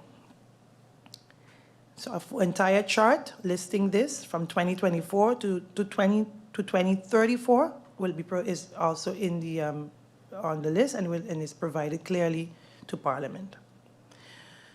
Then MP Duran asked, how many people within the ministry are working outside of their function and are they being compensated? Currently, there are 4 individuals in the ministry working outside of their designated function, and yes, they are being compensated. How far are you with the SDA and any concrete plans and start date? What is the start goal and date of the ministry? We in the ministry are dedicated to establishing the SDA as a priority. To ensure successful implementation, we engage in stakeholder consultation with various industry associations. Our approach will be inclusive, involving both government and representatives and industry stakeholders in the development and implementation of the SDA. And this collaborative process aims to avoid past pitfalls and create a fair and transparent framework. The advice will be handled in the Council of Ministers in the coming weeks, and thereafter concrete timelines for the SDA will be established soon. Now I move over to questions posed by MP Otley. I'm going to take my time for these questions and answers. So, first question posed by MP Otley. The hotel tax, which we spoke about. The hoteliers did not mind the increase in the hotel tax. So that is another option. There's also that $1 safety fee via airport was slated to start based on a letter sent through the COM. Could you let me know if it did start and if it was allocated in the budget? Seeing someone say yes, so if so, clarify. Okay, so the PGIA has allocated the $1 for the security fee per LB of 2019. The parties have set a start date in Q4 of 2023, which must be formalized with the existing government. An estimated amount of $750 to $850 per year can be allocated for this upon the this is the answer by the airport. But upon his recommendation, it was decided in COM. Well, that's based. So, as estimated amount of $750,000 to $850,000 per year can be allocated for this. Period. That's the answer by the airport. And then it follows with me stating that upon my recommendation, it was decided in COM this year, July 30th of this year, that the security fee as required by law will no longer be waived. I subsequently sent a letter to the PGIA holding informing them that this decision and requesting them to initiate the payment of the fee by PGIA. We are in the process of establishing a protocol for billing and receipt, and this was a COM decision to make sure get the payments. And I think it was I remember when we did a calculation, it's amounting to between 4 million, 5 million that we can get in now. I'm trying to get it in as soon as possible, especially with the budget cuts. How much is the exact amount the port pays for the Causeway Bridge? So the construction of the causeway, this is answered by the port, the construction of the causeway was financed through a bond, a loan issue. The loan will be fully paid off, as mentioned before, by 2035, 11 years from now. The yearly loan payment, principal plus interest, are as follows. And there's a complete breakdown provided to Parliament between 2023 to 2035, breaking down the principal, the interest, and the total loan. So if you look at the principal for 2023, it was about $1,029,000 in principal. Interest was $2.4 million, totaling $3.5 million approx. If you look at 2028, the principal will be $4.3 million. The interest will be $1.8 million, totaling $6.2. If you look at by the time we arrive by 2035, we're looking at $3 million in principal and $77,000 in interest, so $3 million by 2035. That's in about 11 years. How much does GEBE pay towards throughput fee? The throughput landing fee cost charged to Sol destined fuel to GB is, in 2022, it was 1.6 million. In 2023, it was $1.8 million. This is dollars. In 2024, so 9 months, extrapolated to 12 months, it's 986,000. So we're looking at a projection at the end of 2024, 1.3 million. So it went from 1.6 to 1.8, and by the end of this year, 1.3 million.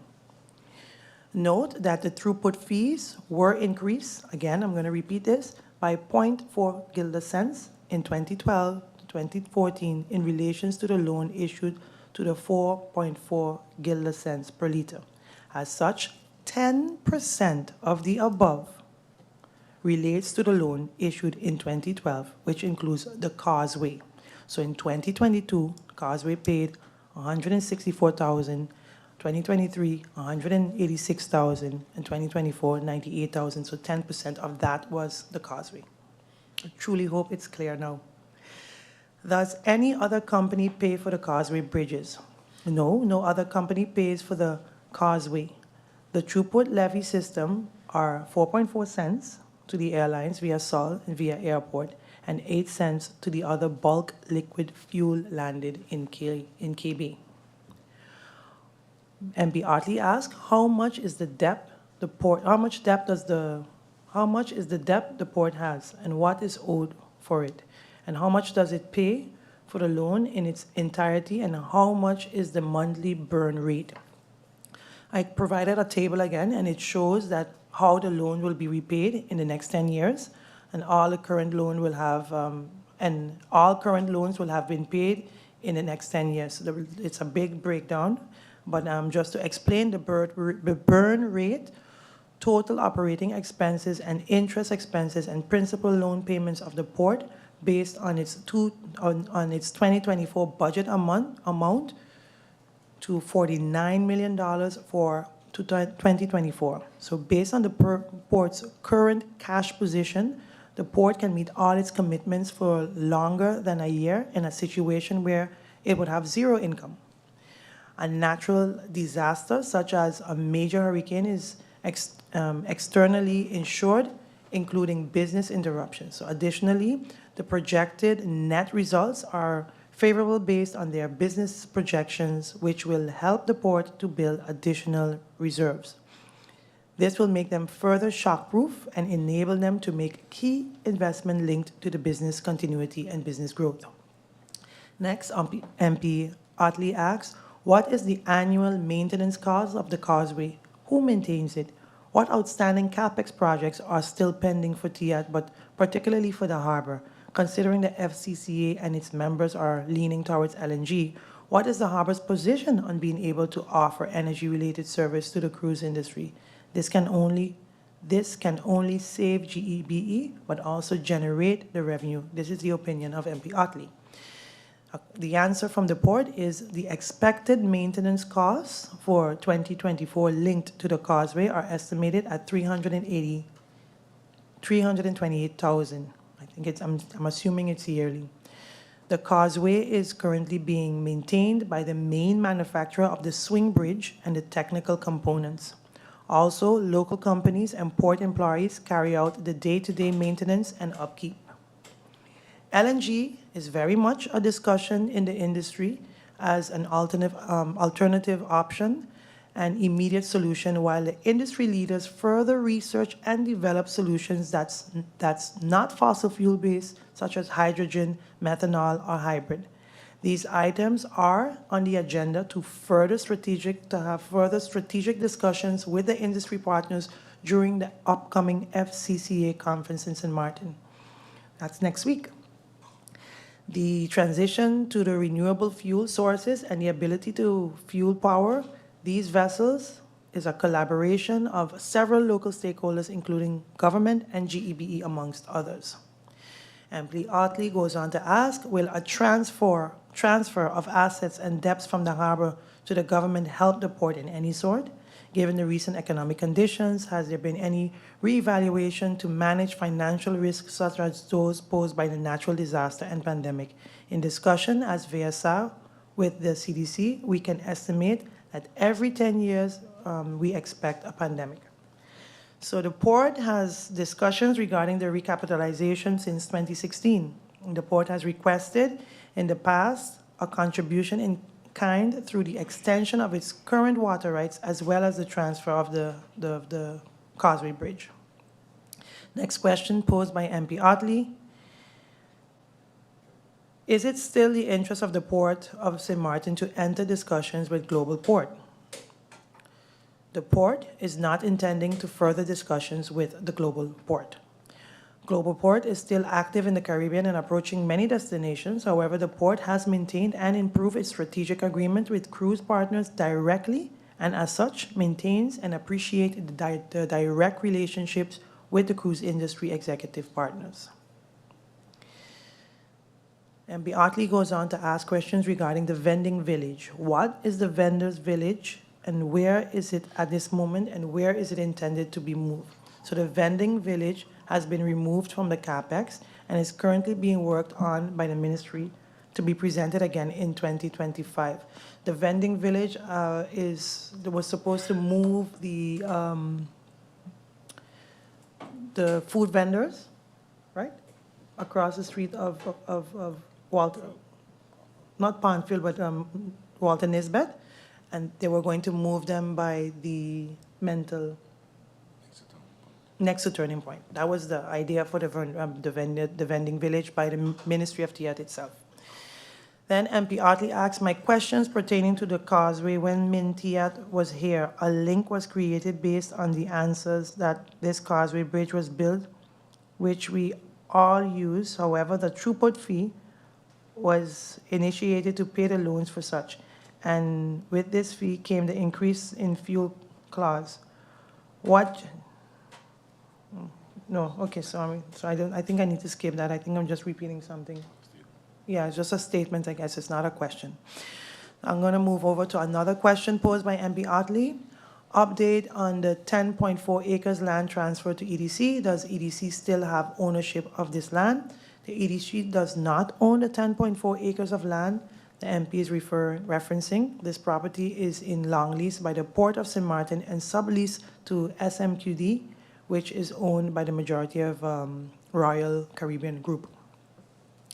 Next, I move over to questions posed by MP Myers. MP did not get an answer. Can you give me give me all the departure taxes from all the airports in the region, so St. Martin, Aruba, Antigua, Anguilla, St. Kitts, and Curacao, as requested by the MP Myers, a comparison of the departure taxes and fees and passenger charges across several Caribbean islands effective 2024. So, Curacao, total fees for international destinations are $64.47 with a breakdown that includes a passenger facility charge fee and for safety oversight and border security. Bonaire, their fees total $22.47, including a similar breakdown. Aruba, U.S. Customs, Immigration, and HPHIS fees are listed, totaling $67 for international travelers. Antigua, departure tax is 10% of their fare for all flights except those in Barbuda. Additionally, administration charges apply for flights depending on whether passengers are in transit. When it comes to St. Kitts, total departure fees is $37, which with airport charges and environmental levies included. When it comes to Anguilla, departure fees range from $20 to $67 depending on the passenger's age. When it comes to St. Martin, departure tax ranges from $42 international to $26 domestic, with incremental increases planned throughout 2029. What is the economic impact of power outages? What is the economic impact of power outages have on the economy and the business? So in the third quarter of this year, the ministry recognized the importance of conducting an economic impact assessment to evaluate the effects of the power outages on the economy and businesses. To achieve this, the Economic Census Survey was launched in August 2024, with fieldwork expected to conclude by the end of October 2024. Once the data collection is completed and the results have been thoroughly analyzed, the ministry will be able to present a comprehensive findings on the economic impact. We kindly request that the Honourable Member of Parliament allows the Department of Statistics and the Department of TEATT to finalize these critical projects, enabling us to respond accurately to and inform with more insight. MP Myers went along by stating that there are loans. Sorry, someone is touching that. That there was a loan to the tune of 90 million to GEBE.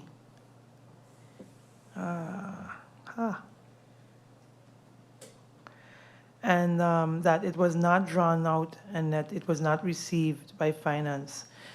Is it possible to, I have this answer, I thought, 1 minute? MP Myers? Thank you, Honorable Minister TEATT. I also posed that question to the Minister of Finance, She answered it. in which she said that the Prime Minister would answer, and he elucidated that he will send it in writing, so it's okay. Thank you, Madam Chair. Thank you for clarifying that to the Minister, MP Myers. Minister, you may continue. Okay, then there's another one, same thing, but I still have an update on this one. I can answer this last question posed by MP Myers. When was the last time, over the last 4 years, what GEBE paid in, what did they pay in concessions to government, including 2017 to 2018, and the amount that was taken to GB? So a settlement agreement was made between government and GEBE during the tenure of the minister, I think it was then Minister Heerlings. The utility bills of government are offset with the concession fees every quarter. At year end, monies of the concession fees are transferred to government, and this transfer did not take place since 2021 or 2022. The offsetting of the bills is up to date. So by 2017, government owed GEBE 30 million in utility bills, and GEBE paid government 30 million. So the surplus at the time was 70 million guilders. That's the answer I received from GEBE. Then MP Kotai, next to move to questions posed by MP Kotai, that he echoes the sentiments on to, I think it was from MP Myers, and how are we prioritizing the beautification of Phillipsburg? The answer to that is that we're committed to we are committed to the revitalizing of Phillipsburg and making it a more attractive and vibrant area. As a first step, we are procuring the services of an urban planner to develop a comprehensive master plan that outlines strategies for beautification, increase foot traffic, and economic growth. Once the plan is finalized, we will implement a phased approach focusing on the infrastructure improvement, aesthetic upgrades, and target economic development initiative. Then MP Kotai asks, what is the financial status of EDC? And there was a director. What did he accomplish during his tenure? So the tenure of the previous interim director of the Economic Development Corporation, which is EDC, concluded July of this year. And during this period, the primary focus was on reestablishing the EDC, which has been inactive for a significant amount of time. Regarding the corporation's financial situation, reviews and assessments are currently being conducted to gain a clear understanding of its fiscal health. We are carefully evaluating the information to determine the best path forward for the EDC. And depending on the outcome, we might look into doing a financial audit. And my goal remains to ensure that the EDC operates effectively and plays a key role in driving our economic growth. Then MP Westcott Williams, questions posed by MP Westcott Williams. Is there an implementation plan, and this is the final question, final minister, my final MP. Is there an implementation plan of ministries with respect to the items based on what is being proposed? If not, can it be reflected in 2025 budget so the discussions can be had on that? The Ministry of TEATT has adjusted priorities due to budget cuts, but but the investment and diversification strategy remains to our key economic recovery. This strategy targets areas like niche tourism, the marine industry, the green initiatives to support growth in St. Martin's orange and green and blue economy. While some projects may face delays, the strategy is not expected to be affected as it focuses on critical national development areas. The Department of ETT is already working with public and private sectors to attract foreign investment and improve the business environment. So in 2025, more resources will be allocated to fully implementing the strategy, ensuring realistic goals and positive economic impact. If further budget adjustments are needed, we will align the strategy with available resources while keeping economic diversification a priority.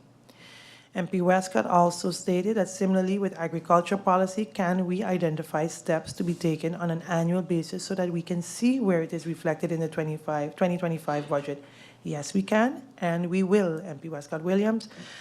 Agriculture, livestock, and fisheries are key areas of focus for the Ministry of TEATT. Despite the 2024 budget cuts, the Department of ETT has prioritized the Agri-in-School projects, which promotes agriculture in school curriculums to encourage local food production. The department has also applied for external funding to continue key initiatives such as expanding local agriculture, supporting small farmers, working to reduce food imports. Plans for farmer markets and agritourism will be included in the 2025 budget to ensure progress towards increasing local food production and boosting food security.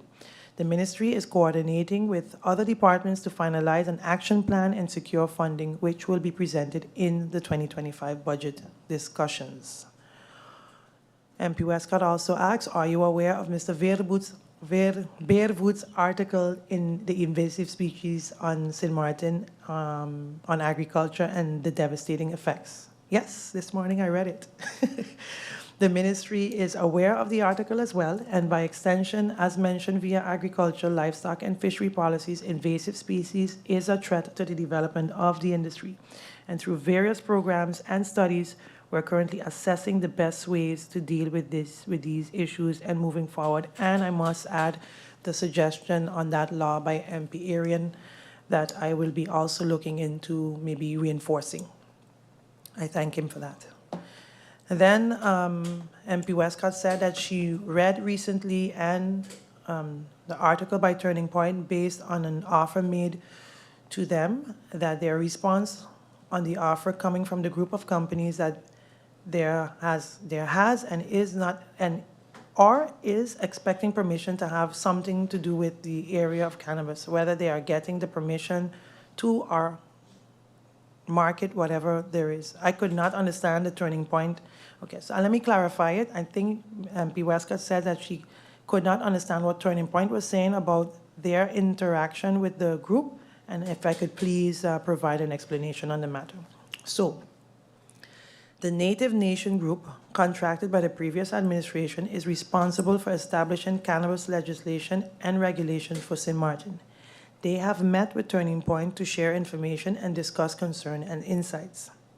The current board of Turning Point is aware of the article regarding its former management, so which was the Stichting Corporation. So they wrote the article and has met with Native Nations representative.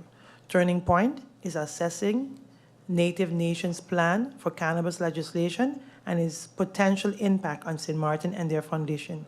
No decision or positions have been made as yet by the Turning Point board. So that article that was written came from the Stichting, the former management team, not the board itself. So it's two separate entities.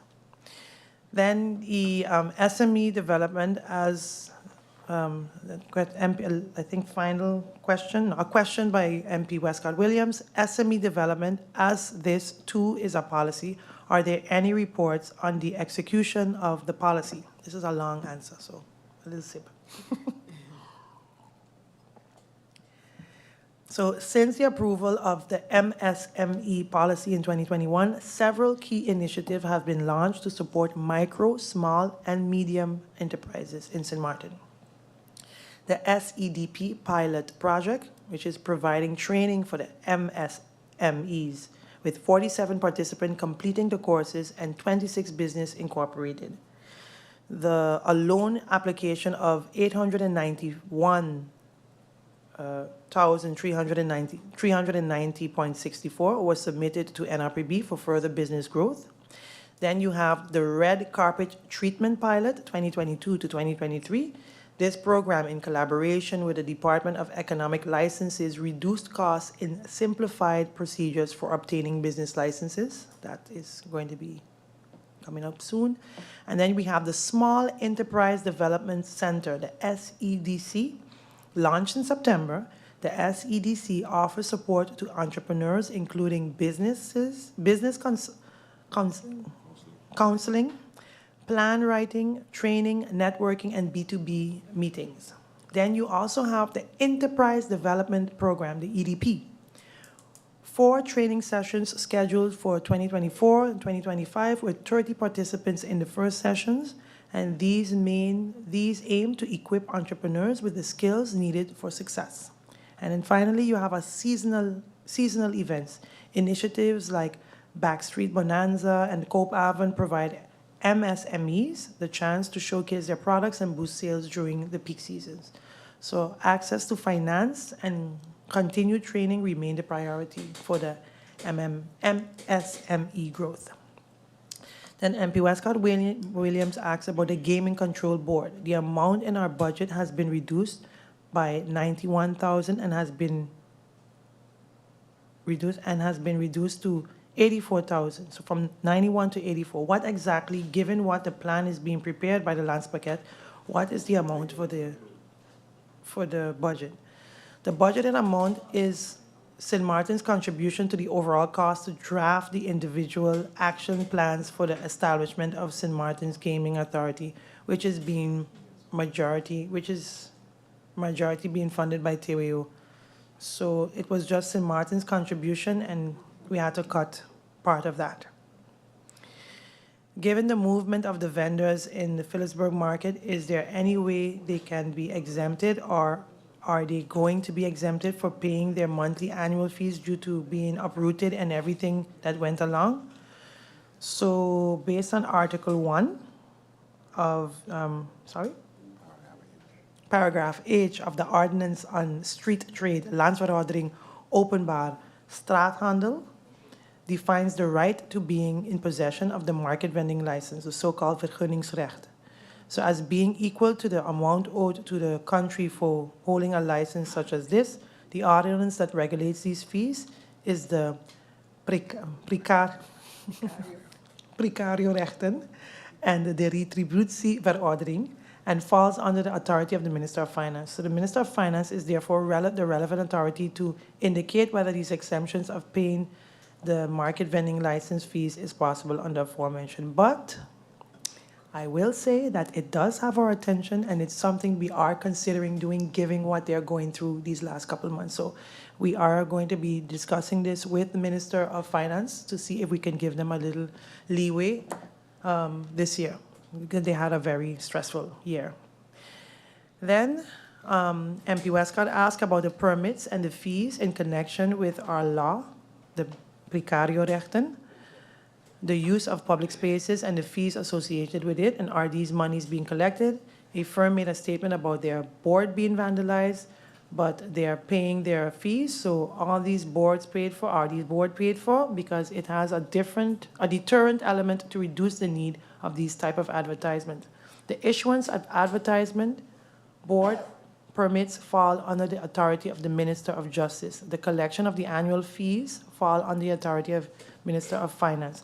What I can say, and it's not in writing, but I can say it for the record, I know that these boards that we're seeing right now, they have been signed with the former Minister of Justice, the approval to allow all these boards.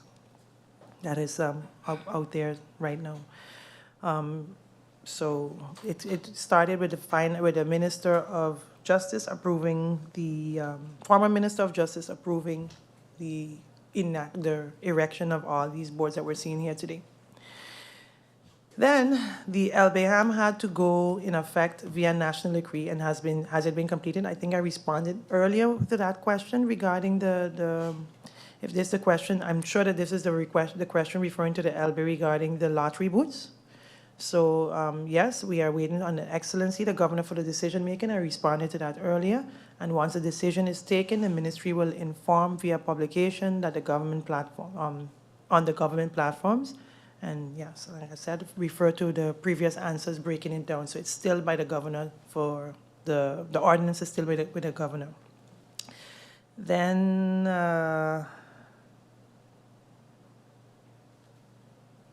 regarding the discussion regarding the Union Road, I think and hope that the Minister of VROMI responded to that question, because that question is mainly geared towards the Minister of VROMI. If not, I can get, if it's okay with the Chair Lady, I can maybe get it in writing regarding the Union Road question, something mainly geared towards the Minister of VROMI. And then the MP made a statement with Veneer shares that there was a motion passed by Parliament and that we need to be very careful not to just collect on the monies for collecting sake. So indeed, I agree. I think I'm one of those that supported that motion. When it comes to the government-owned institution like these, due diligence is essential. The government must closely monitor its companies to ensure that crucial decisions regarding their future are not made at the 11th hour, which then forces the shareholders to take urgent actions. So it's just my 2 cents on that as well. So with that, Madam Chair Lady, I have ended the answers to the questions posed by the Member of Parliament. If there's any clarifications or any additional questions, I'll await that at this 9 p.m. hour. Thank you. Thank you, Minister Heiliger, for your responses regarding the Ministry of TEATT. And I do have a few members of Parliament who wish to either address some of the answers that you have provided or maybe ask something additional with respect to the budget and your ministry. I give the floor to MP York. Thank you, Madam Chair Lady. Once again, thank you for the Minister for her elaborate answers to the questions posed. I have 3 clarification questions. I know that the Minister, through you, Madam Chair, her request was to finally put to rest the inquiries of the throughput fee. My question wasn't fully answered. It was more basically, you see the throughput fee as a pie chart, and you have $10. And basically, my question was, okay, if 50% goes to government, and 40% goes to Slack, and 5% goes to here, and 5% goes there, how is the breakdown of how is that divvied up? That was my main question as it pertains to the throughput fee. The Minister alluded, through you, Madam Chair, to, oh yeah, and that answer, I don't mind getting that in writing. No problem. Next question, as it pertains to the lottery booths, sales points, casinos, I would like the Minister's stance, especially seeing that she's going to do her own, through you, Madam Chair, the Minister's going to do her own research on the studies already done, basically on gambling addiction and etc. What is the Minister's stance, if proven true, what I just said, on a moratorium on all of the above? It's a simple yes or no if she's for it or against it. And the Minister, through you, Madam Chair, explained the cost of the throughput fee on the causeway. I was more looking for what the costs of the last 10 years are by ways of the causeway with the fees incurred by ways of the throughput fee. So what are the total costs that the causeway has cost to date by ways of the throughput fee? And those would be my clarification questions for the day. Thank you. Thank you, MP York. MP La Cruz, you have the floor. Thank you, and a blessed evening, Madam Chair Lady, and all those that are still here with us, the Minister and her support staff. Minister, thank you for being open to the suggestion for ideas. Something that I'd like to bring to your attention that I think we're losing monies is the collection on drawings, lottery games that are being drawn on St. Martin. Every license, one of the stipulations in the lottery ordinance is that the drawings should be held here on St. Martin. And we have a couple lottery companies that do drawings. Other drawings are abroad. There's only one lottery company that has a license to be able to sell numbers here abroad.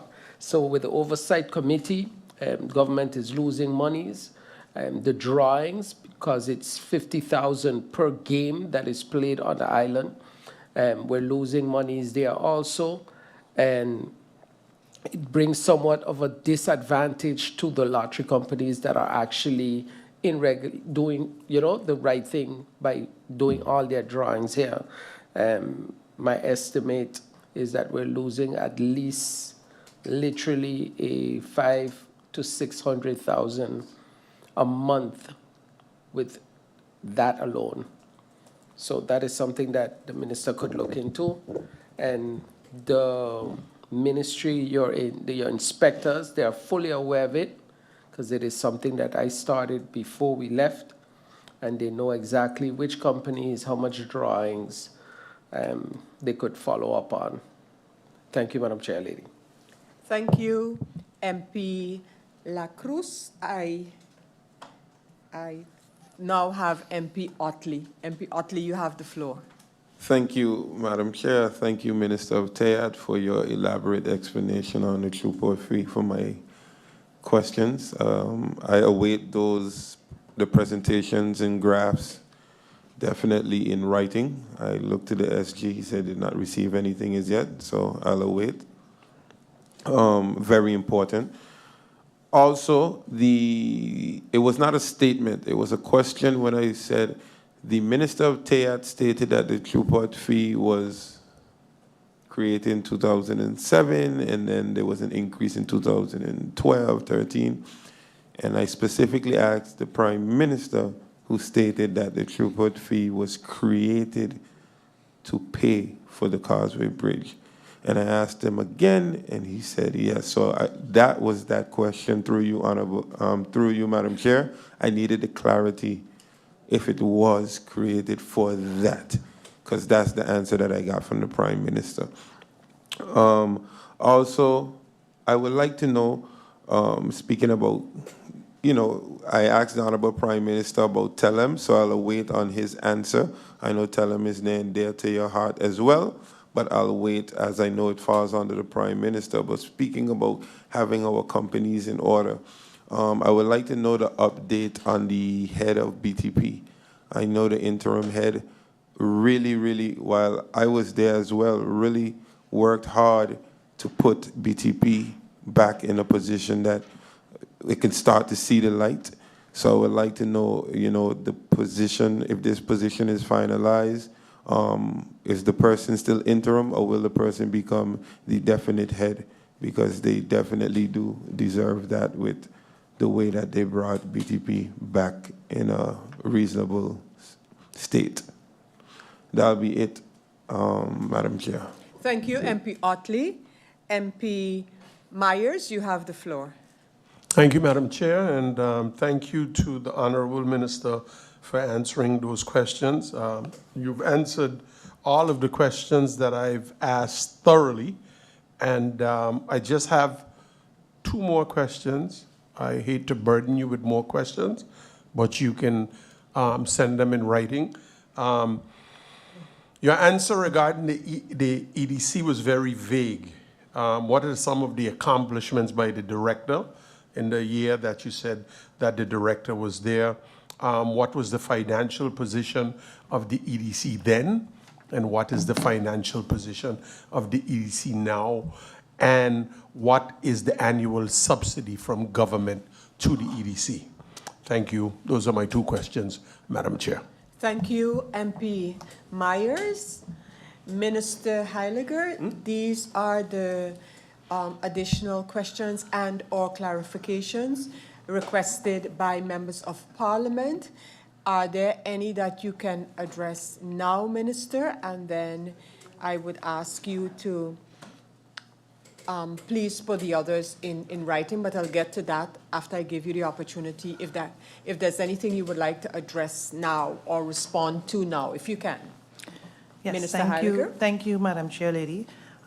Regarding the 3 clarifications by MP York, I will maybe create a pie chart indicating exactly what you wanted, and I'll make sure and add it to the answers. So a pie chart will be created with all the percentages of what it's allocated to.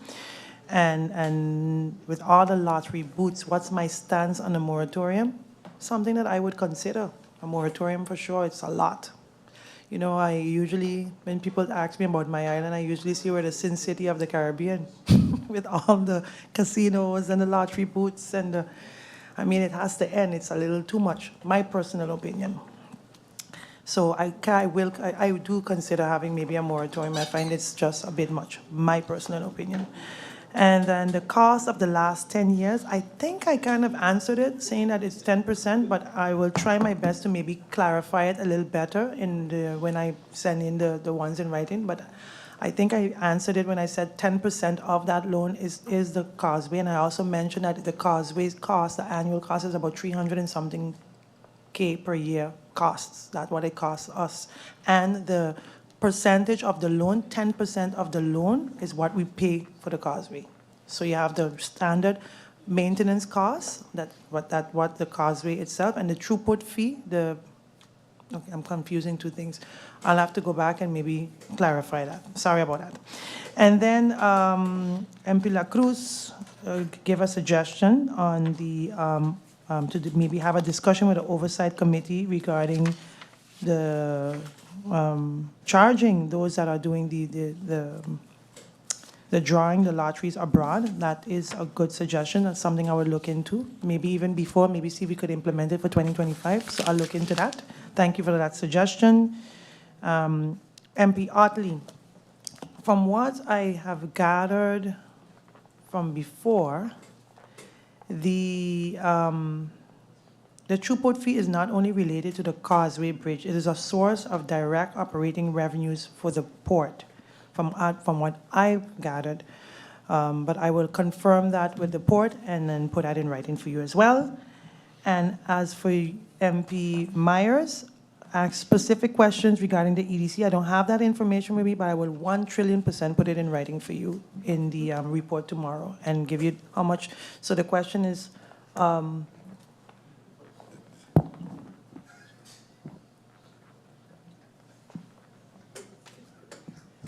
so I know I forgot one question regarding the EDC. That's the question from MP Otley.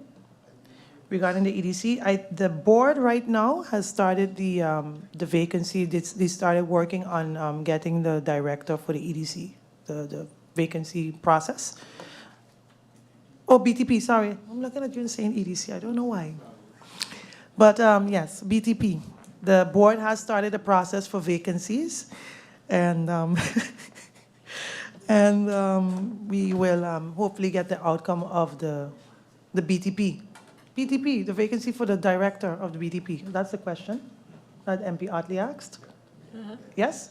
That process has started with the board of the BTP for the director position of the BTP.